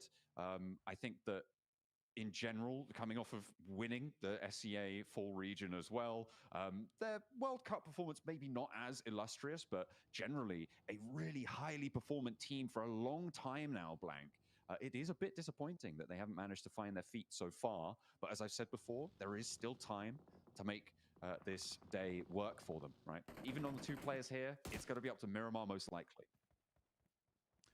Which is where DXAV usually shines anyway, so I wouldn't worry too much. I think for DXAV, they're a team that does very, very well in the central position where they can control area. Like, area denial is like one of their specialities. Right now, though, and I think a lot of teams are feeling this, is that it's very hard to push through these teams. Sightlines are everywhere. Teams are very vigilant. They are on a swivel at the moment too. So if you're trying to push for a central position, it's likely going to get shot at. Like, you can't just recklessly rotate through the circle anymore, like we just saw DXAV try to go. And because Mad Bulls or a team close by will just take shots and likely hit those shots as well. So yeah, I think for DXAV, there needs to be a more patient approach to these Erangels tomorrow. And maybe that will develop. I think there's a lot of opportunity for all of these teams to be making it through towards the finals, sure. Top 7, of course, will be the easiest way to do it. But there is a little bit of leeway for them, right? They still have those group stages, those last chance stages potentially, if they're able to get through there. So not getting top 7 here isn't the end of the road. And maybe that's allowing teams to be slightly more flexible with it. Maybe not the best idea, but certainly is definitely possible there. That's a lot of affirmatives in one sentence. Kara on the north side having trouble with Alpha 7, who, again, with their backs to the coast, finding a good fight. I think it's the second time that Kara has really struggled versus Alpha 7 trying to make their way in. Again, this is kind of the opposite that we're seeing from DX Saviors, that Alpha 7's rotates are quite staccato-like, where they'll rotate a little bit forward, they'll stop, they'll see if they can see any presence within the circle, take shots, hit those shots. And nothing they can do to weaken teams around them is very, very beneficial to them. And slowly but surely, they work their way in towards a strong spot. So I think here on Erangel, Alpha 7's been playing these last 2 games very strongly. I hope that it continues during this match as well, because I've been quite happy with what I've seen since that initial Rondo game, which although wasn't the best match from Alpha 7 in the world, they still got some good placement points off the back of it. So it's kept them in the running at 37 points in 2nd place. That's what you need in the running at this stage to get towards those grand finals over in Bangkok, in the main city itself. Be lovely to see them there. I mean, for Alpha 7 as well, after coming off the back of PMWC, right? For Alpha 7, not even qualifying for finals, this is a real necessary redemption for them, right? It is necessary for them to step back up to that level of some of the best teams in the world, because we know that they've got it in them. And we know that there are some real firecracker players in there. Some slight changes to the roster coming on through, obviously. Obscure with Rizal as well. These slightly newer entrants to the team. We'll see what they can pull out the bag here. On the northwest side, they do have a chance, but the circle doesn't help them out here. It's going to push them down to the southeast edge. Gives Geekay a pretty solid spot on that hill to the west of them. Going to be highly contested. I think for Wolves, it's not a bad spot to play down towards the south side on the ridgeline. Your difficulty is that even though you hold this position, you still have to worry about a lot of the high ground off towards your west side. Alpha 7 is an interesting talk you made about them not even qualifying for the PWC. I think that they're a team that certainly struggles with this, which is if they don't have the hunger for the games, then they don't perform well. I think actually them not qualifying for the finals and PWC was probably one of the better things that happened to them, because it lit the fire underneath them again. I think that they struggled with that for a long time, always getting 2nd places. But I think that those 2nd places actually were the things that kept driving them forward a lot of times. So it's one of the few teams I've been like, oh, they just need a 2nd place and they can do well.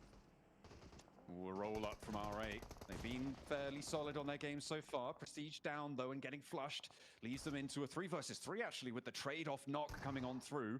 Another flush over to Regnum Kai. We'll touch on that in a minute. But R8 battling now out in the open against Orangutan, and I-7 wins out that edge. Will find another knock as well as he steps out into the courtyard, able to find a 2nd player from Orangutan, and they are cut down to 1. Not going to be able to win out this fight. Unfortunately, DRX will pick up the pieces as well, and the nades are good. Everything else comes crumbling down around their ears, and R8 make out like bandits. 4 elims, and they are down to 3, but they've done the work already. 47 points and climbing. See, I can understand like the mentality from orangutans. They need more points. They want to get more eliminations. I can respect that as a limit test for the team, but it is a horrible time to be going for that fight. Right, you need to look for that fight much earlier, where the pressure is on as the blue is about to close, when you got a minute out. So you got to pace the fight much. It's much more stressful for R8, where they got to pace the fight because they got to think about their future moves. But moving on to that position as the circle's pulling in creates this horrible situation for both teams, and I think it is one that's made so by Orangutan as opposed to R8 playing that spot. Ulf takes down APG again, which is a bit of a prank. Bit of an APG prank. Yeah, 16th place for APG. Again, not what we expected coming into this one. Can't count them out, okay? They're Trust me. so done. It's over for them. We're never seeing them again. Can't. You can't count them out. I've done it. They're, what are you going to do? They're possibly one of the most annoying teams in the world when it comes to having no points. Because equally tomorrow they could have 70. Oh, Alpha 7 really struggling on the roll-up. They've just been taken down by the Mad Bulls on the approach there. Really not great stuff there. They needed to try and convert on the northwestern side, get a couple more points on board. R8, similarly, now suffering, taken down by Malloy from Virtus Pro on that southern edge. Although Malloy doesn't look at the best of shape either, but the top of the table's blank. It's been really quite decimated right now. So a lot of teams with opportunities to jump up towards the top side. Yeah. But Mad Bulls, I think it's the first time in a while that Mad Bulls hasn't been a bit of a cringe team name to utter. Because usually it's a team that in the past had some of the best players from the CIS region in it, doing fantastically well. They got poached multiple times, leaving only Zerich really is the star power on the squad, and even he started to fall off a little bit without the help from Effects via his off-angler. But I think that the rebuild from Mad Bull is actually very, very good.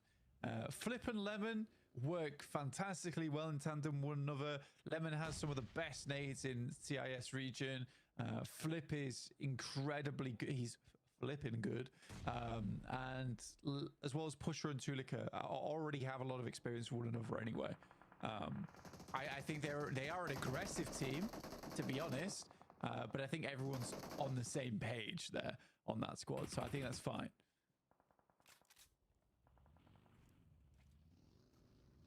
You need to hold it out on the western side. DRX need to move forwards against Ulf and Mad Bulls towards their northern side. Malloy still that thorn in the paw of the DRX Lion. They'll have to handle it. I think you might just deny the point here at this stage. Look at the blue zone taking him down. The heal does pop through, but into stage 5, he does not have long to play this one. Maybe a backstab, maybe a little game changer on a fight. I don't think that Malloy is going to make it into the placements. That should be it. He will fall down. It is just a play zone point denial. All right, Wolves going to try and make their way through. Thunder Talks as well as Geek playing on either side of the road there. Advantage goes to Geek being closer towards the circle. So Thunder Talks will have to push through them eventually or wrap. Even then, you need to take your shots there. As we see the south side rotate, DRX, they managed to get rid of Virtus Pro. And they move over towards the Wolves, and a good knock on towards Coops in the backstop position as well. That's not going to be particularly flushable as Thundertalk try and cross the road and Ulf try and cross the road and Thundertalk deny them entry there and get a knock over towards Geek. This fight seems to be a little bit of a stalemate between these two teams, despite the number of nades and Molotovs being sent between the two positions. DRX have taken a lot of damage though. And they're going to have a real tough time rolling up. Doran for the spray down onto Soaz as he breaks on through. That crash line is good, and it's going to be held. Coops goes down 1 for 1. Hyunbin follows. QX set up on the hillside needs to come up big now because he's the last player to stand. The inside getting torn apart. Nobody's alive in the shack. The points are there for the taking, but nobody's ready to do it. A sliver of health on the high ground as well as DRX last hope now, trying to keep things going, but Solus bombards the position time and time again, stopping the Wolves from flexing out, and it's going to allow the heal on the high ground. Damn, well played, Eagles. Actually able to make it happen. Hold down the fort for the time being. Yeah, this is where life gets very difficult for Thunder Talks, I was talking about earlier. You know, the circle being on Geek's side, it's just going to make their life so much easier now. For Thunder Talks, even pushing far over towards the north, yeah, you can get behind that lip on the very northeast, but even then you have to deal with GS. So we'll see how Thunder Talks plays for now. Either they push north or they expend a lot of utility here in the next 5 minutes.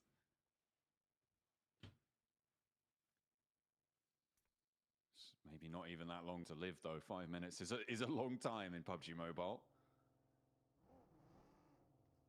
And it might even see us towards the end of the match here. GS on this northern side. Mounting up now, playing with 4 players alive. They are leaving 1 player still in Severny, trying to keep those building high ground positions under control, maybe an off angle. So they roll up towards Paragin's shack. One of the last players, I think the last player, in fact, for DX Xavier. He's going to try and fend them off, but posting a nade through will do the trick. Just need to land it on the mark. Doesn't quite connect. That one does, though. He's not the last player for DX Xavier. It's actually Levi's off across the road. You can see there on the minimap, but yeah, it's not going to be... It's not going to be able to get that one back up. And GS move in to the shack position on the north. I think if you're Wolves right now, yeah, they're doing it at this very moment. They're going to try and push over towards Mad Bulls as well as EA. This fight has been raging on for quite a while. Unfortunately for them, Mad Bulls are able to pick their player up, as are E Arena. But I would say that E Arena is now in one of the worst positions in the world. Sandwiched between both Mad Bulls and Wolves. Egos goes down, so despite his valiant defense down on the southeast side, he will not regroup with the rest of the team. Going to find it difficult. Mormon finding it difficult to stay on his feet as well as the nades pour in from the high ground for Mad Bulls. They keep the pressure on the southwest side. And they march ever forward, seemingly inexorably, but there's teams that will try and stop him here. NC2, no substitution play for him. Unfortunate as they meet their demise. Wolves trying to move up on the lip of the bunker, but he's backed off from the off angle as the spray down is good. Mad Bulls making their way closer and closer. The last player from DX Xavier, Levi's not getting stuck into that one. Doesn't want to give the game away just yet. Let Thunder Talk go for the crossing first and try and ladder up on the placements because GK have to hold. I mean, it's a good time for Thunder Talks to do it. I mean, wrapping all the way around the building, trying to get to a side that doesn't have many windows. Unfortunately for you, this building has all the windows. Nate goes through, Kevin goes down. There's Saf out as well. Ragnarok last left inside the building. The Vikings are looking to decimate against Ragnarok itself, but Nerzed's still in the fight. Oh, he's able to stand up though. Ragnarok still with a little dying hope here for Geeke. Able to find a knock. Thunder Talk suffering on this crossing, sitting. Needs to get rezzed here. The player on the back as well needs to try and stay alive, stay safe. And Ragnarok can't quite weather the storm. Unfortunately, the Thunder was just too strong. As AJ crawls across, he gets clipped. And it's Thunder Talk down to 3. I mean, very, very difficult push for Thunder Talks. I mean, that is not an easy crash to go for at all. I think they played it quite well.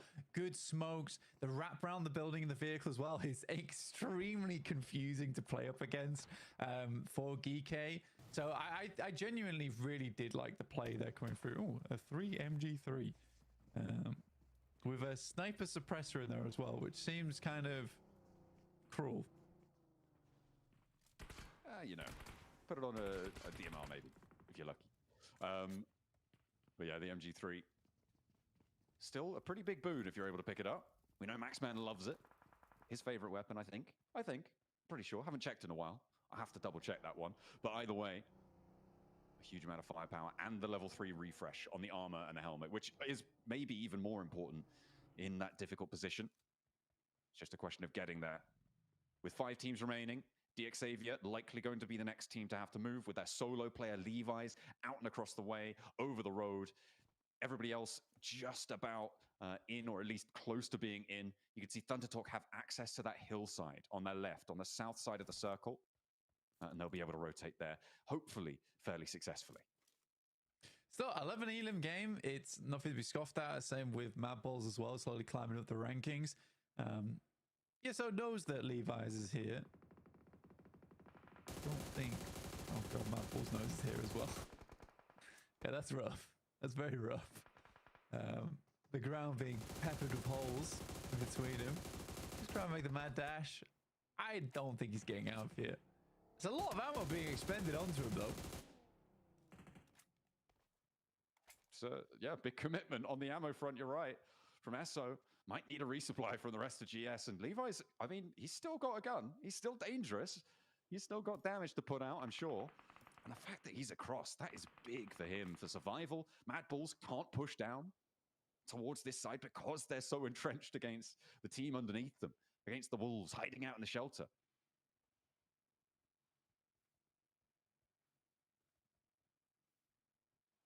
A little bit unfortunate for Thunder Talks right now. They had to use that high ground in the building to pick up a knock to try and push over towards. And as a 3, you sort of need to get an opening knock onto a 4-man squad. Wait, Levi's is still alive. Yeah, that's what I'm saying. And he's safe from the south because of that fight on the bunker. Pretty amusing. Now, what is Thunder Talk's move then? I mean, they can try and wrap on Mad Balls, but again, it's difficult. It's very, very difficult. GS knows the location of Thunder Talks right now, and it's hard to push down towards them. So yeah, King's going to try and scout out over towards Mad Balls. And he's coming back. And he's going for it again. And he's coming back. I mean, it's indecision, but it's so difficult to make the play. GS, they know that Levi's is here. Wolves going to take shots as well from the mouth of the bunker over towards GS on the approach. They give the Gauntlet up over towards Thunder Talk, who are all too happy to pick up these points as the knocks start to come through thick and fast. GS are suffering, caught in the crossfire. The fact that it's not unlikely that they go down before Levi's now for DX Xavier is crazy. And Thunder Talk aren't doing too well either. Goodness me, this is getting mad. Jafar's on the edge of the blue right now. It does go down. Icon's able to get DS3 back up again. But overall, for Thunder Talks, it's still not a terrible game. I mean, they'd rather end up in a top 4. Sighting getting picked up at the same time, so they should get themselves back up towards the 3. And a wraparound from King here over towards the Mad Balls. Sort of has to wait for a team shot here, honestly. That's a long nade. That's a very long nade.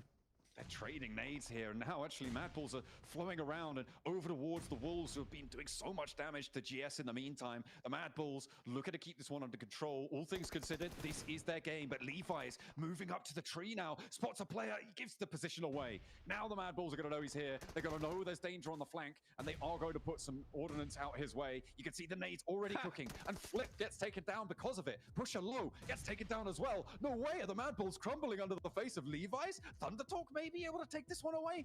Good my volley. God, this is getting crazy now. I mean, it was crazy before, but what? My God, what a close down.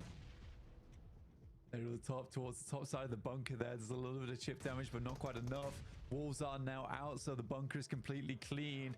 Singh moves around the side where the blue is pushing. Tulika has to wrap around the eastern side of the bunker, but Levi's is there, getting up towards the top 2 potentially, if he could just take Tulika out. But Sighting is on the hunt. And they will be able to find him now. The last player for the Mad Balls is there, and Thunder Talk want that top spot for themselves. They crest the ridgeline and they contest that first place towards the end of the day. I think that's as dominant as we've seen China in quite a long time, honestly. I think for Thunder Talks, they have looked really good today. I'm extremely proud of this team. I think the combination play has been fantastic. The teamwork has been fantastic.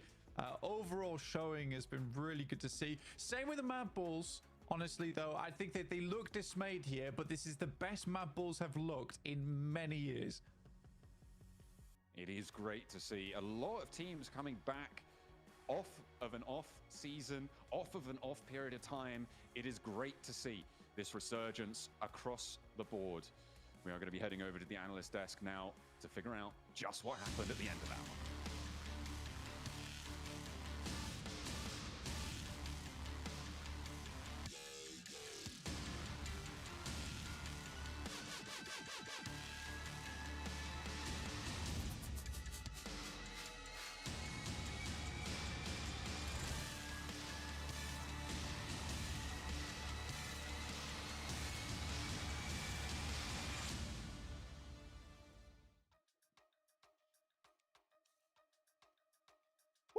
Thunder Talk, huge right here on eliminations.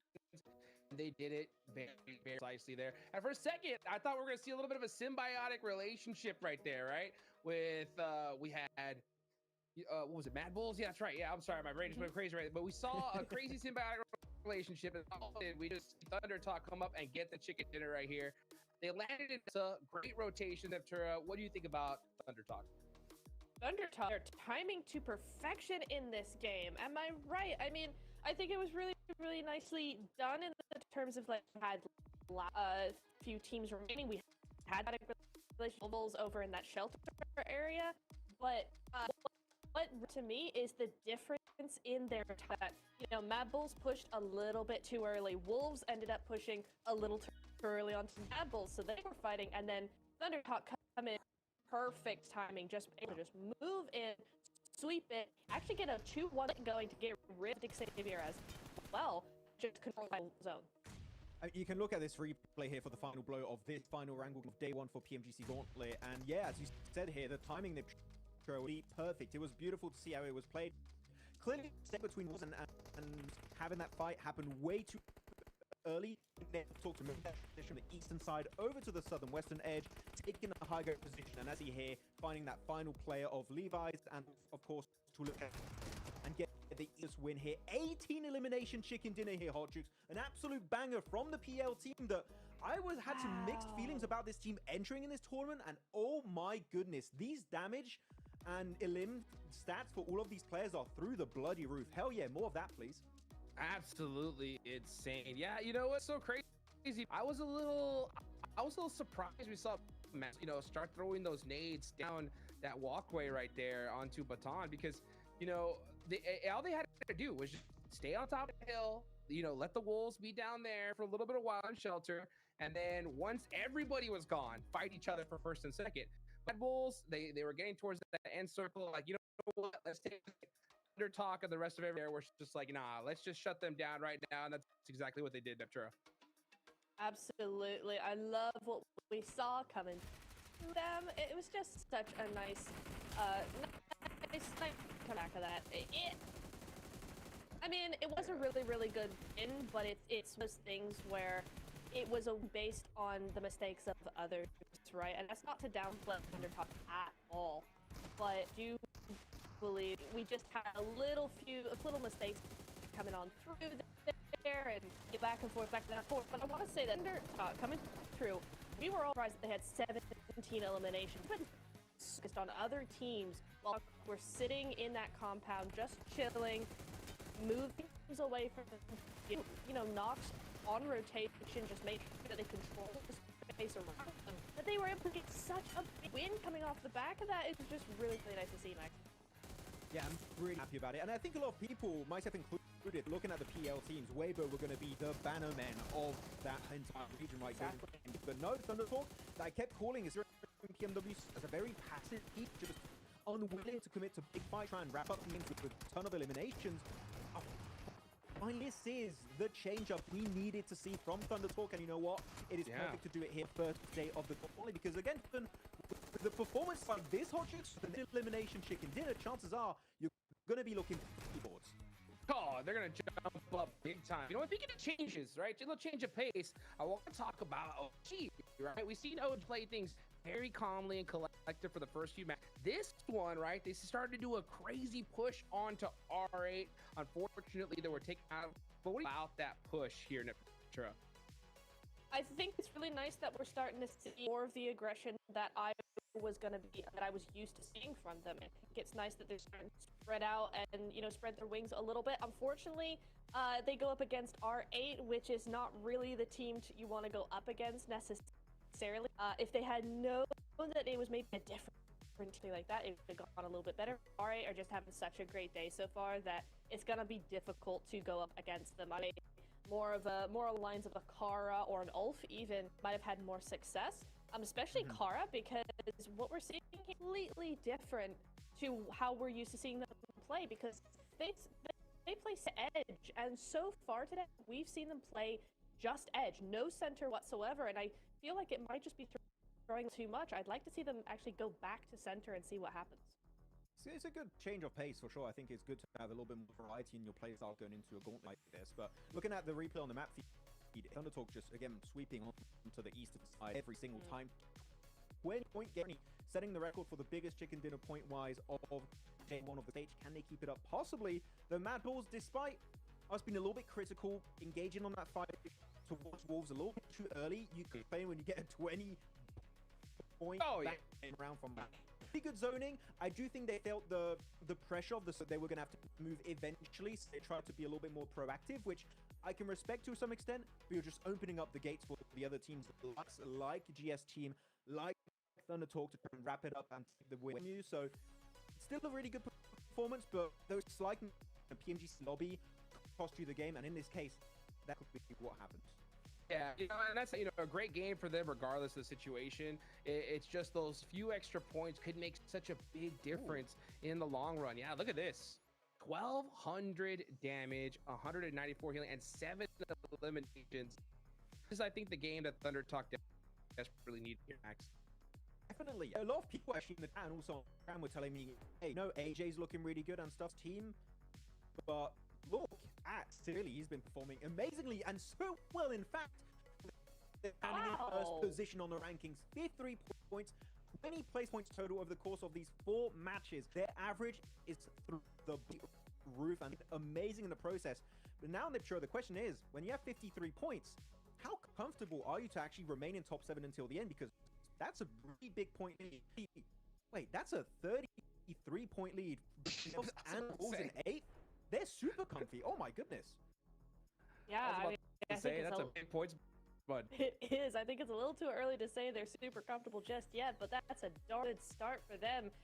And coming out of the woodwork, I feel like, I think, Thunder Talk, based on previous performances we've seen from them in the global stage, I certainly wasn't expecting too much out of them. And 3-in, I'm having to change my opinion 100% because this Thunder Talk is who like a year ago. Yeah, 1,200 damage from City. I mean, that's gonna definitely right here. That's all it takes. One good chicken dinner and rocket launchers, up these leaderboards. So hopefully we see a little bit more of this. Is now going to start going into Miramar. That's going to shake things up quite a bit. But one thing that we are starting to see is a little bit of that point gap, at least from first all the way down to 8th place. So these teams that are on that second half of the leaderboards, I think come Miramar, you read something up here now. It really is kind of only a point gap being created in literally just 4 matches here in GC. And this is a very strong lobby, but the fact you have a 33-point lead between first and the cutoff in 7th position, 8th position, also, it is really a big statement. These top tier teams from your Thunder Talks. I wonder if they can maintain until the end of the Gauntlet stage. But yeah, sitting popping off, King is up there. By the way, quick little piece of information. He was on Nova Esports when they won PMGC Season 0 and Season 1 back-to-back. If they are able to go the entire way and with PMGC, he would be the only player in the world to have won 3 PMGs, which would be a massive flex in your Instagram bio. I'm just saying. The ultimate flex. By the way, there is in the 3 players that have previously won a PMG. King has the most champions, and that is right. That was in 2020 and 21. Next, got Silas, who's with Regnum Karia. He won in 2022 with S2G.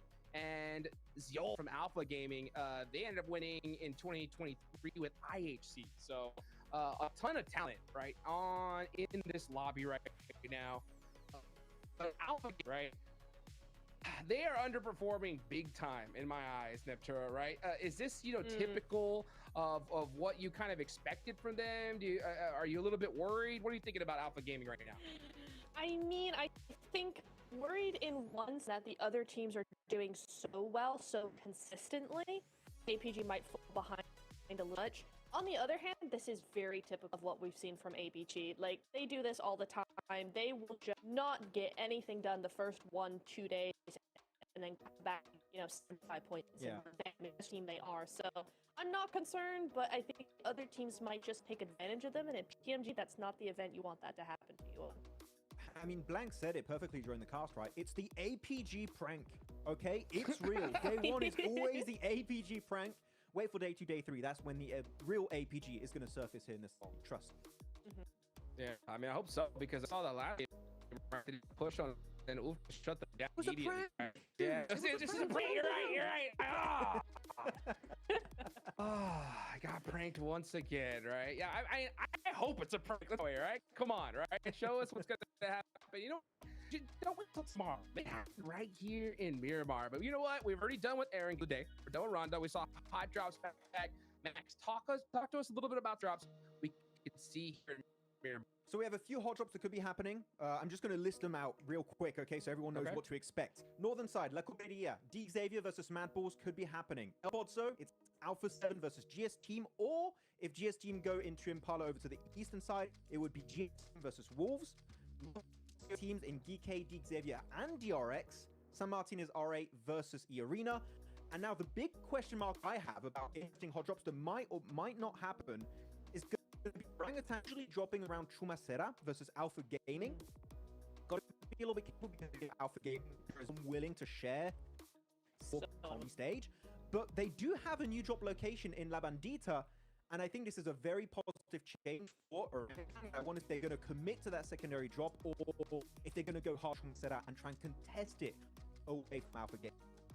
Yeah, I agree. The other thing I would love to see is there's no one up in Ruins right now. So I would love to see Orangutan if they decide that, hey, Chumacera is not that great. Maybe they don't want to go to La Bandita. Ruins would be another great option for the because both of the hot drops nearby as well. Welcome if they back really to a quick wanted report with the to. 7WG. That'd be another I'm here with option. the man that has been able to get 2 MVPs in PMGO and PMWC. But starting today, welcome back to a quick report with the 7WG. I'm here with a man that has been able to get 2 MVPs in PMGO and PMWC. But starting today, I mean, you guys are struggling. Only 4 points after 4 matches. What's going on with the squad?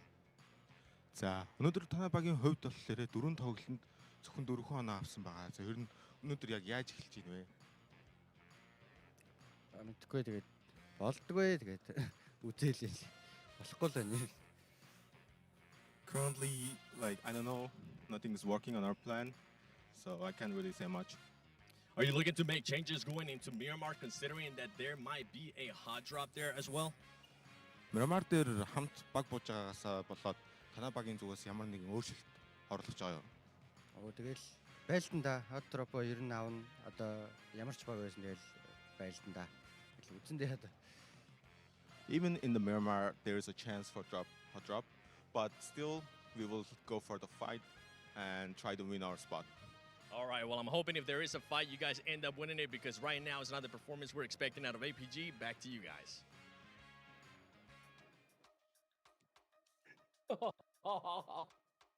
The look on his face.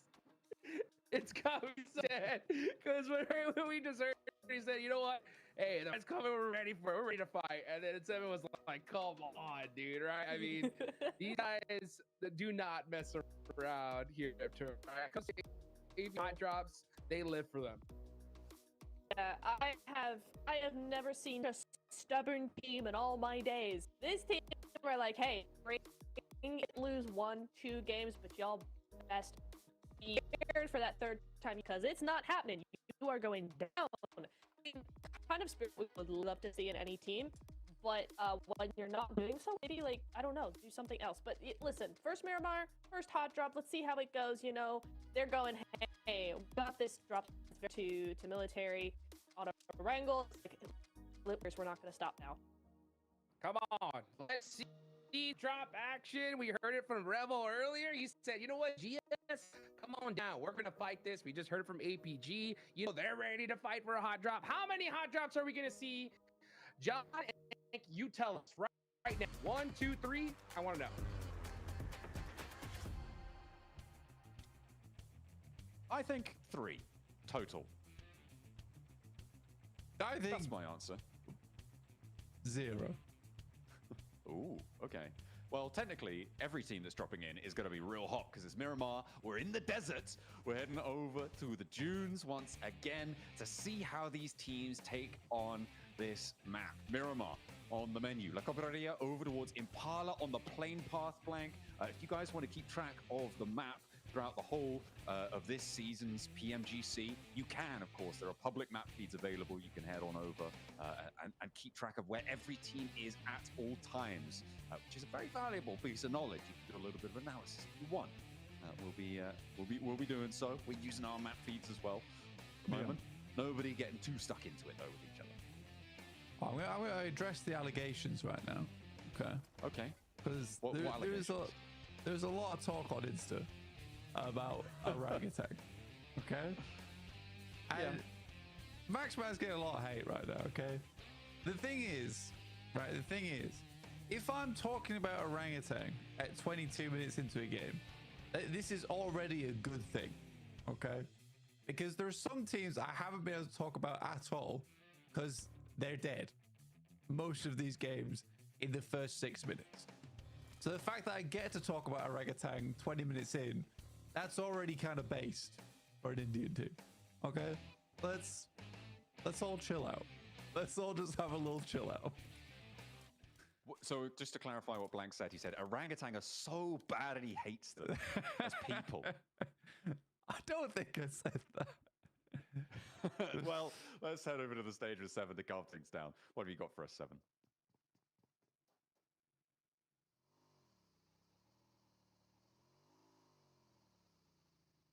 Oh, maybe. Oh, not quite yet. It's in 20 seconds.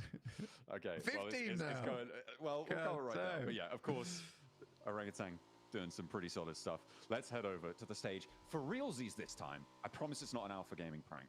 Welcome back to a quick report with the 7WG. This time I'm joined by none other than OG, AKOP. Boy, what a performance you guys are putting up here in the first 3 matches, backing it up with great placement points, but the eliminations aren't quite there yet. But you're building up that confidence. Yeah, we are building the confidence and we are looking forward to grab some eliminations too. Some situations are holding us back, but we make sure we will show the dominance performance like we used to show in India. Well, I'm happy that the placement points are there, but that fragging power, what do you feel like you need to be able to adjust for that fragging power to come through? For now, we are absorbing the atmosphere. We are studying the teams, what are the teams doing, and we are looking forward to have a like a team meeting and what are the mistakes we are doing that not getting us the elimination we wanted. And yeah, you will for sure see some double-digit elimination in upcoming matches. I'm going to take that as a promise. And for everybody in India, I'm pretty sure this is pretty much a light of hope. The performance is there. I'm hyped up for you guys. I'm hoping that the fragging power is going to come through. And honestly, great start, even though the elims aren't there yet. A little bit of a false start on their promises of fragging power in that previous match, but here on Miramar, hopefully they'll be able to do a little bit more. They are center on this circle, Blank, over towards La Bandita, over towards that area of the map. We'll see if they can get the business done and stay in that top 7 spot for that direct qualification to the grand finals. Indeed. Have a look at what's happening elsewhere on the map right now. Got DRX down towards Puerto Paraiso. And we're getting pretty much a Minas Generales central finish at the moment, which is not the most horrible position on the map in the world. I mean, up much further than dropping down towards the southwest side, which is difficult to play in, honestly. And R8 in San Martin. I actually want to see a little bit more of R8. Very much enjoying the gameplay so far. A little bit risky at times, though. Cheeky shots coming through from DS3. It's interesting. He swapped over to the M249, was playing on the pacing that was assumed of him, dropped those shotgun shells out the window, and then immediately swapped to hop out for the spray down. You could see that the plan was to break whilst he was reloading, right, up into the wall. But that little weapon swap really very timely and well read. So nice stuff coming through from GS, and they'll take a scalp of Alpha 7 for their prize. Regnum Kaya surviving as 4 this time. Hopefully they can continue to do that. They were getting clipped quite a lot on Erangel in these last 2 matches. E-Arena, in the meantime, on the north side now, making their approach through the areas up towards the city, up towards Truck Stop now. As you can see, they're moving forward, still with their substitute in. Joker out, NC2. He played in that last match, wasn't quite able to go the full distance. We'll see what they can do now.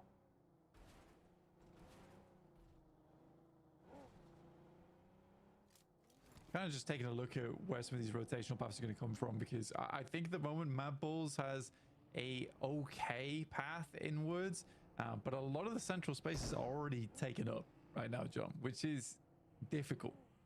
It's difficult to work with, especially moving through like such open area with the fields, etc. Geeky on our screens versus E-Arena, just spraying it, honestly. And NC2 will win out the engagement. Kind of got sick of the shotgun there a little bit, didn't he? It's like, brother, that's not. You're not an alarm clock. Be quiet. He sits him down.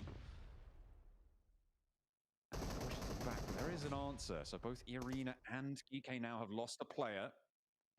Geek try and move forwards as two. Mormon with the side angle there could potentially get some shots in or nades in through those open garage doors, but that truck really playing spoiler to a lot of his sight lines. So the regroup, I think, probably necessary here. The third player from Geek off in the distance, about 200, 300 meters away. It's kind of a non-factor unless they look to regroup. Yeah, I think for right now, this is a bit of a weird fight where E-Arena is going to struggle to remove themselves from this engagement. Inside this building, you got Nerzed hovering off in the distance as well. Definitely a frustrating one for E-Arena, but over towards Truck Stop anyway. It's likely that both teams are going to be leaving here for quite some time. How close they are. Aaron finding shot over towards Prestige. Not flushed yet, though, so there's still a chance to get their player back up on their feet. Thunder Talk, nice and central as well. Looking to put even more points on the day here, which is impressive. Always a good idea to put more points on the cards. Nerzed moving up. Playing closer. The fight being shunted around the truck stop. Unlikely for teams to impact this fight as well. It's a little bit too far flung. Maybe the Mad Bulls could be here in a minute or two, but it's more likely that they're going to make their approach elsewhere. Very isolated fight. Not out of the question to fully disengage from this, from actually either of these two rosters. They are fully split linearly, but Nerzed really the sticking point of this fight, up on the hill with oversight on this one. Yeah, it's the main issue. Again, it's only two players underneath, so Kevin as well as SafG can't get really too aggressive, but you are in a bit of a deadlock right now between both these teams. Mad Bull's coming through from water treatment. Most teams are just in position. Again, we're waiting for stage 2 here on Miramar. Biggest shift available. Send down towards. See where these next circles will end up. And it's between Samuels and Picardo as well as Minas. So again, this is a lot of fielded area, a lot of open area. It will mean that this fight needs to end soonish, though. Does have a little bit of a ticking clock on it. I mean, for Nerzed, does he regroup? Do they push through as 3? I'm not sure. I think it's probably a better idea just to... I mean, you could potentially just try and hold that fight out and try and play the longer game. Regnum Kaya, though, on the middle, having a bit of a clash, actually, with Ulf as Silas keeps Loxy safe. They don't want to be losing players early, not again, especially on Miramar here. The 2-2 split for Regnum Kaya. The high ground position for Zedwolf, controlling Thunder Talk a little bit, making their run out just that bit harder. Scarface, he's trying to move in, but no, they're not going to find anything. Silas gets the res. Again, for Regnum Kaya, it's definitely a case of they really don't want to start another game on 3 players. That would be tremendously bad for them. Just having one game go their way would be fantastic, especially from the position they're currently in. They're just the west of Thunder Talk. And being able to be in this position means that they have a good chance for an end game, a late game, being only on 18 points right now. Pumping those points up a little bit more would be ideal. You know, getting towards a 40-point boundary at the end of the day is typically what you're really looking for here.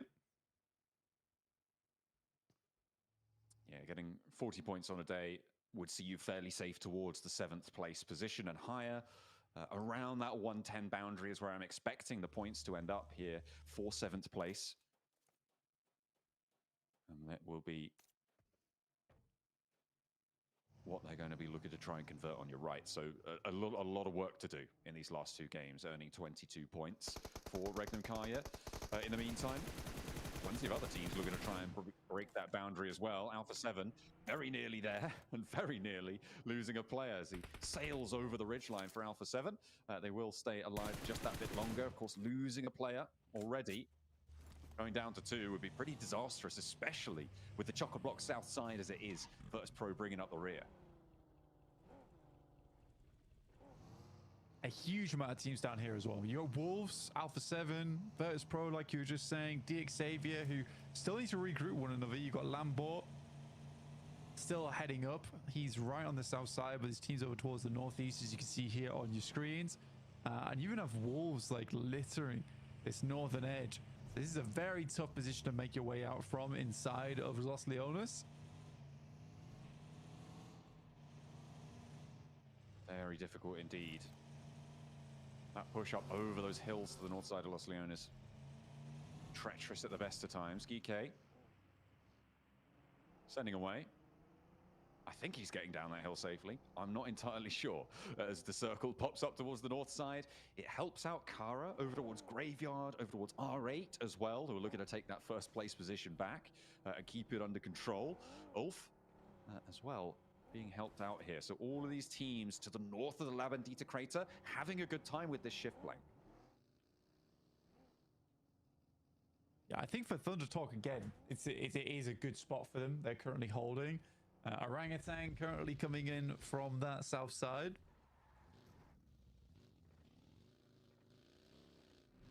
Getting stuck in with Regnum Kaya as well, as it's a three-way fight between them, Ulf, and Orangutan. Regnum Kaya really suffering here. Looks like their day might be a bit of a downer, as they're down to 2 players. Ulf trying to keep up the spirits of European fans, but it's not really going well for them either, as it's just Scarface now remaining.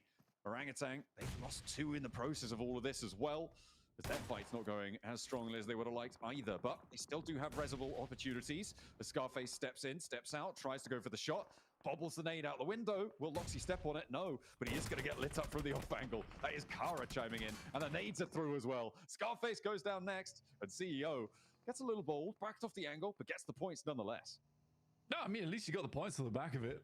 There's a good nade, to be honest, where he bobbles out of the window. It's not cooked or primed, so it forces Loxy to move around the side of the wall, but only to get shot out by other teams. So an interesting maneuver. OG took control of that northern side, just on the western edge of La Bandita here. Currently trying to push their way through wolves. Don't really need to force this engagement considering they're further north than wolves right now. And Kara's playing a slow game over towards the northern edge of the circle around the mines. Kidding me. NC2 is not likely to get back up here, is he? No, he's pretty donezo right now. Arena are in the 4 corners of the map at the moment. Very, very spread. Looks like a survival play. I mean, it looks like 10K can regroup to Mormon, and maybe they'll play on us too, and have not terrible time over towards Minas Generalis, but yeah, that's going to be rough. I was looking at the Wolves' position there. I don't think they need to push, but as Alpha 7 and Virtus Pro, that this fight, actually, in fact, on our screens right now, that once it concludes, they'll be sending up around the edge of this crater, right? Most likely towards the Wolves' position. The circle, if it goes all the way north, they can divert around it, but if it pops down south, they need to take this fight, and I think that's go time. It's whoever can get there first sends towards the Wolves, but maybe they want to stay on the outside and third party the other person, whoever makes that move. It's a difficult spot on the south edge.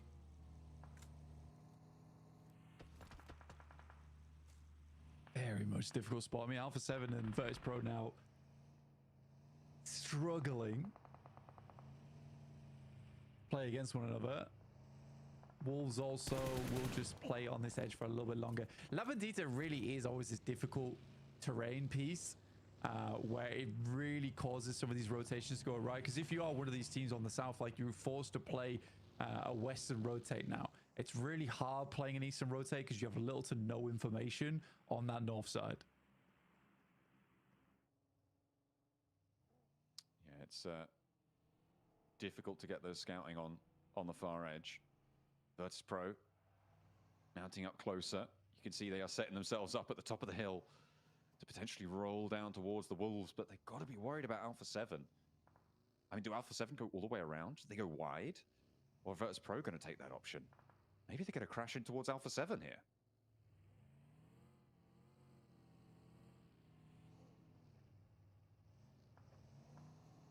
I mean, they don't... I think if you get a crash over towards Alpha 7, there is a potential that you're able to get something done here and slowly make the push on the east, but this is a really tough push up towards Longhouse. Ooh.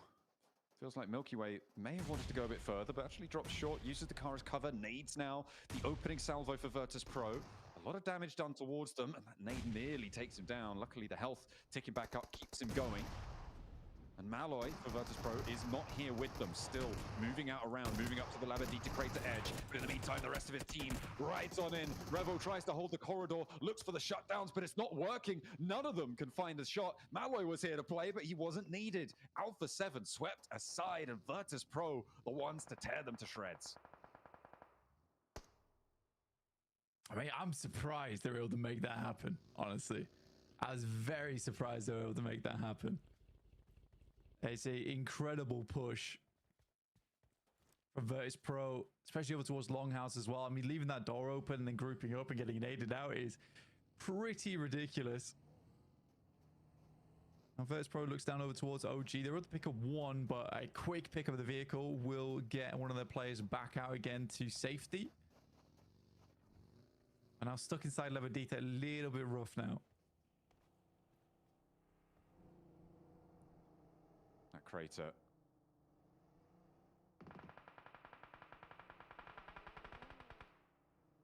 Will be potentially a difficult place to leave in the Labadita south side. Arena trying to keep their two players in. Trying to find a little slice of respite, but I don't think it's going to be too easy to do so. You can see Orangutan lighting them up, DX Xavier sending them away. No room at the inn, and it's into the crater with them. It looks like Orangutan might actually be dropping down to fight them, to meet them. They will come off of that ridge side and move into the angle, the oversight there.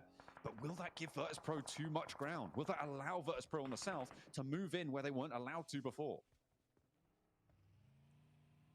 Yeah, I think for DRX, they're holding the two-man split down this way as well, just to prevent teams from making that rotate over towards the eastern side. I think you are Virtus Pro. You're just kind of looking for these teams trying to leave out through from Labandita. Good shot over towards Mormon as well. We'll find one. Not likely to end up in a flush, but that does mean that their push out towards that eastern side is now covered by the fact that flush Rez needs to go through.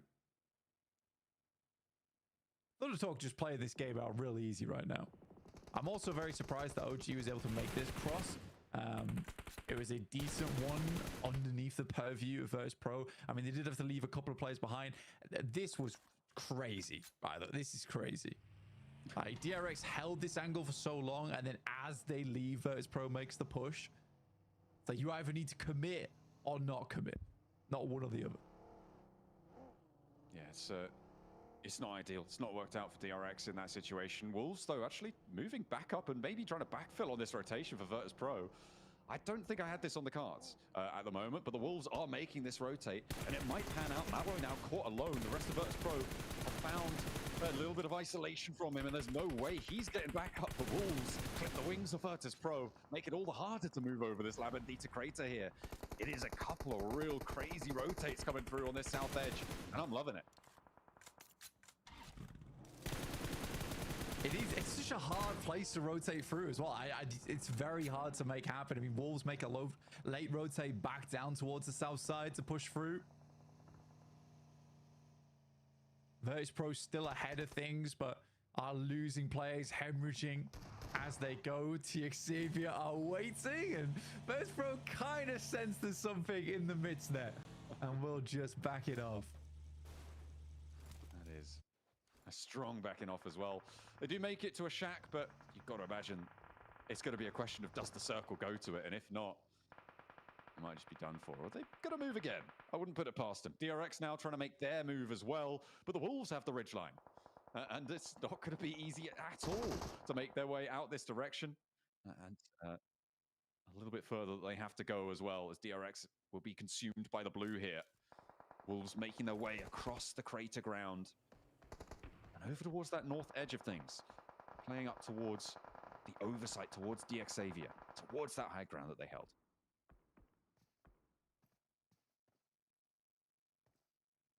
For DX Xavier, I mean, it's an okay spot, right? It's fairly central, but it's just it's a nade hole, right? People are just going to be throwing. As soon as they start to get close there, it is so easy just to smoke that area out and then just toss nades in. And then Dig Savior's done for. It's going to keep them protected for quite a while. I might even give them the chance at an end game finish here, but it's not likely to end up being a win. DRX always seem to be moving at the wrong time. Virtus Pro just slightly ahead of Wolves. It's sad for Virtus Pro that they made this rotate only to fall prey to a very similar rotate from Wolves later on. GK will go down. His Mad Bulls pushing through once again. I think Mad Bulls have had a lot of success today. I've been quite impressed by them. They have had some solid engagements. They're in third place. That is undeniable. 39 points so far today. Now they want to try and find DRX and GK, or whatever remains of them, rather. As Nurzed actually breaking out far, all the way to the back of the compound here. Probably going to be fairly safe for this. Until, that is, Mad Bulls actually get across the way. Because they are going to have to push through this one. They are going to have to move towards the circle, which sits southwest of them right now. Probably over towards DX Xavier. That's where they're looking. Nice shot from Flip towards Soez as he makes the jump. And Mad Bulls can continue down this way. It's so open over on these fields. Pretty much there's a big task ahead of a couple of teams here. OG have to deal with E-Arena, which shouldn't be too difficult playing out on that eastern side. Thunder Talk with APG, R8 maybe moving up over towards GS. But mostly Kara is kind of controlled right now by GS on that western side. Oh, you nearly found something special there. Was able to take one down in nearly a second, but not quite. Nurzed falls. DK are eliminated. GS in the meantime. So we hop over to the northwest side near Kara. Near R8 as well, who are regrouping to third party this. If GS take a knock or two, R8 are going to be able to overwhelm this. You need to be careful. Icon stepping forward. CEO and Lewis trying to play off one another, playing on the windows. The CEO stepping in. Jafar goes down, goes low. R8, now's the time to push up, but they're not really in a position to do it. They haven't fully regrouped here. It might not matter though, because GS still have got more to deal with. Kara on the outside, giving them a run for it. Icon steps in, but can't quite find him. His CEO just fails to get back behind the corner and falls to it. GS still holding on here. Kara, I'm surprised that they put up a little bit of a fight here. They were stuck in, but GS did a really good number on them. In the meantime, APG is scrapping Thunder Talk on the other side of things. You can see that in the picture-in-picture on the bottom right. APG do finally come out on top. But it is, I believe, just Doc remaining there. With the full squad wipe over towards Thunder Talks in the end. Wonderfully done. And not an easy push either. Surprised Thunder Talk lost that one. I thought at the very least it would have been two players from Thunder Talk still up, but APG still got it in them. Nice nade from ESO again over towards Marth. R8 loses another player. That is far from ideal. That knock, that flush comes through, that puts them down to 3. They did have an opening to try and third party up to the north, but they were more concerned with maintaining that south boundary. And that may be the right play in this situation. You can see they just give that fight the slip, and now they're going to allow all those teams on the north to get stuck in amongst themselves. Kara and Mad Bulls will have to conclude. GS as well. Everybody's stuck up there now. Going to have a tough time, but it's DX Xavier with one hell of a position, and they're going to have to hold a push now, Blank, because someone's going to go for it. Yeah, again, for DX Xavier, like I said, this is going to be a hard hold. A very, very hard hold for them. You can see nades already starting to be sent over by the Mad Bulls.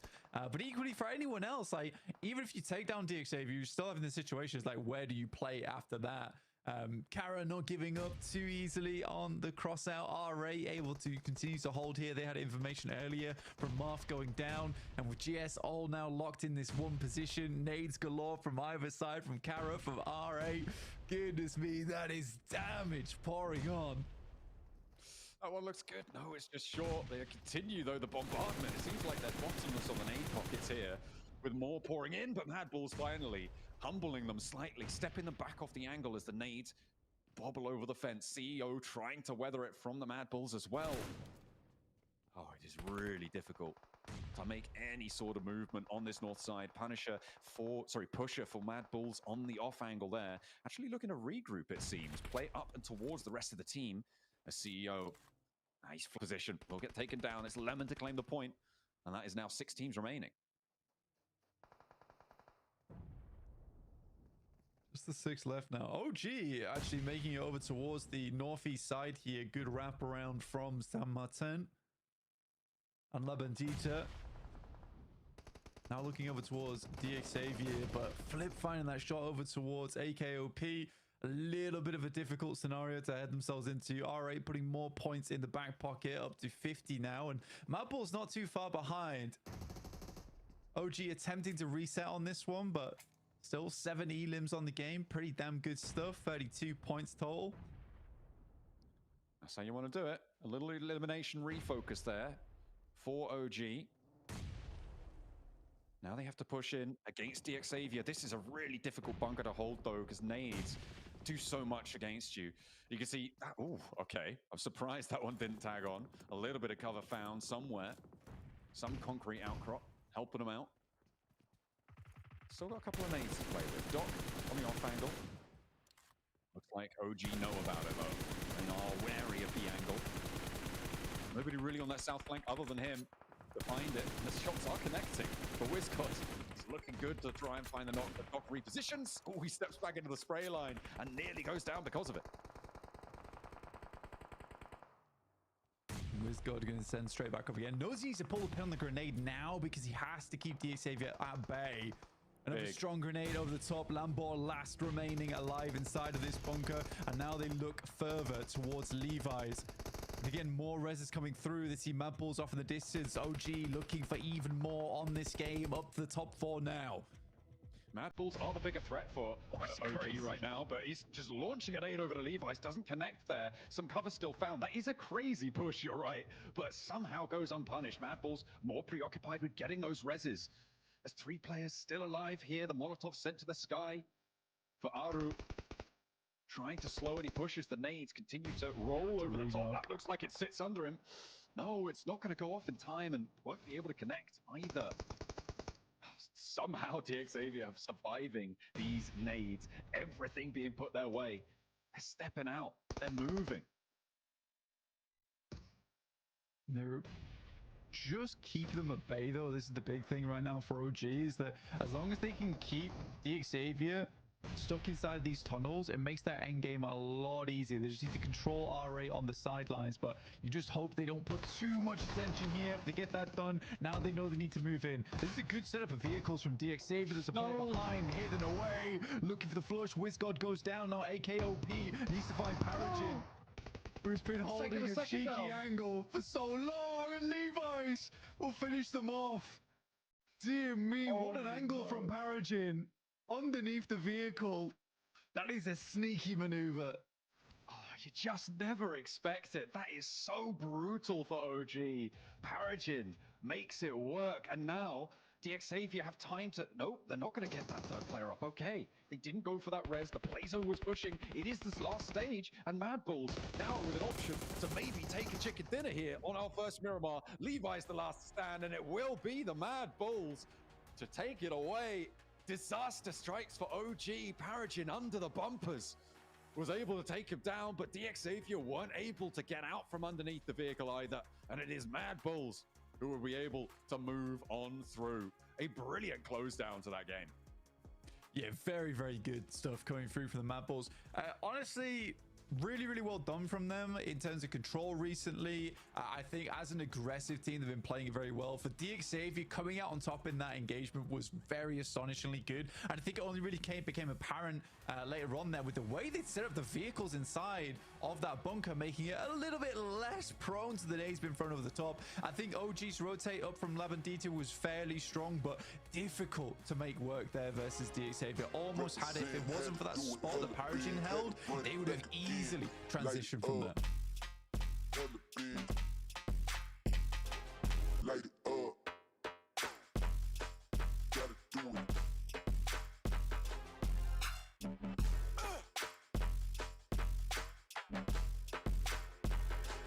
Light it up.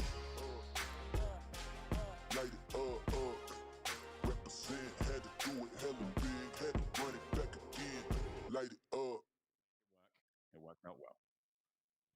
Yeah, and I think it is impressive to see that one happen. I was very, very pleased with the way that game panned out, because it was set after set of very, very difficult rotations coming through from teams to deal with, especially on that south side for Virtus Pro, for Wolves, for DRX.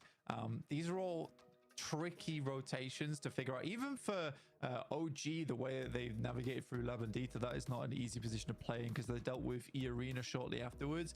But an international level like this, I'm expecting teams to be able to do that, but I didn't expect every single team to be able to navigate that position fairly well. So it was quite impressive and a fun game to watch. And also, it's one of the first times in quite a while I've seen someone effectively play out that bunker where DXavier were playing jump.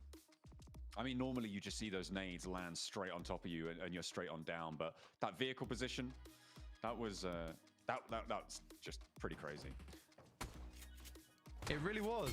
And I think this is, oh dear me. I don't think this is the final blow, but it was definitely the final blow for OG. That's for sure. Really, really tough stuff. I mean, to be fair, OG plucked up the courage to actually push in towards the bunker, which they needed to do. But yeah, that's a rude angle. Absolutely a rude angle to play. Yeah, it needs like a perfect approach on the vehicle as well. It's very inconsistent to be able to get that set up, as we've highlighted before.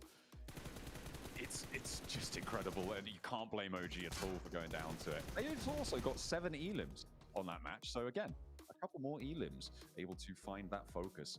As we take a look at the stats here for the Mad Bulls on their win, and they will be able to be fairly consistent across the board here. Tulika a little bit lower on the elims, but still keeping up with the damage. Flip as well, but yeah, great stuff for them. Coming through a really tricky spot on the north side of that circle too. Yeah, again, I think this is a team that just works. It's funny the way this team has been brought together as well, because Tulika, been picked up by several different teams within Europe as well. Pusher, similarly, Lemon, Flip. They've all been on several different teams in the past and kind of been like the player that's been dropped, or the 2 players that have been pushed out. And they were like, you know what? To hell with it. Let's just make a team together. We can be successful from there. And they have been. And it's nice to see the revival of Mad Bulls from that as well, which is definitely the coolest thing for me, because Mad Bulls was a name that you used to say in the past, and it was a fearsome name. Let's take a look at some of those highlights from that last game, because there were definitely quite a few, but there was also quite a few moments where you're out in the open, and it's a tough position to play. But these initial shots from E-Arena, from GK, taking shots over towards them, holding them position. It is surprising watching that earlier on, John, from Truck Stop, and then seeing where E-Arena actually ended up. It's interesting we're seeing Regnum Kai on here as well. It feels like they have really been dropping the ball today. And they are not having a good time of things. Maybe they'll be able to resurge. But at the moment, it's not looking good for their 7th place chances. They did come into conflict with plenty of teams out for blood. You see the frustration on Silas's face there. Very disappointed with his performance and the performances of his team as well, you'd imagine. Yeah, look at some of the oversight that OG had onto all of these scraps around the La Bandita crater. That south side setup rotates was really quite wild, I think, with Virtus Pro, with DRX, with the Arena, all making, with Wolves, making some really interesting choices. Yeah, it's a tough game to play in, honestly. And especially with all that open area towards the end, it was really a case you had to clear out a lot of teams. And we kind of predicted it quite well that DXavier were going to be one of the last teams to fall as well, just because that spot, although tremendously treacherous to play in, does give you a nice spot to work with going into the future. At least secure yourself a high placing off the back of it. That's always important to get up into those top spots. That's the Mad Bulls celebrating their chicken dinner there. Rightly so. Very nice stuff coming on through. So we take a look at our match rankings as well here. 22 points total for the game. 12 elims found. A really nice result for the Mad Bulls. That north side paying out dividends for them on their position. But in 2nd place there, 14 points for OG. Yeah, really wonderful stuff. And I mean, only getting 5 placement points as well. I mean, they get 3rd place. They don't quite pick up the 2nd there because of DXavier. but still a really strong game. 9 elims off the back of it, 14 points total. I kind of liked what we heard about in the interview between Seven as well as AKOP, where they were talking about that realistically what they were doing in those first few games was, and it makes a lot more sense to me now as well, where they're trying to figure out the rotations, they're trying to figure out these teams, because they, unlike a lot of our other teams here, haven't had the chance to play in a lot of these other international tournaments, figure out how different teams play from several different regions. So for them, this is quite an overwhelming experience, I imagine. But to kind of get a grasp of it and then move into a much more what feels like a comfortable flow state come match 5, that's definitely a nice thing to see. As our MVP for that match was Lemon from Mad Bulls, doing the most healing and surviving the longest, obviously, in the winning team. But yeah, a big heal game coming on through for Lemon as he to pump out plenty of damage as well. Nice stuff coming on through. Indeed.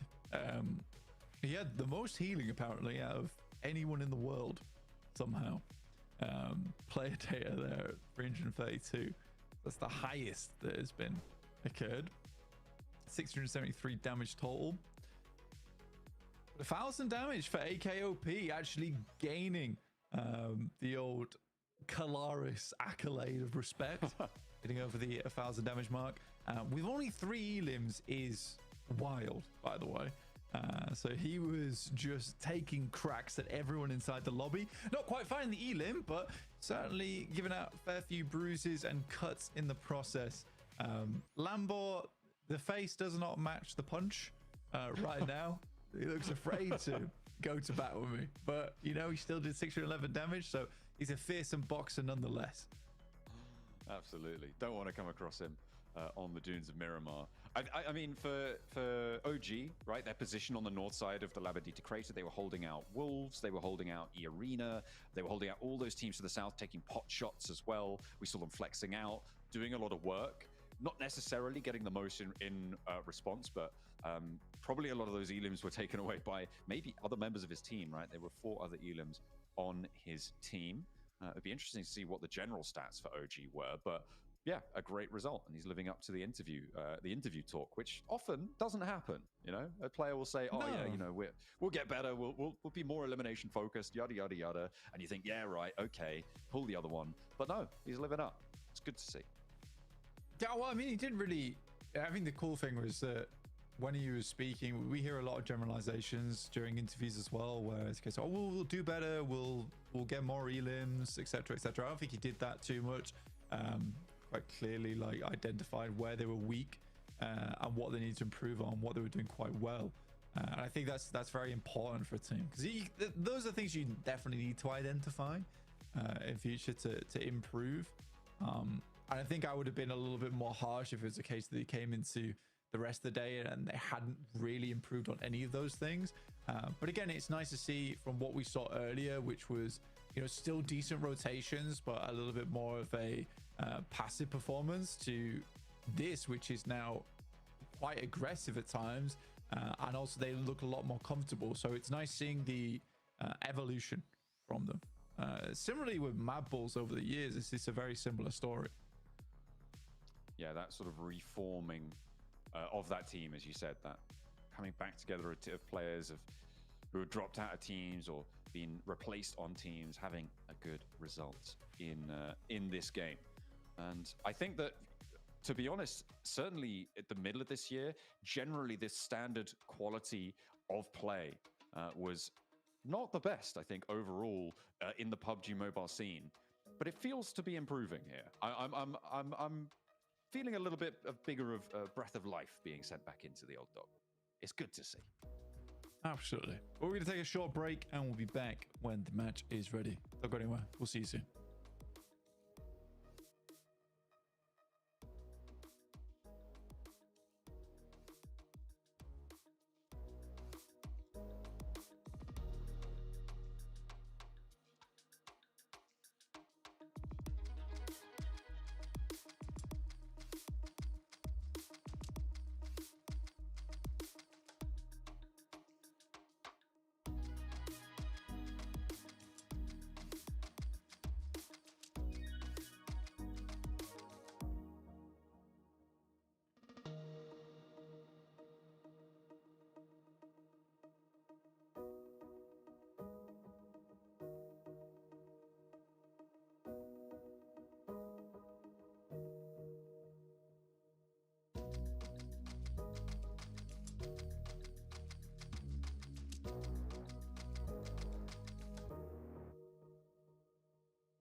And welcome back to the stage.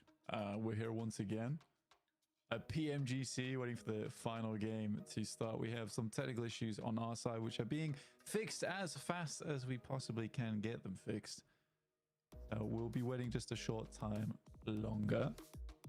I think John's still here, I believe. Yeah, I'm here. Hello, hello, hello, hello. I'm all here. Yeah, he's all here. Oh, He's still chilling. Yeah. Yeah, I'm feeling like Scarface too right now. Yeah. I'm not actually sat like that. This is a posture check time, if ever I saw. Hydration and posture check. What before the last match of the game. It's always important when you go into the desert, staying hydrated. You can really get away from it. Indeed. Yeah, very important. Alpha 7. Sorry, not No. Alpha 7 Virtus Pro. The orange gave me the slip. No. maybe I'm not all here. Goodness me. Yeah, Virtus Pro. Definitely not Alpha 7. And definitely, currently, kind of neck and neck with these two teams. In terms of their performance today. I mean, the early Alpha 7 today, maybe not. Yeah, there's honestly today Virtus Pro's been playing fairly well. I think there's been moments where I have been slightly questioning some of Virtus Pro's positioning. I think that there's multiple times where I'll see Virtus Pro make a rotate, and although it's fairly decent, some of the execution at times is slightly lacking. I think when you watch a team like Alpha 7, when they have a plan in mind, they're able to usually execute on it fairly well. I think Virtus Pro, despite them being so damn good mechanically, there is times where I'm somewhat unimpressed by positioning. I think that's the best way I can put it. And it's difficult for me to talk like this because it's like, well, Virtus Pro's doing very well. Did very well in their region as well. So I think it's more a case that I'm just expecting more for them. I haven't quite seen that yet. Hello, hello. It's not been as loud as other teams, no. But there are those little glimmers every now and again. Yeah, I mean, they've been at least consistent, they're right? Across the board. Yeah, they've been consistent, which is the thing you want to see from a team. And I think that less can be said about Alpha 7 in that circumstance. I think when we have seen Alpha 7 play at like a high height, it's like, wow, that's impressive. I know why they made that movement. I know why they made that rotate. I know why they sent that off angle. Virtus Pro, it feels slightly messy, but I don't know. Sometimes they're frying chaos a little bit. But looks like we are going to be Dynamite, our final game of the day. message किया रे? Miramar. Indeed, it will once more into the desert for the end of the day. Match number 6 of the Gauntlet आ रहा है stage. तुम्हारा आवाज. Hello hello. हाँ. On the south side. Game का sound कम कर दोगे? स्ट्रीम का. Are they going to be able to make it all the way? Are they going to get अगर ओजी चिकन ले गया ना तो मजा आ जाएगा. to be able to find a little cubby hole in the final circles? Like कर दे double tap कर screen पे. लाइक करा दे. It's a very southern leaning play map here. Kind of difficult to work with, especially around Chumacera. I mean, a lot of 10 like हो जाएंगे. North off the back of this one, Montenueva, El Porto, La Copperia. I don't think we'll see any teams picking up Ruins. It's a pretty trash drop. Virtus Pro will head down towards Valle de Mar. And maybe even a Minestal Sur split. We'll see. But Puerto Paradiso is where this playing path will end. This is actually one of the hardest playing paths to deal with in the entirety of Miramar. If it goes even further south than this, it's just hell to play around because you have to cover so much space over towards the north side. अबे ओजी Alpha gaming के पास मतलब क्या drop में ही है. Hello Praful भाई, क्या हाल चाल? प्रफुल भाई, मैं थोड़ा गया था ये स्ट्रीम लगा के, फिर मैं गया था थोड़ा. गया मतलब इधर आ रहा है मेरा आवाज प्रफुल भाई? मैं तब बात कर रहा था मगर तुम बस हेलो हेलो हेलो हेलो लिखते गए थे. नाइस आरू. क्या किल कंफर्म होगा? होना तो चाहिए क्योंकि इस तरफ कोई नहीं है. आई थिंक किल कंफर्म हो जाएंगे. I think that's the only player in that location as well. Going to be difficult to get this one back up. Nice. Gaming. And a nice little pickup. Keep that ball rolling. बात करना चाहिए था। अरे एक के OP नहीं मारना था, उससे थोड़ा सा बातचीत करते, उसका थोड़ा सा टीममेट का लोकेशन लेते। भाई मैं कल ज़्यादा नहीं देख पाया था स्ट्रीम को। अच्छा देखते देखते सो गया था। अरे कोई ना कोई ना, मैं अब कल बहुत टाइम तक किया था। तुम 12 के किए थे, मैं 2 तक कर दिया था। 3 घंटा एक्स्ट्रा किया था। for OG coming into the first day and getting 40 points is a really big deal, especially for India in general, because typically what has happened a lot of times is that when we've seen India in international tournaments, a lot of times they play catch up second day, just because they haven't had enough international experience by that point. So 100% confirm. 40 points here is a massive change within the scene for them, and will be very beneficial for भाई them तुम कब going into खेलोगे global championship? our rate similarly 55 points. नहीं पता, मेरा team अभी but that's extremely potent. If busy Mahmud है। can get another strong Miramar finish now, ये डायनामाइट भी मेरा टीममेट था, ये भी बिजी है। अगर आ जाए तो हो जाए। अल्फा आतंकी गाड़ी घुमा, इसको मारना है। We're looking more and more likely as time goes आतंकी on. मरना नहीं है, मरना नहीं है।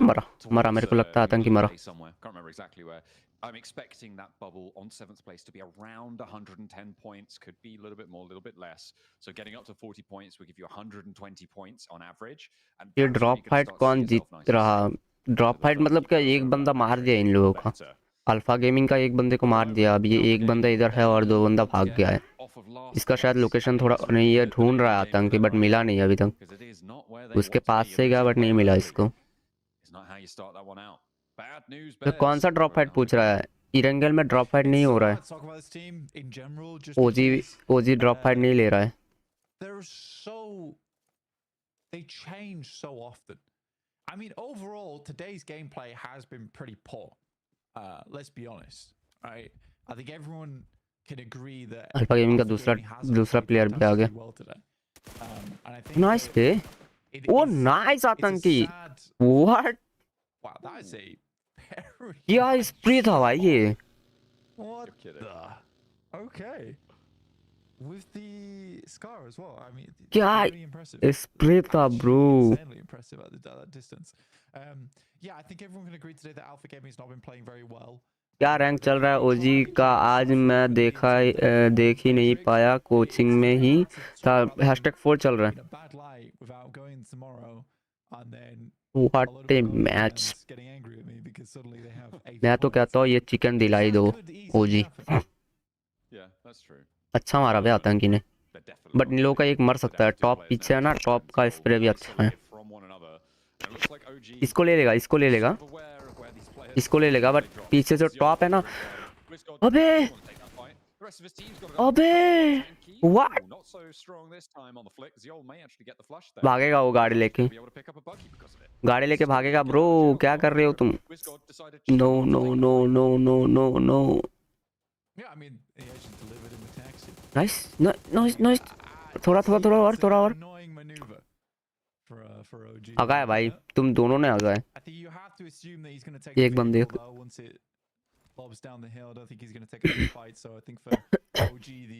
बहुत आ गए इन लोगों ने। इतना तो मैं भी नहीं हकता।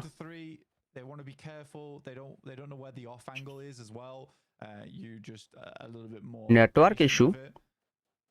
If you're happy to play on with 3, give up the 1 elimination, that's fine. So I think OG can just continue on here. It's a little Praful भाई ये सब मत करो।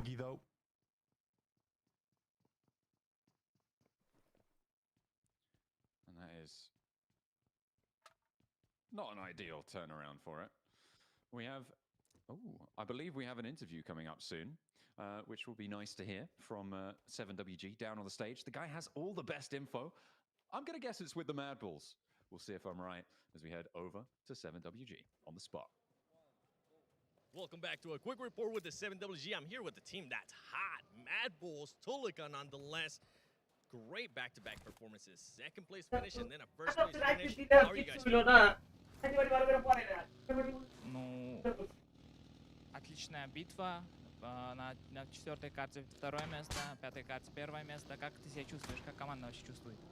Отлично, приятно играть в глобальные турниры, когда у тебя хорошая команда. Very good when you have nicely teammates. Very good when you have nicely teammates to play global tournaments. That's great to hear. Now, with this momentum, what are you looking to do here in this most awaited video भाई लोग जो भी stream में नए हो like कर दो। На последний матч, ओजी chicken निकालेगा तो मजा आ जाएगा। Каждую игру мы стараемся забрать топ-1, каждую игру играть как ओजी का पिंग हाई है बोल रहा है। Every match they will try to get, they to try to play for win. So 6 match plan is also play to win. All right, I like fight दिखाए। Thank you so much, brother. Back to you. उधर fight हो रहा है alpha gaming और ओजी का। ये लोग दिखा ही नहीं रहा है अल्फा गेमिंग का। दिखाया कोई नॉक मत खाओ बस।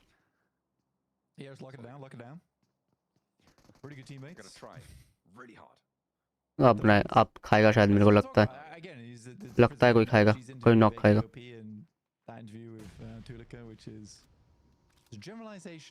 गाड़ी लेके आ गया आरू। पीछे नॉक है, अच्छा उसको नॉक कर दिया था। ओजी पिंग कितना है? 500।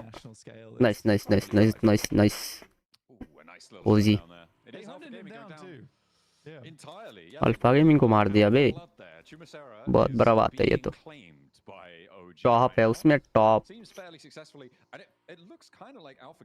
इतना सारा एमबीपी का वो लेके बैठा हुआ है वो, कुछ कर नहीं पाया। Pushed GS away from that one this time around. Gone pretty poorly for them on Chumacera. And we'll see if OG can make it into the next circle. क्या शॉट लिया रे।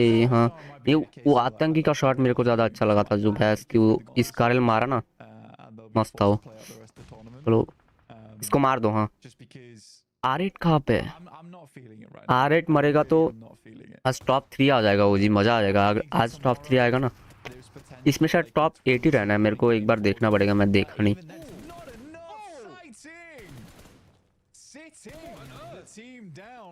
भाई ये टीटी बंदा बहुत खतरनाक खेलता है, मतलब ये वाला टीम बहुत खतरनाक खेलता है।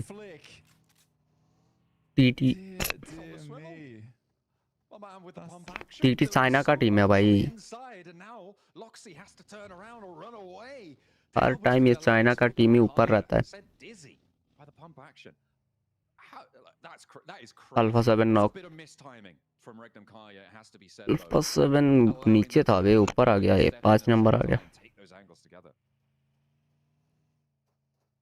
Yeah, I mean, incredible stuff. I mean, a quick fling in the concrete, smooth sighting. Went poorly. No second date for Regnum Kaya, that's for sure. Alpha 7 now looking over towards ESR. I mean, DBS. मरा साला। Already Seems to be able to one-shot people. Brazil. Mid to close range. जो भी stream में नए हो भाई लोग like कर दो। So PUBG Mobile team, let's take a look at that one again, please. His DBS doesn't work like mine, I swear. OG Alpha Gaming is vegan, no. They nerfed mine, they haven't nerfed his. It's insane. इसको भी लेगा। TT देख भैंस के उधर को मार के इसके ऊपर थर्ड पार्टी भी हुआ, फिर भी नहीं मरा वो टीटी। भाई इंडिया से आप खेल लो, नंबर 1 रैंक में पहुंचा दोगे।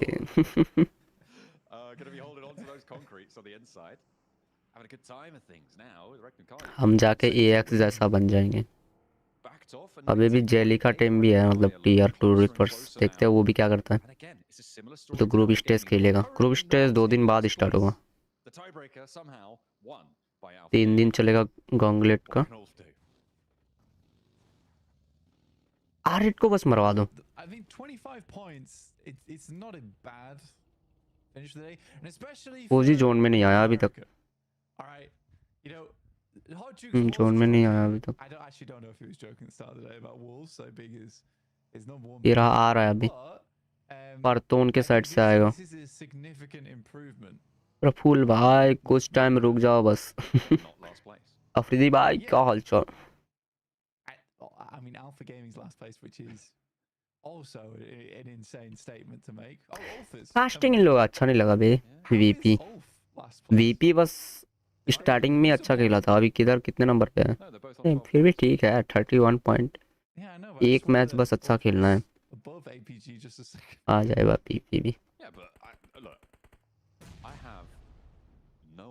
अरे खेल ही रहा है हमारा टीम, देखो जीएस खेल तो रहा है, 8 नंबर पॉइंट्स टेबल में चल रहा है, #8। वो मेरा ही टीम है।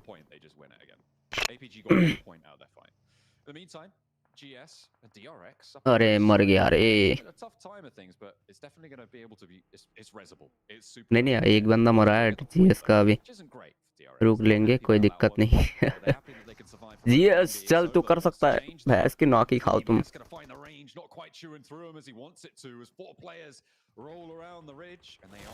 Nice Zafar, nice.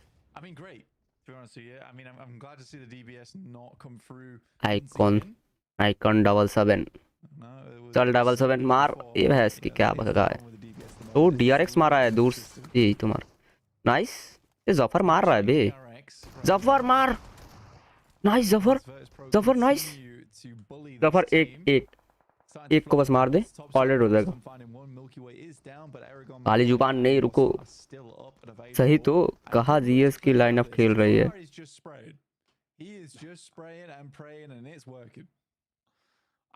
ये इसका लाइनअप मर गया। डीआरएक्स भी मरा ना, हो गया है।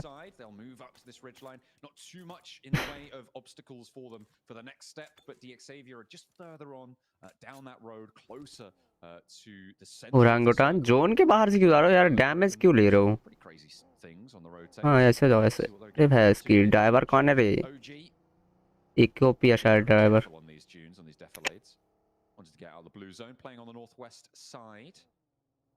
मतलब एएक्स से तो अच्छा कर रहा है,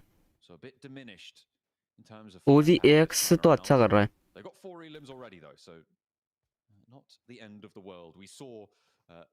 टीटी से अच्छा तो मैं खेलता हूँ एसकी।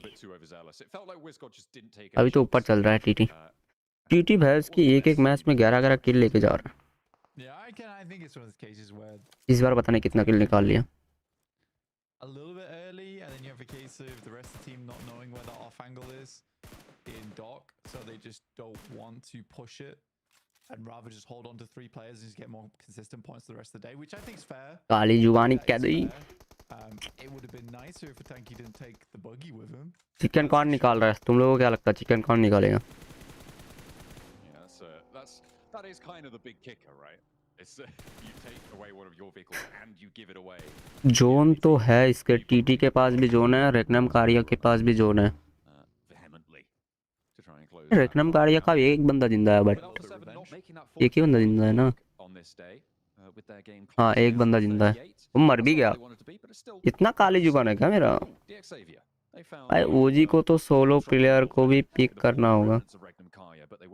हाँ I don't think anyone's going to third party this, so they'll be able to get the reses going. There are shots pinging out their way, but for now, it's fine. नहीं समझा TT और ओजी। Alpha 7, we also got to take into account that ओजी देखो ये वाला chicken निकाल देगा तो बहुत, मतलब बहुत अच्छा खेलना पड़ेगा, क्योंकि जोन के बाहर है और जोन में देखो पूरा बीचों बीच। ऐसे एस टू एस खेलेगा भी तो फिर भी चलेगा, ऐसा कोई बात तो है नहीं।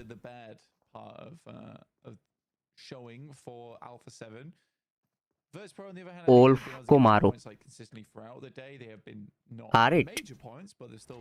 R8 हाँ ये भी कर सकता है। R8 है कहाँ पे जोन में?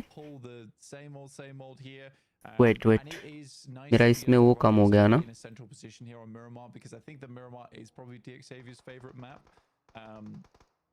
And it is because there is so much more space, so much more room to rotate through that a lot of times you can make these crazy rotations. ओजी जिधर गया उस जगह सोलो प्लेयर था, उसको बोल रहे थे हम। अच्छा ओके ओके ओके ओके।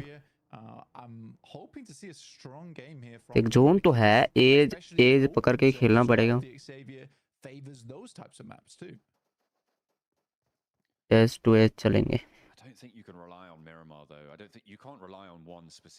इसकी हाँ मैड भी बहुत अच्छा खेला था, ये बहुत नीचे था तब। बट ऊपर आ गया, दे सेकंड आ गया ये mad. to get towards average performance stages on 18 matches, but when you're looking especially towards the last chance, especially towards the यार ओजी खराब तो नहीं खेला है, 43 पॉइंट अच्छा ही है, starts to get difficult, man. Like you just don't have as much opportunity to अभी भी मरा तो नहीं है। आज अगर #3 पे ख़त्म करेगा ना तो बहुत अच्छा है, मैं तो कहूँगा #3 पे ख़त्म करे। 10 लाख होने वाला है, 10 लाख हो तो गया, 10 लाख हो गया। हाँ इसने अनलाइक किया रे, 10 लाख हुआ तो था, 9 लाख दिखा रहा है, अभी 10 लाख दिखा रहा था, हो गया 10 तो।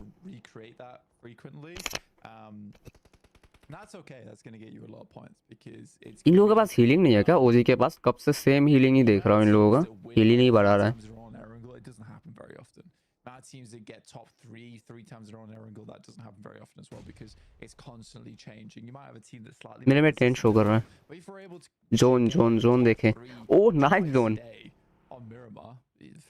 इस बार जोन तो देखो फेवर कर रहा है, जब से मैच देख रहा हूँ जोन फेवर ही कर रहा है। Beating bubbles, right? That's where I think that's definitely very impactful, right? Where you're talking about, as you say, getting top 3 in 2 minutes. हो गया 19, that may be enough to just get you to 7th place, kind of on 10 the back of whatever you can get from the rest of the matches, even if you're sort of an average player. हाँ ठीक है, अच्छा है। Yeah, absolutely. I think when it comes to talking about a top team, though, it is a big worry if you can't perform at that same level on all of your maps, because if you want to be a world champion, you do need to have that sort of credential in your back pocket. It's not about getting 7th, getting 4th anymore. It's about getting 1st. I mean, you say that, but Alpha 7 kind of won अपनी भाई बोले R8 knock. Okay, well, there's always exceptions. R8 का एक गया, TT मार रहा है, कारा भी मार रहा है, ये अरेना भाई की फंस गया, एक बंदा जिंदा है। टीटी इस बार 5 किल है, निकाल रहा है बट के लिए कारा नाउ। मैड क्या कर रहा है? What? Nice. Nice, nice, nice, nice. Go, go, go, go. अकाड़ इसको, ये जानता नहीं है, ये बोल रहा होगा भाग भाग भाग। ओह शी शी शी शी, ओह लगा, हेड लगा था, मिस किया मिस किया मिस किया मिस किया। मैड का एक नॉक गीक के द्वारा। Too much longer. We're already down to 10 teams, 34 players as well. Surprisingly, this is quite a quick game. 20 minutes though on the clock, and with such a open field around us, yeah, it sort of makes sense that we are going to have a. लेगा ये, इसको लेगा, अरे ले पाता। DX UL getting ripped to pieces. Sorry, DXavier getting ripped to pieces by Scarface alongside with Kedge. DXavier down to the 3. इसकी shake में रह के ये कर रहा है। ये इस बार जोन बनेगा क्या? बन भी सकता है क्योंकि एक बार बनाया ना, और एक बार उस तरह भी खींच सकता है जोन।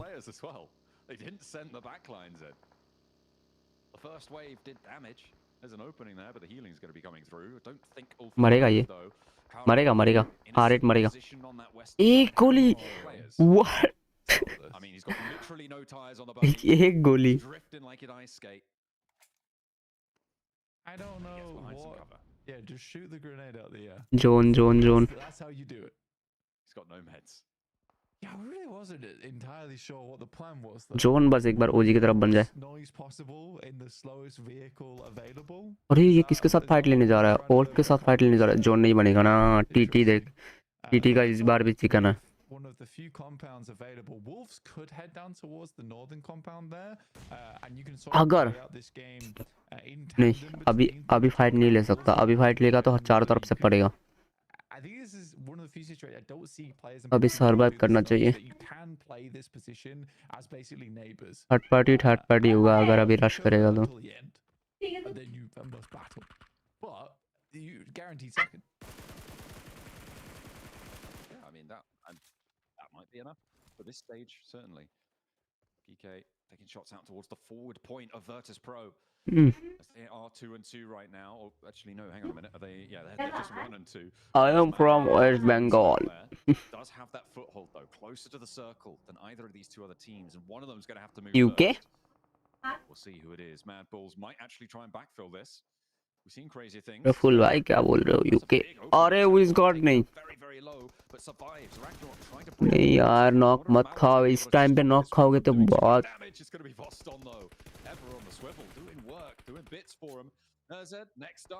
कारा का किसी कोई नॉक करो यार, कारा के एक बंदे को कैसे भी करके। 4 बंदा जिंदा है कारा का। Definitely not. Definitely not. Aragon still taking shots over the top here. Virtus Pro again, quite a messy team, but there is a method to काला जादू with VP.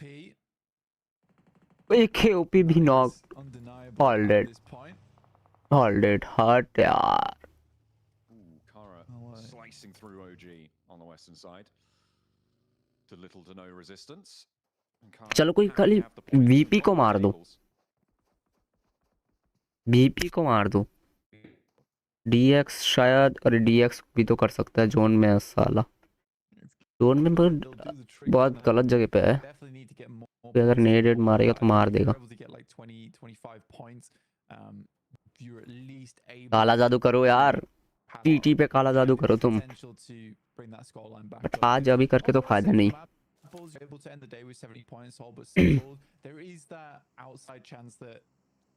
And the day after, Mad Bulls get 0 points both days. देखते हैं कौन chicken निकालता। TT के पास है, position है, man power भी है।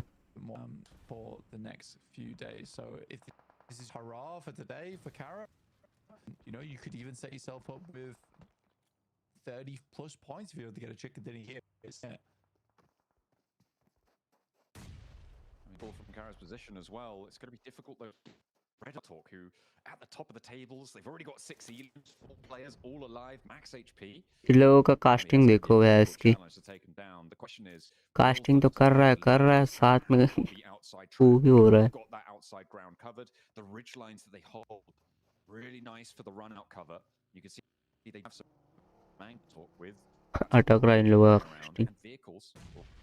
टीटी पे काला जादू, टीटी पे काला जादू किया या उनका फेवर किया? जोन उस पे जा रहा है, टीएक्स और टीटी से जोन ही नहीं हट रहा है। और एक जोन तो हटेगा, डीएक्स से हटेगा मुझे लग रहा है, टीटी से नहीं पता। और अगर हटा तो कारा की तरफ जाएगा जोन।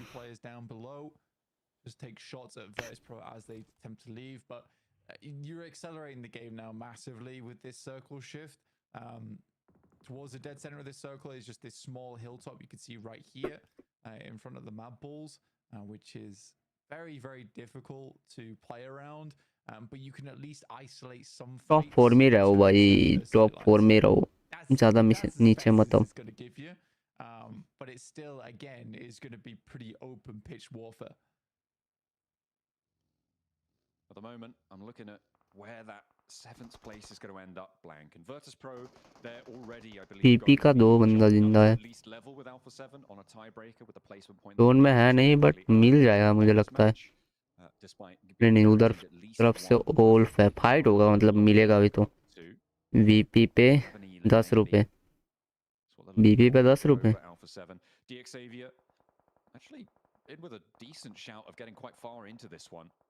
कल शॉर्ट पे स्ट्रीम करूँ या वो जो नॉर्मल वाला स्ट्रीम होता है उस पे स्ट्रीम करूँ, बोलो तुम लोग ही।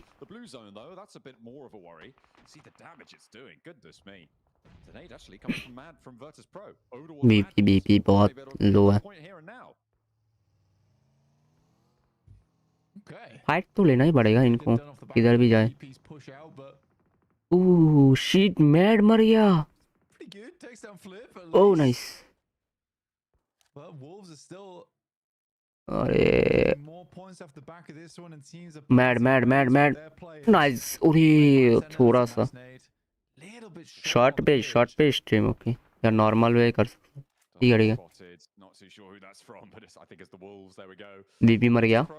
You can see they will get locked in at 39 points now. Alpha 7 now, potentially at risk of dropping out, but very unlikely here. Unless, well, the Wolves mad भी मरा। nice and high, but it will be around that 40-point boundary today. DX के पास और ये भैंस की दोनों पे zone है। TT के पास भी DX के पास भी। बट इन लोगों का थोड़ा सा तो वो है, डिसएडवांटेज है। मर सकता है ये लोग, बेस्टी मार सकता है, मार सकता है। उस तरफ अगर कोई टीम रहता तो मार सकता था। नेड करो भैंस के, एक नेड में 2 जाएगा।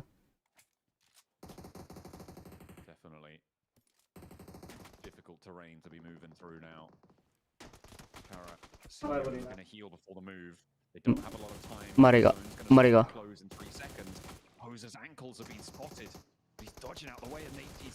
मरेगा मरेगा। And they go out wide. A lot of ammo already expended on the spray down towards the player behind the buggy, and they're up close. They haven't been knocked yet, but there's still time. Levi's down first, but there's the trade from Natey. 1 for 1. The Wolves move in as well. Marso moving into the high ground on the off angle. Just Paragin on the inside. मैं पहले VP क्यों? To do the damage though, as the Wolves claim the lion's share of the points here. DX गया, nice.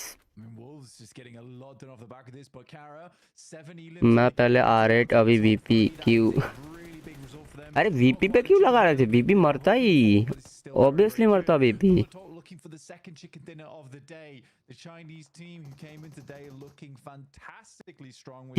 TT तो मुझे पता था TT कर सकता है, अभी भी थोड़ा सा है, बट जोन अगर और एक बार बनेगा तो TT कर लेगा।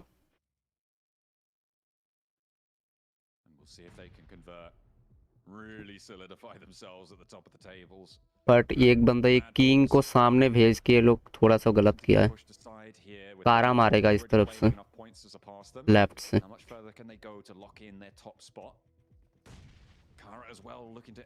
राइट लेफ्ट जब पड़ेगा ना, इन लोग एग्रेशन देखो, दोनों टीम से फाइट ले रहे हैं। 2 बंदा इनके साथ, 2 बंदा उनके साथ।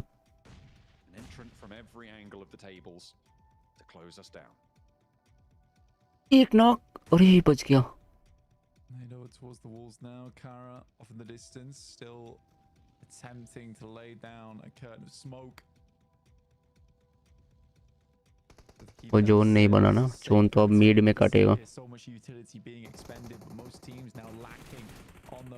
कारा गया, कारा का और एक गया, खत्म। All versus, nice nice nice nice nice nice grenade. TT लेगा चिकन, ऑब्वियसली टीटी ले रहा है चिकन। 2 रुपए टीटी लेगा। टीटी एमजी चला रहा है रे, फिर भी नहीं मार रहा है, ऑब्वियसली टीटी ले रहा है।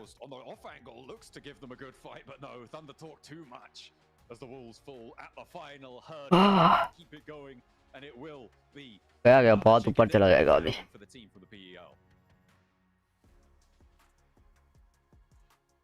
कोई बात नहीं, ये थोड़ी फाइनल थोड़ी है,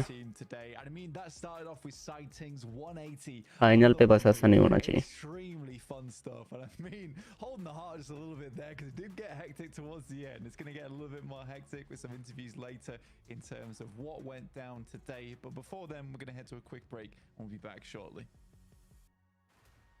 आने दो प्रफुल्ल, आने दो।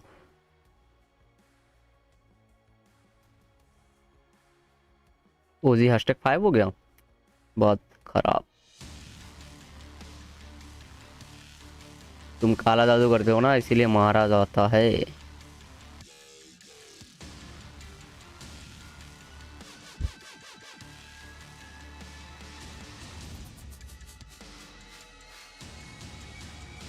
पीटी है भाई, चाइनीज प्लेयर ऐसा ही होता है।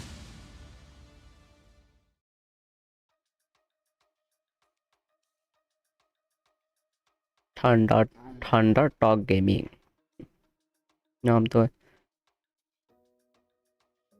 कब खेलूंगा?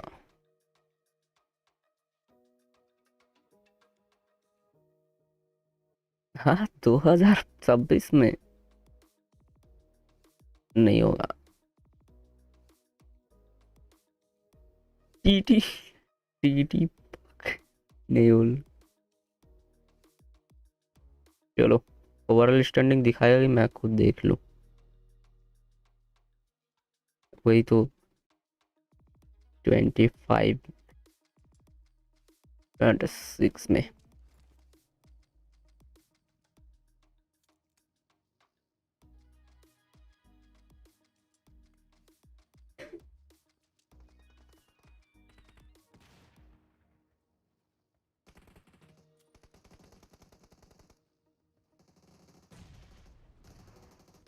अब 20 में तो दुनिया खत्म है। देखो क्या होता है। बीजीएमआई वाले पहले ही उन लोगों का कैलेंडर रिवील कर दिया। तुम लोग क्या बात कर रहे हो यार।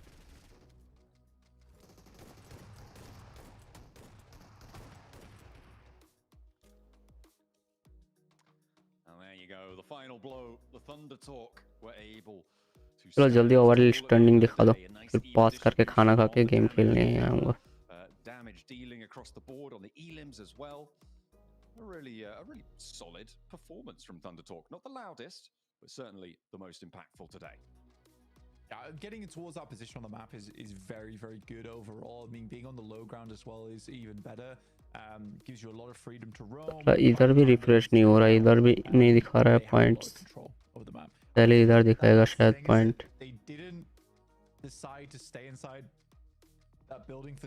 हाँ इतना सारा तो करा ना, रिवील किया कि कब क्या होने वाला है।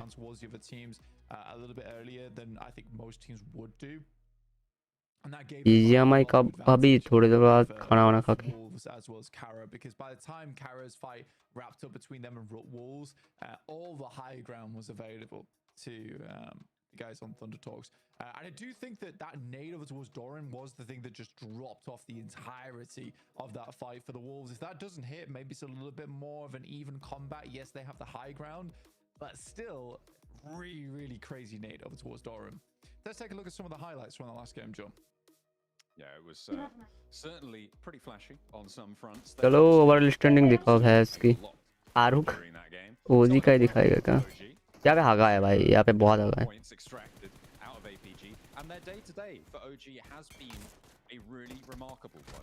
नहीं इस बार तो अच्छा खेला है। गेम ओवर, हाँ गेम ओवर। देखते देखते जीएस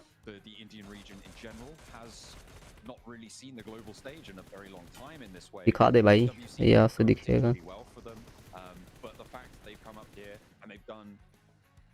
यहाँ पे भी अभी भी अपलोड नहीं हो रहा है। कॉन्स्टेबल अपलोड ही नहीं कर रहा है।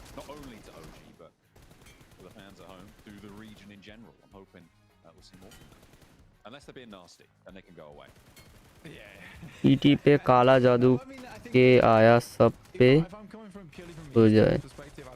तुमने काला जादू किया, उसको जीतने के लिए काला जादू किया है क्या?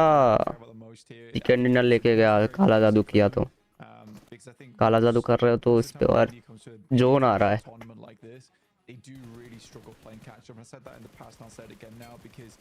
टीटी पे काला जादू ये किया सब पे जो है।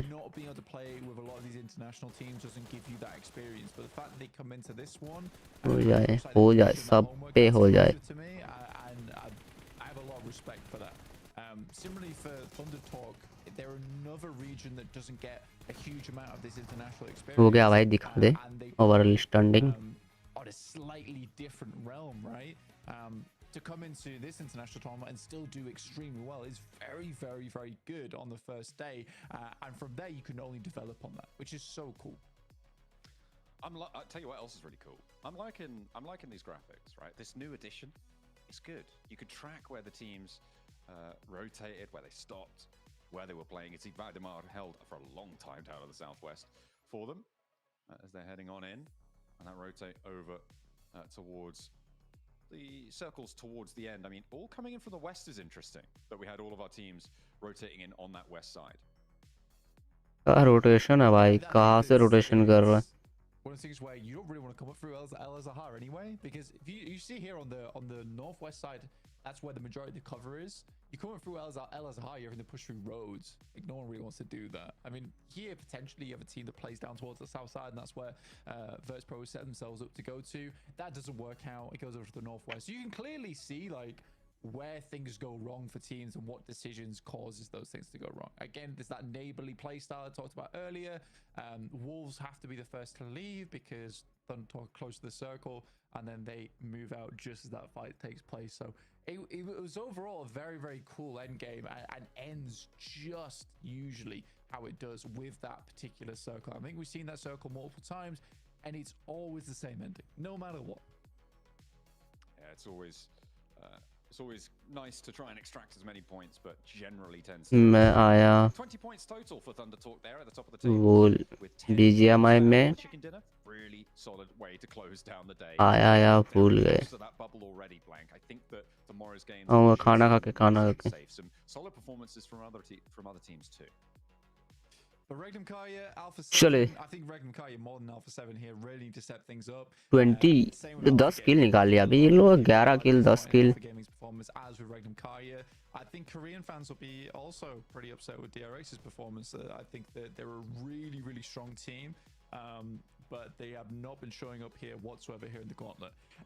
It is something to remember though, is that the Gauntlet is exclusive to our most elite teams throughout the year, and I think that does need to be stressed, because you're almost looking at like almost a PMGC grand final lineup right now, right here in the Gauntlet, because even if these teams don't make it through, they'll still be playing out the rest of the tournament to try and make it back into the grand final. So let's say we ended it here, these 7 teams all made it in, you might see some of these teams ओजी #4 पे ही है up against our top 7 squads ठीक here, है at the top. So again, it's interesting the way this works, because we'll go back over towards groups where things might be a little bit 23 किल निकाला तो है right now.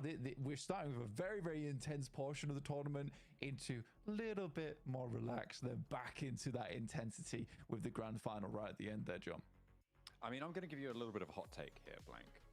So here in this stage of the tournament is where you can be a 5th place team and make it to the grand finals, right? If you go to the group stages, if you then go to the last chance, you're not getting in that way. If you're a 5th place team, like generally you earn 5th place because of, you know, whatever reason, you do need to be getting through in this gauntlet. So I think for the teams around that bubble, it's actually more important for them than the teams that, you know, have really terrible days. So like an Alpha Gaming, for instance, if they continue to play as blandly as they have today, then I still have some confidence that they can just go, oh no, we're really good, and be incredible again. But if you're looking at the middle of the tables and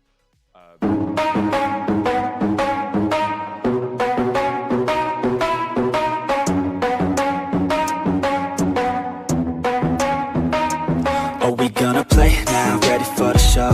I'm about to take down, you already know. Get the fuck out of my face now, yeah, you gotta go. Man, I'm on the chase now, leave me on my own. I got a chance to break now, here I fucking go. Take control of fate now, I control my flow. And I know that I'll be great, how putting on a show. I know that I'ma stay loud, drowning out the noise. The haters always thinking that they could fucking break me. They're better off eating their own words like pastries. Hate me, and you better find some fucking safety. I'm coming in hot like a bad bitch in pasties. They can't save me, no I ain't lazy, no. But society has me going so crazy, yo. Don't blame me, no my mind's hazy, yo. And I'm sick of me feeling this way daily. I'll always live my life till it's over, and I will not forgive those who hold me down. And I will never give up, I'm moving forward. And I will never miss my chance, take it now. And I will always live my life till it's over. And I will never give those who hold me down. And I will never give up, I'm moving forward. And I will never miss my chance, take it now. You got one life, so live it right. Keep your friends tight and your family in sight. Never cease to fight for the things you think are right, cause you just might find you control your own mind, eh? mind, eh? Just take your time, eh? Enjoy the climb, eh? Enjoy the grind, eh? You never really know what's on the other side till you give that shit a try. Know the limit is the sky, eh? Make them take it back, what they said about you. Every time they doubt you, make that shit about you. Forget about the clout, yo. Fuck the word of mouth, yo. Keep your head down, yo. Work until you're found, yo. Fight until you make it, yo. Don't think it, no, just take it. Don't wait for someone to break it. Take control and don't just take it, eh? You can make it happen, you just gotta take some action. Take the ship and be the captain. Head on out and don't look back, yeah. I will always live my life till it's over, and I will not forgive those who hold me down. And I will never give up, I'm moving forward, and I will never miss my chance, take it now. And I will always live my life till it's over, and I will not forgive those who hold me down. And I will never give up, I'm moving forward, and I will never miss my chance, take it now.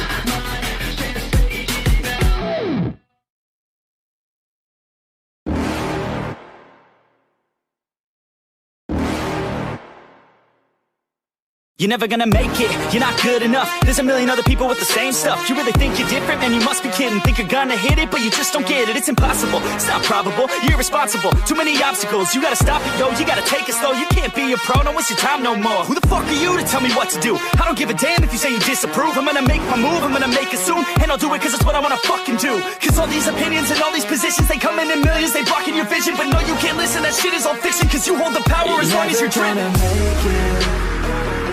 There's no way that you make it, and maybe you could fake it, but you're never gonna make it. Are you just gonna take that? Make them take it all back. Don't tell me you believe that. Are you just gonna take that? Or will you fucking fight back?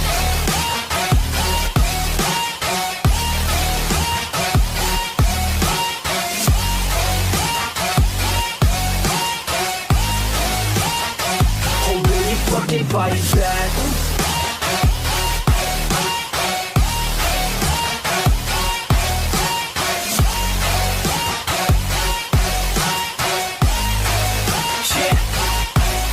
You ain't gonna make it, you ain't never ever gonna break it. You can never beat them and they're better than you face it. Thinking that they give a damn, you're not thinking straight, kid. No, they don't give a damn, you got what I'm saying? I'm not fucking playing, I'll give it to you straight, man. There's too many others and you're not that great, man. Stop what you're saying, stop what you're making. Everybody here knows that you just faking. Nah, I don't wanna hear it anymore, I don't wanna hear it anymore. All these fucking thoughts, they are not what I need anymore. I'm about to shut the motherfucking door on all you poor ass haters with your heads in the clouds, talking out loud so proud. You better shut your goddamn mouth before I do more speak out. It's about to head south. You're never gonna make it, there's no way that you make it, and maybe you could fake it, but you're never gonna make it. Are you just gonna take that? Make them take it all back. Don't tell me you believe that. Are you just gonna take that? Or will you fucking fight back?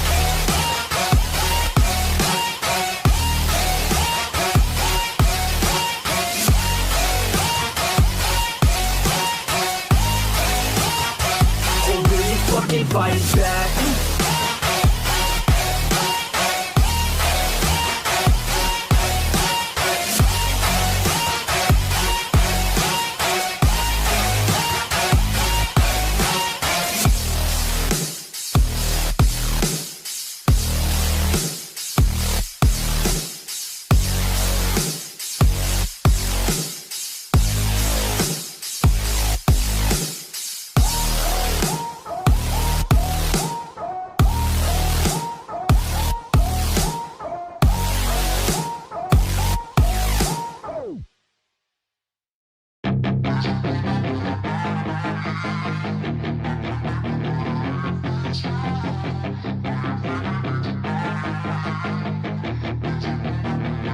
Yeah, she's got some nice long hair, and you know that she's a bad chick. All the boys stare, can't help it, it's a habit. Clothes that she wears, short skirt and a jacket. I just wanna get her all alone on a mattress. I just wanna have it, I just gotta have it. Rumors all around say her body is fantastic. All natural, not a piece of fur is plastic. Head to her toes, yeah, they say that she's a latch. Yeah, the whispers all around say she has a reputation. Don't believe it till I see it, so I want a demonstration. And I've always learned it better with a hands-on education. So I need a private session if you get what I am saying. And they say that she's not easy, no, she's really complicated. But that only makes it better, and it's got me so fixated. And I'm not the type to wait around, I've never hesitated. But she's got me captivated, so the game, I'm gonna play it, yeah. She's got a body like a coke thing. She likes to keep the party going. These rumors got me feeling lonely. I want that body, baby, show me. She's got a body like a coke thing. She likes to keep the party going. These rumors got me feeling lonely. I want that body, baby, show me.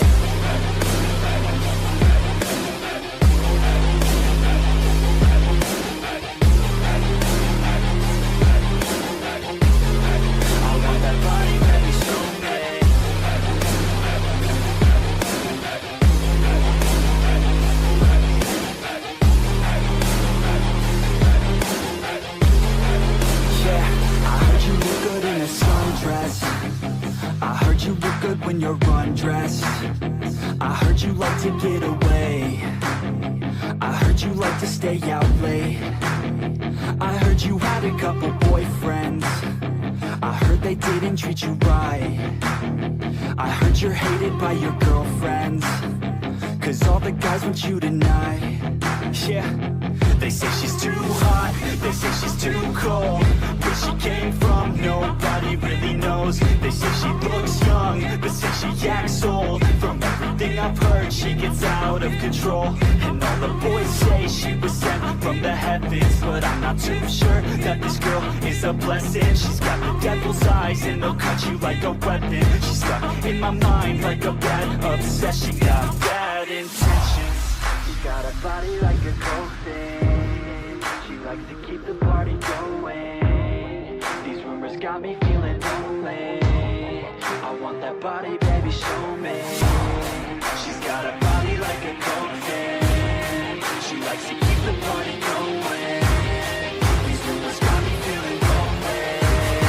I want that body, baby, show me.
Always do it on my own, so I gotta get through it. And the only thing I know is to love what I'm doing. Never give up, never slow, till I finally prove it. Never listen to the no's, I just wanna keep moving. Keep my head up when I act, head up, that's a fact. Never looking back, I'ma keep myself on track. Keep my head up, staying strong, always moving on. feel I don't belong. Tell my thoughts to move along. Push myself to be the best. Die with no regrets. Live with every breath. See my message start to spread. And I had so many dreams. Then you hit your teens. Life ain't really what it seems. Try to find out what it means. Always do it on my own, so I gotta get through it. And the only thing I know is to love what I'm doing. Never give up, never slow, till I finally prove it. Never listen to the no's, I just wanna keep moving. Yeah, I put out all this art, it's my only medicine. Yeah, everything I do, I'm just being genuine. Yeah, I'm sick of being screwed, feel my own adrenaline. Yeah, I do just what I do, and I hope you let me in, yeah.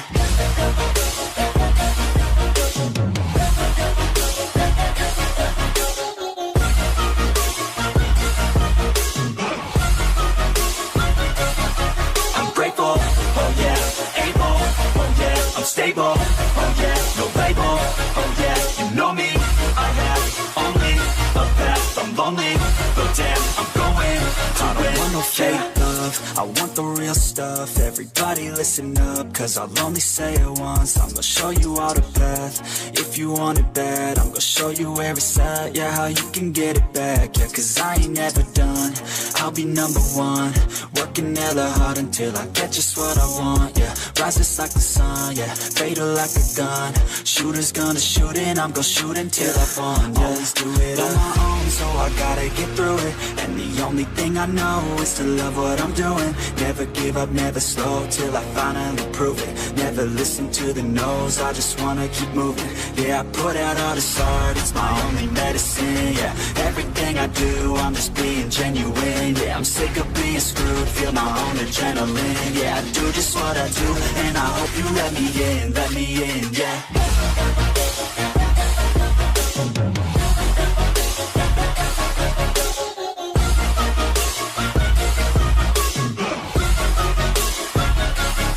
I'm grateful, oh yeah, able, oh yeah, I'm stable, oh yeah, no label, oh yeah, you know me. I have only a path, I'm lonely, but damn, I'm going to win, yeah.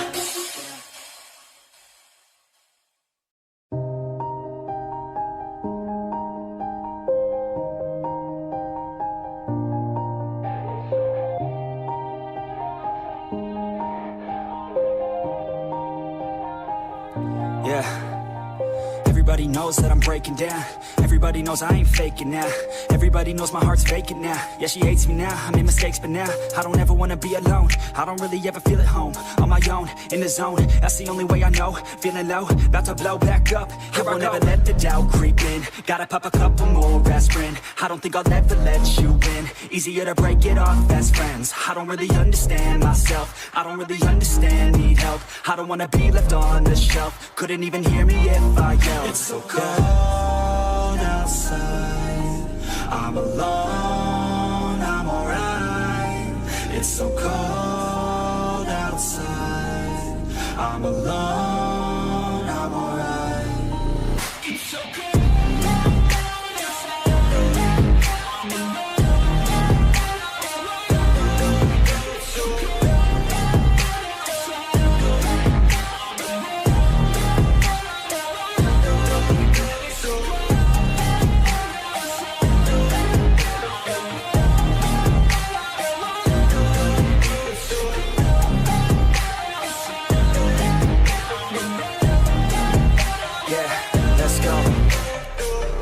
Break down, always feel like I could break now, but I never let it take me to that place now. I won't ever let my thoughts get away now. I got better things to do, picking fate now. I just wanna be the best, call me great now. I don't know if I'm okay or insane now. I remember better days on the playground, hoping I can find my way even when I'm feeling down. I fight, even when I don't know what is right. I'ma pick a side, and I'ma take pride. I will decide my fate, and I will never let them tell me who I am. If you try to shape me, I'll be damned. Planet on the ground is where I stand. Never give up, that was always the plan. It's so cold outside, I'm alone, I'm alright. It's so cold outside, I'm alone, I'm alright. It's so cold.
yeah.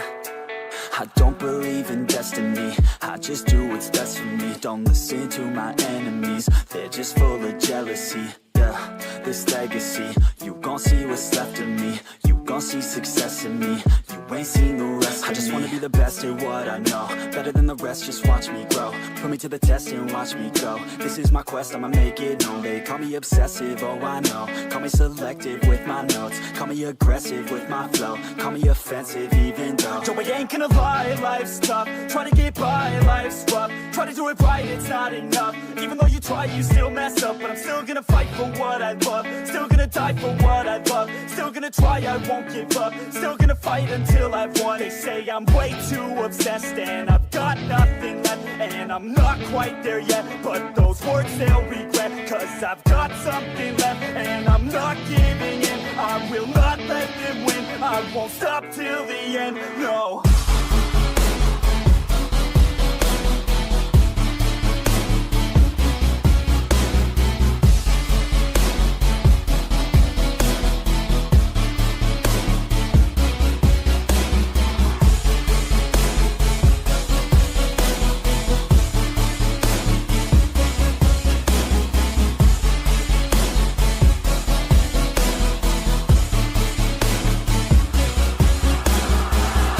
Some injuries, mentally and physically. Studied them religiously so I don't repeat history. And people won't admit to me they don't want a victory bad enough to get a C. They'd rather just go leave it be. And oh, this journey I've been on since 13, working hard and learning, never stopping searching. Yeah, it's burning, all this passion hurts me. I took action working, writing down these words. No, I'm not okay, I just wanna be something. I don't wanna be nothing, living all alone.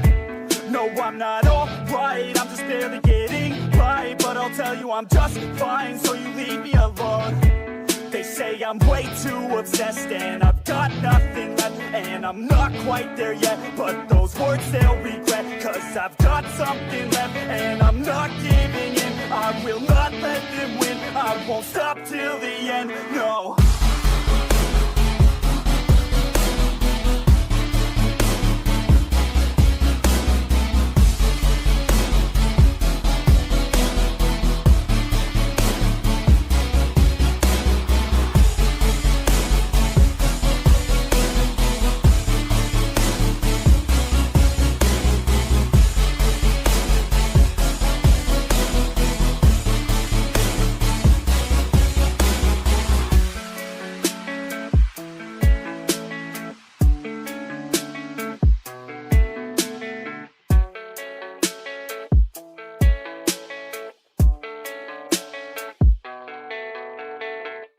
But it's too late now. I remember you and me, and how careless we could be. All day and all night, we'd stay up, it felt so right. We were so young, we were so dumb. We would get drunk and then hook up.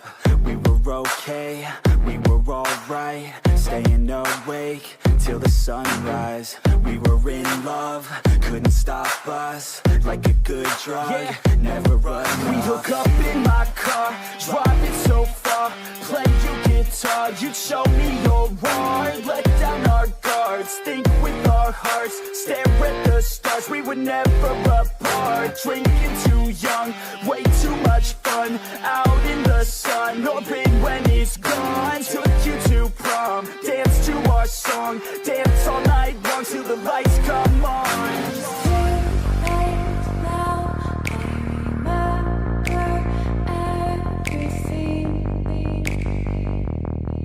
How careless we got. It's too late now. I remember you and me. How careless we got. It's too late now. I remember everything,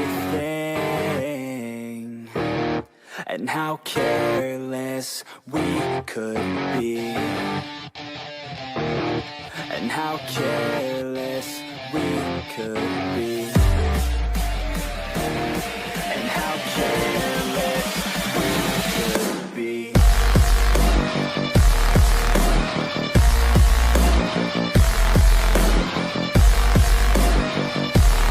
And how careless we could be.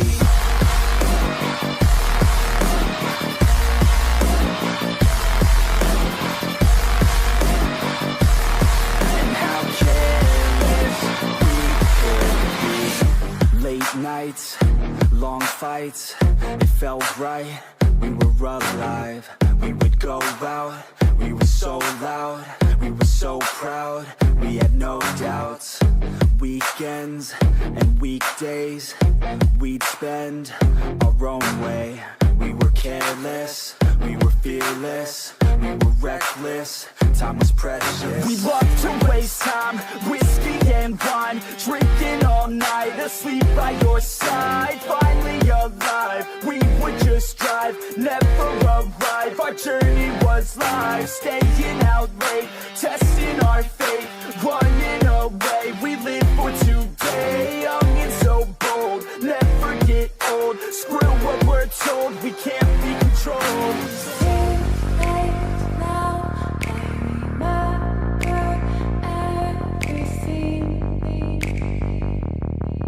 How careless we got. It's too late now.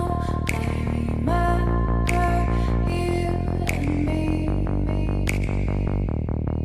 How careless we.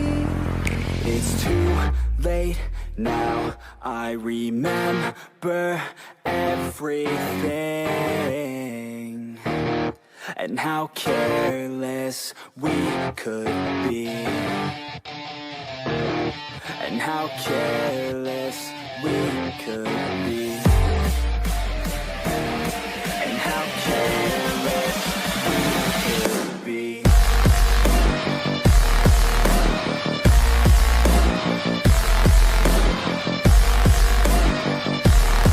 And how careless we could be.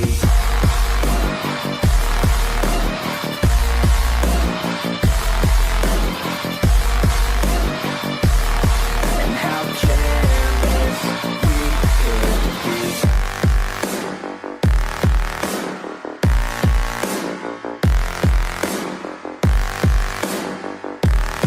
And how careless we could be. Too late now. I remember you and me. And how careless we could be.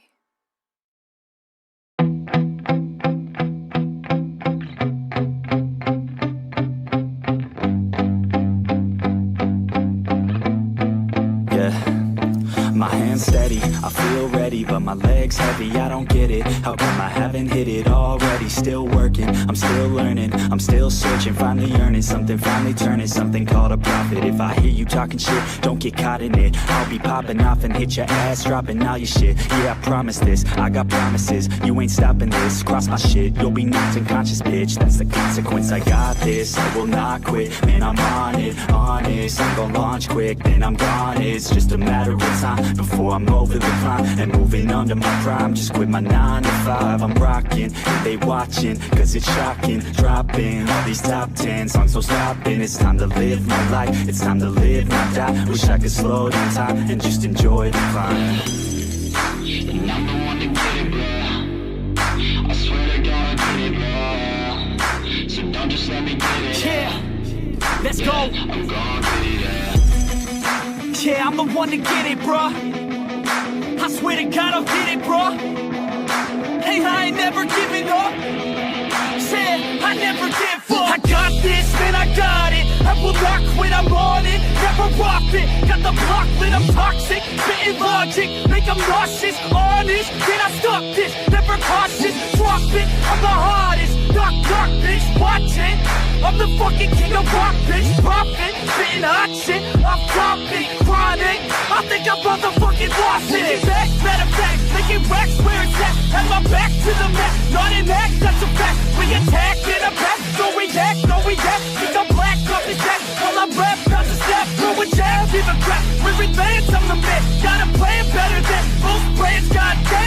rhyme till I die. Never lie, that's a lie. I don't try, I defy. Yes and nah, that I'm right, yeah.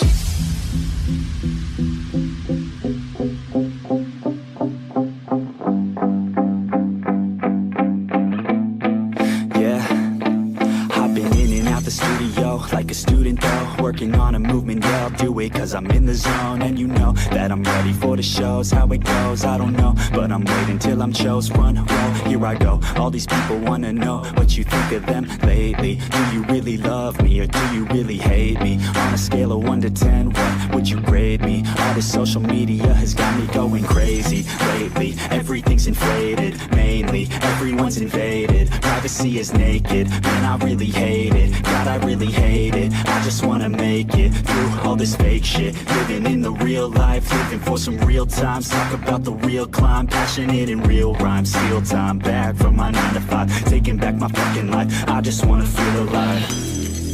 And I'm the one to get it, bro. I swear to God I get it, bro. So don't just let me get it. Yeah, let's go. I'm gonna get it, yeah. Yeah, I'm the one to get it, bro. I swear to God I'll get it, bro. Hey, I ain't never giving up.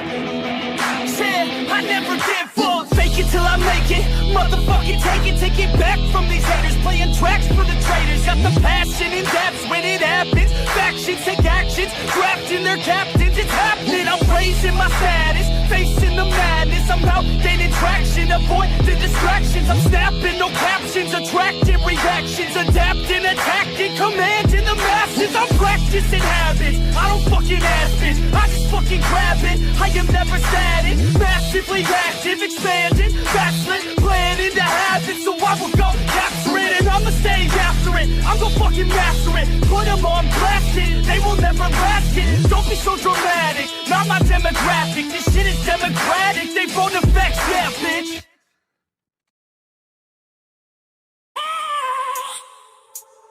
I have a dream, that's all I need.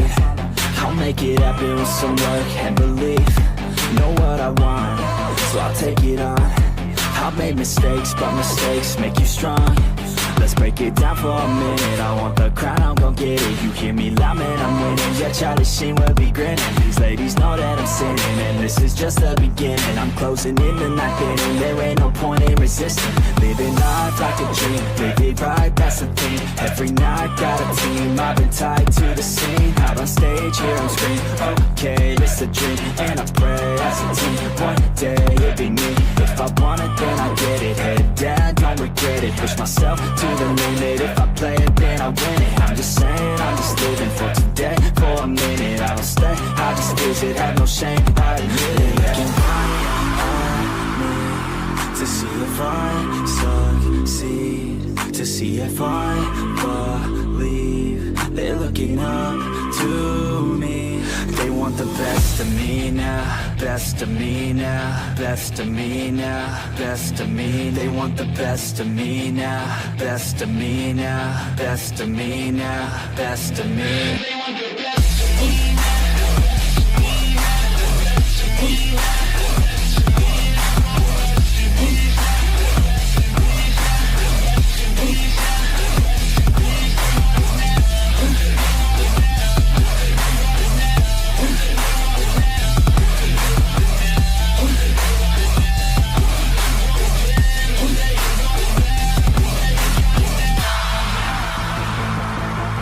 Swear to God, man, I'ma make it soon.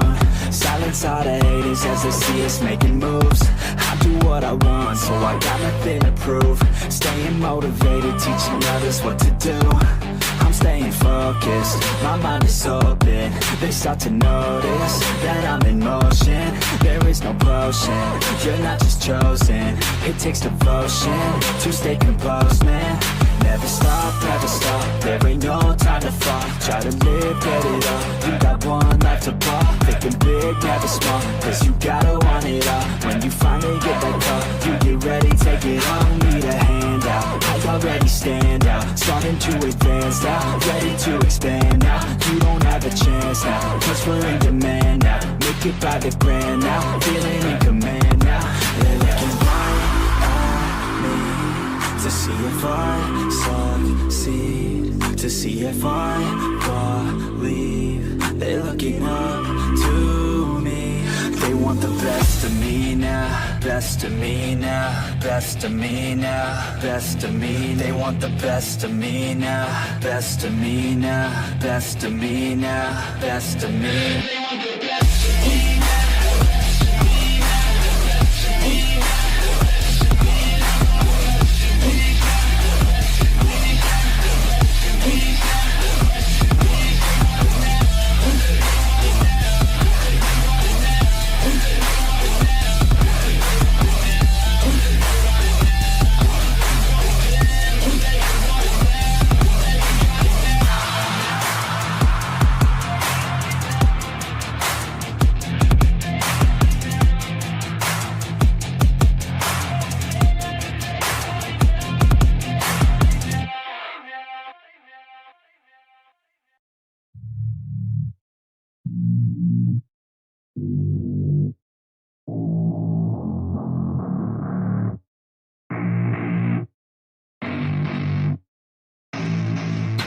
I don't get what I want, I get what I need. Every single day I'm heading off to my dream, and I get everything that I damn well please. I don't give a damn if you all listening to me, cause I run it. I'm the only one that really want it, I'm the only one that's really on it. I'm just being honest, I'm just doing everything I promise, cause I want it bad enough that I'ma make it as an artist. And I know I'm not the smartest, and I know I'm not the largest, but I promise you that I'ma be the one that worked the hardest. Cause I promise you that I'm just getting started, and I promise you that my skills are getting sharper. So I'ma get charted, can't be guarded. Nah, I'm the one to get retarded. Get the party started, yeah, get the party started. Yeah, so let me get up on it, yeah. Bitch, you got me fucked up, I don't know what's up. Pour that shit in my cup, we bout to turn up. Crank this shit up so loud, sounds like we're sold out. In front of a whole crowd, we lose control now. Don't take this shit too personally, everybody got a different version of me. Everybody gotta be learning from me, everybody wanna be working with me. And I feel like there's uncertainty and urgency to find out what you wanna be. But honestly, we change our minds constantly, so stop and breathe and find out who you wanna be.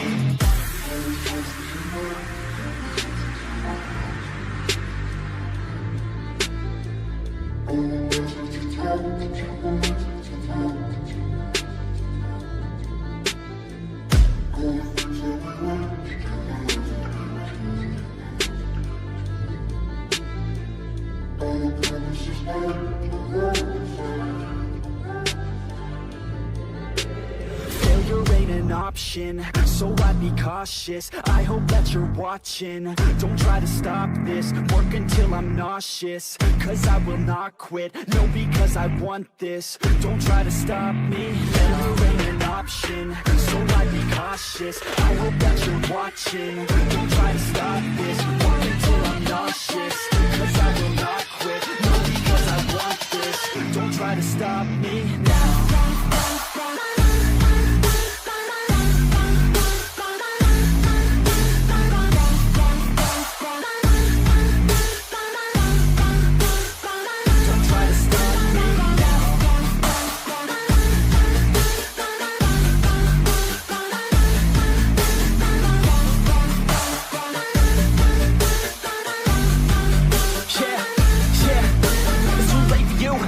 Me, I don't give a fuck if you got a college degree. Did you learn anything really worth anything? 200 grand later and we're not even working. Student loans worth more than what we're earning. Best lesson I learned is to keep on searching. Find your true passion and get to work. And better take action or you end up serving. Yeah, that's a fact. So you better clean up your act. So you better grab yourself a sack and tell the world they can suck on that. Don't come back, pack your bags. You take a trip and don't relax. You hit the switch and just attack. You find your niche and make some racks. Don't hold back. Everybody wake up, it's time to break up with the life you made up.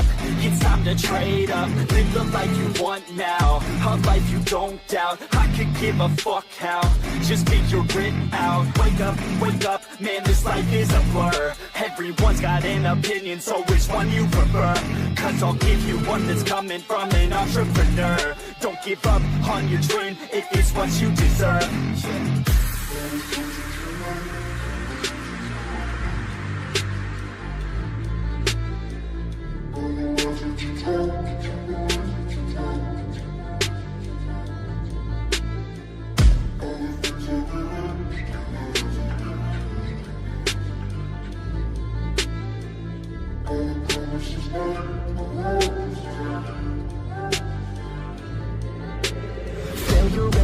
option, so I'd be cautious. I hope that you're watching. Don't try to stop this, work until I'm nauseous. Cause I will not quit, no, because I want this. Don't try to stop me, there ain't an option, so I'd be cautious. I hope that you're watching. Don't try to stop this, work until I'm nauseous.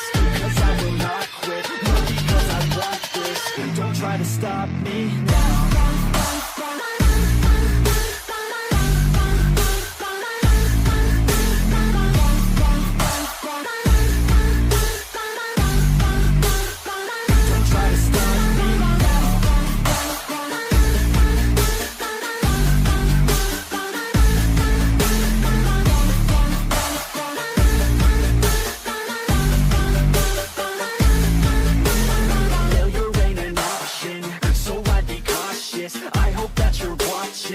Don't try to stop this, work until I'm nauseous. Cause I will not quit, no, because I want this. Don't try to stop me now.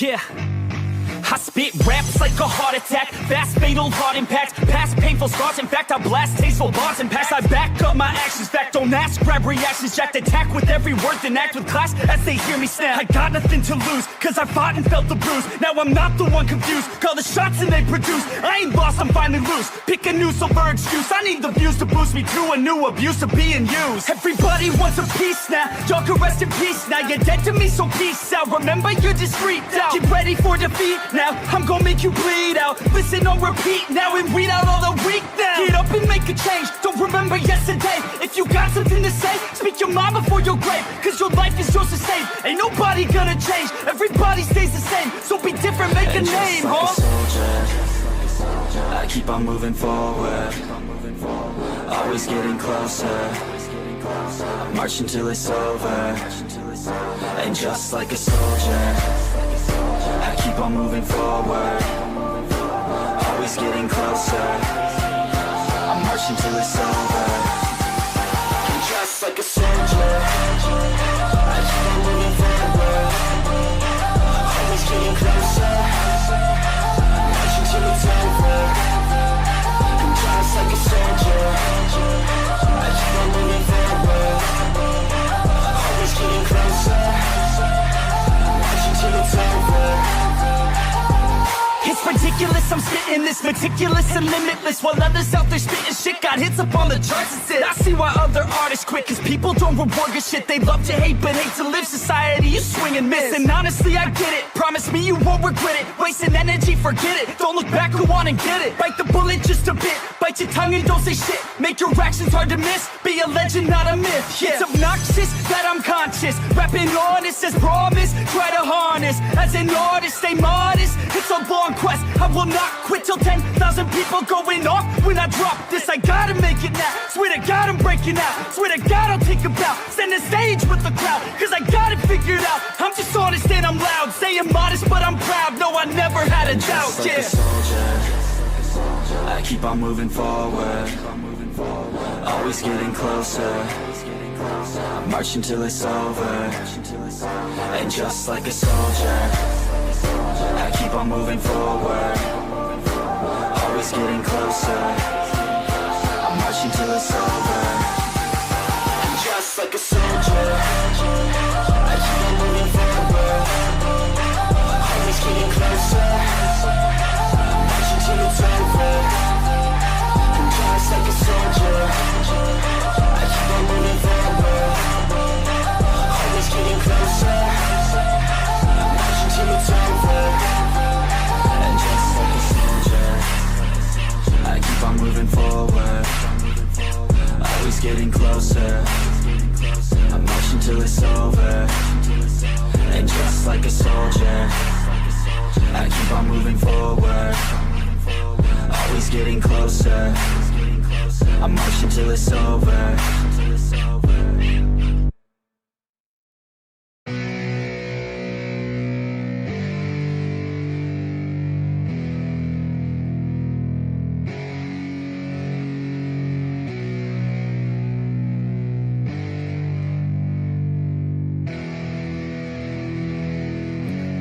Yeah, it's our time to shine. Show that's the kind of state of mind you gotta combine with hard work and time. You gotta climb to the top. Don't let yourself drop till your heart stops. Let this beat rock. Got a new clock and a new stock for this new rock.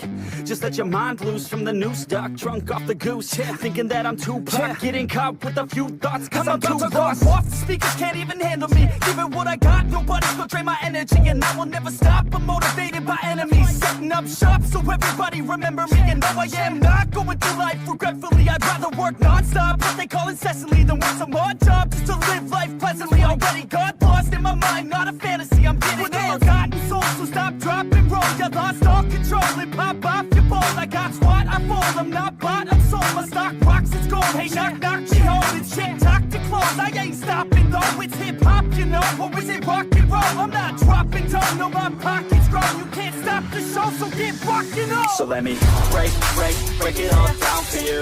I ain't never giving up, I ain't never giving up. I'm taking that crown from you. I ain't worried about you, I ain't never. So let me break it all down for you.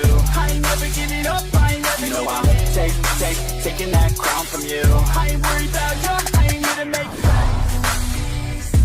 Yeah. I ain't never slowing down, keep on going till I'm down. No, I'm never slowing down, cause we're blowing up now. I ain't never slowing down, keep on going till I'm down. No, I'm never slowing down, cause we're blowing up. I carve words like a weapon, attack with no questions. In my own section, and they still disconnected, cause their mind's been infected, and they're filled with objection. Too filled for recollection, so we're losing all attention. They don't know I'm in contention, cause I'm gaining their attention, cause I'm making a connection. Lyricism and aggression got me feeling my ascension. In my passion, my profession, I'm attacking my obsession, taking action and progressing. I go off on the enemy, that's what makes them scared of me. Make my plans carefully, then execute them daringly. They say I act recklessly, but that's why I'm effective. See, you can't predict my tendencies, I offer no transparency. Some people think I'm lost, others think I'll be a legend. I'm never gonna stop till I'm one above second. And my thoughts at the top, but my mind stay present. Don't let your dreams stop, cause dreaming is a blessing. They tell me all the same, told me I won't make a name. But it's not about the fame, it's about keeping me sane. So I stay within my lane, feel my blood pump through my veins. Feel adrenaline, no pain, welcome all to my domain.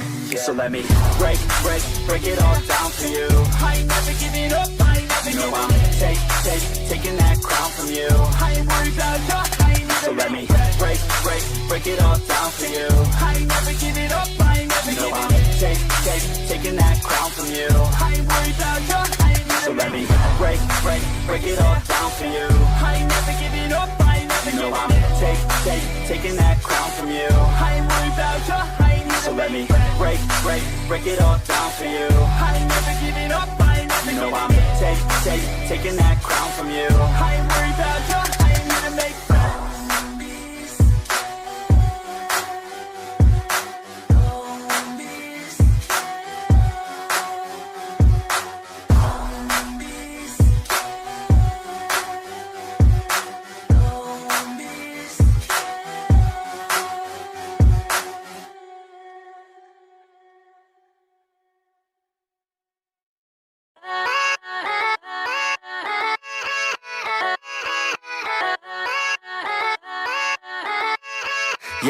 Yeah, let's go. I ain't the first with the curse, with the thirst that I wanna be better, not worse, man it hurts. I'm on this earth with my words and I put them all together, insert, cause I wanna have worth. Working hella hard till they put me in the dirt.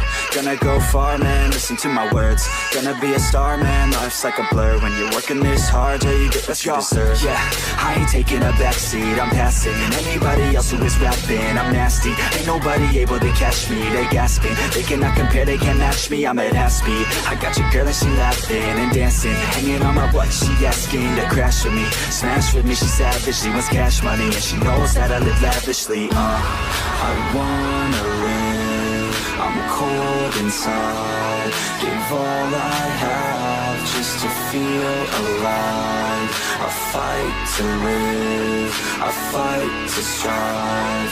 One day I'll have what I want. I want the whole world in the palm of my hand. I got a plan, I'm the man. Now I'm teaching the game, a veteran, better than anybody else who tests me. I'm ready, looking at my hand and it's steady. I'm trending, ascending and blending, lyrical bending. Now I'm spreading and getting my name out now. Yeah, they hearing me laugh, all the crowds repping the sound. I'm hitting the ground, running, up and coming, ain't nothing. Yeah, rookie of the year, I'ma keep it 100. Cold-blooded, no budget, from nothing to something. I ain't bluffing, I got a full hand and a full plan. I ain't gonna stop till I'm at the top, man. Every single drop got me feeling awesome. I'm about to pop, started from the bottom, yeah.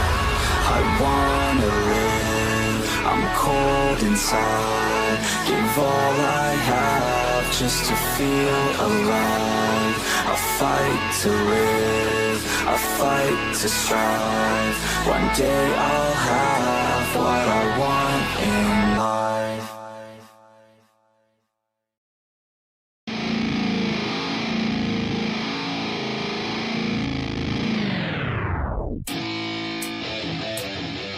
Yeah, let's go. I'm unstoppable, do the impossible. I'm irresponsible, yet I'm phenomenal. I got an arsenal, I'm dropping bombs, you know.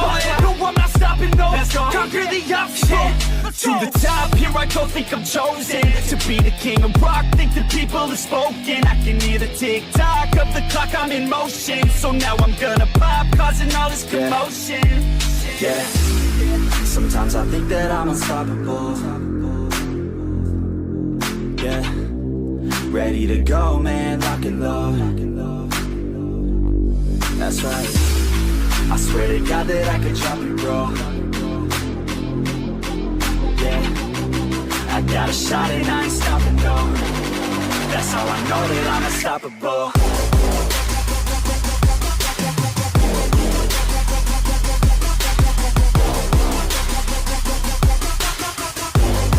That's how I know that I'm unstoppable.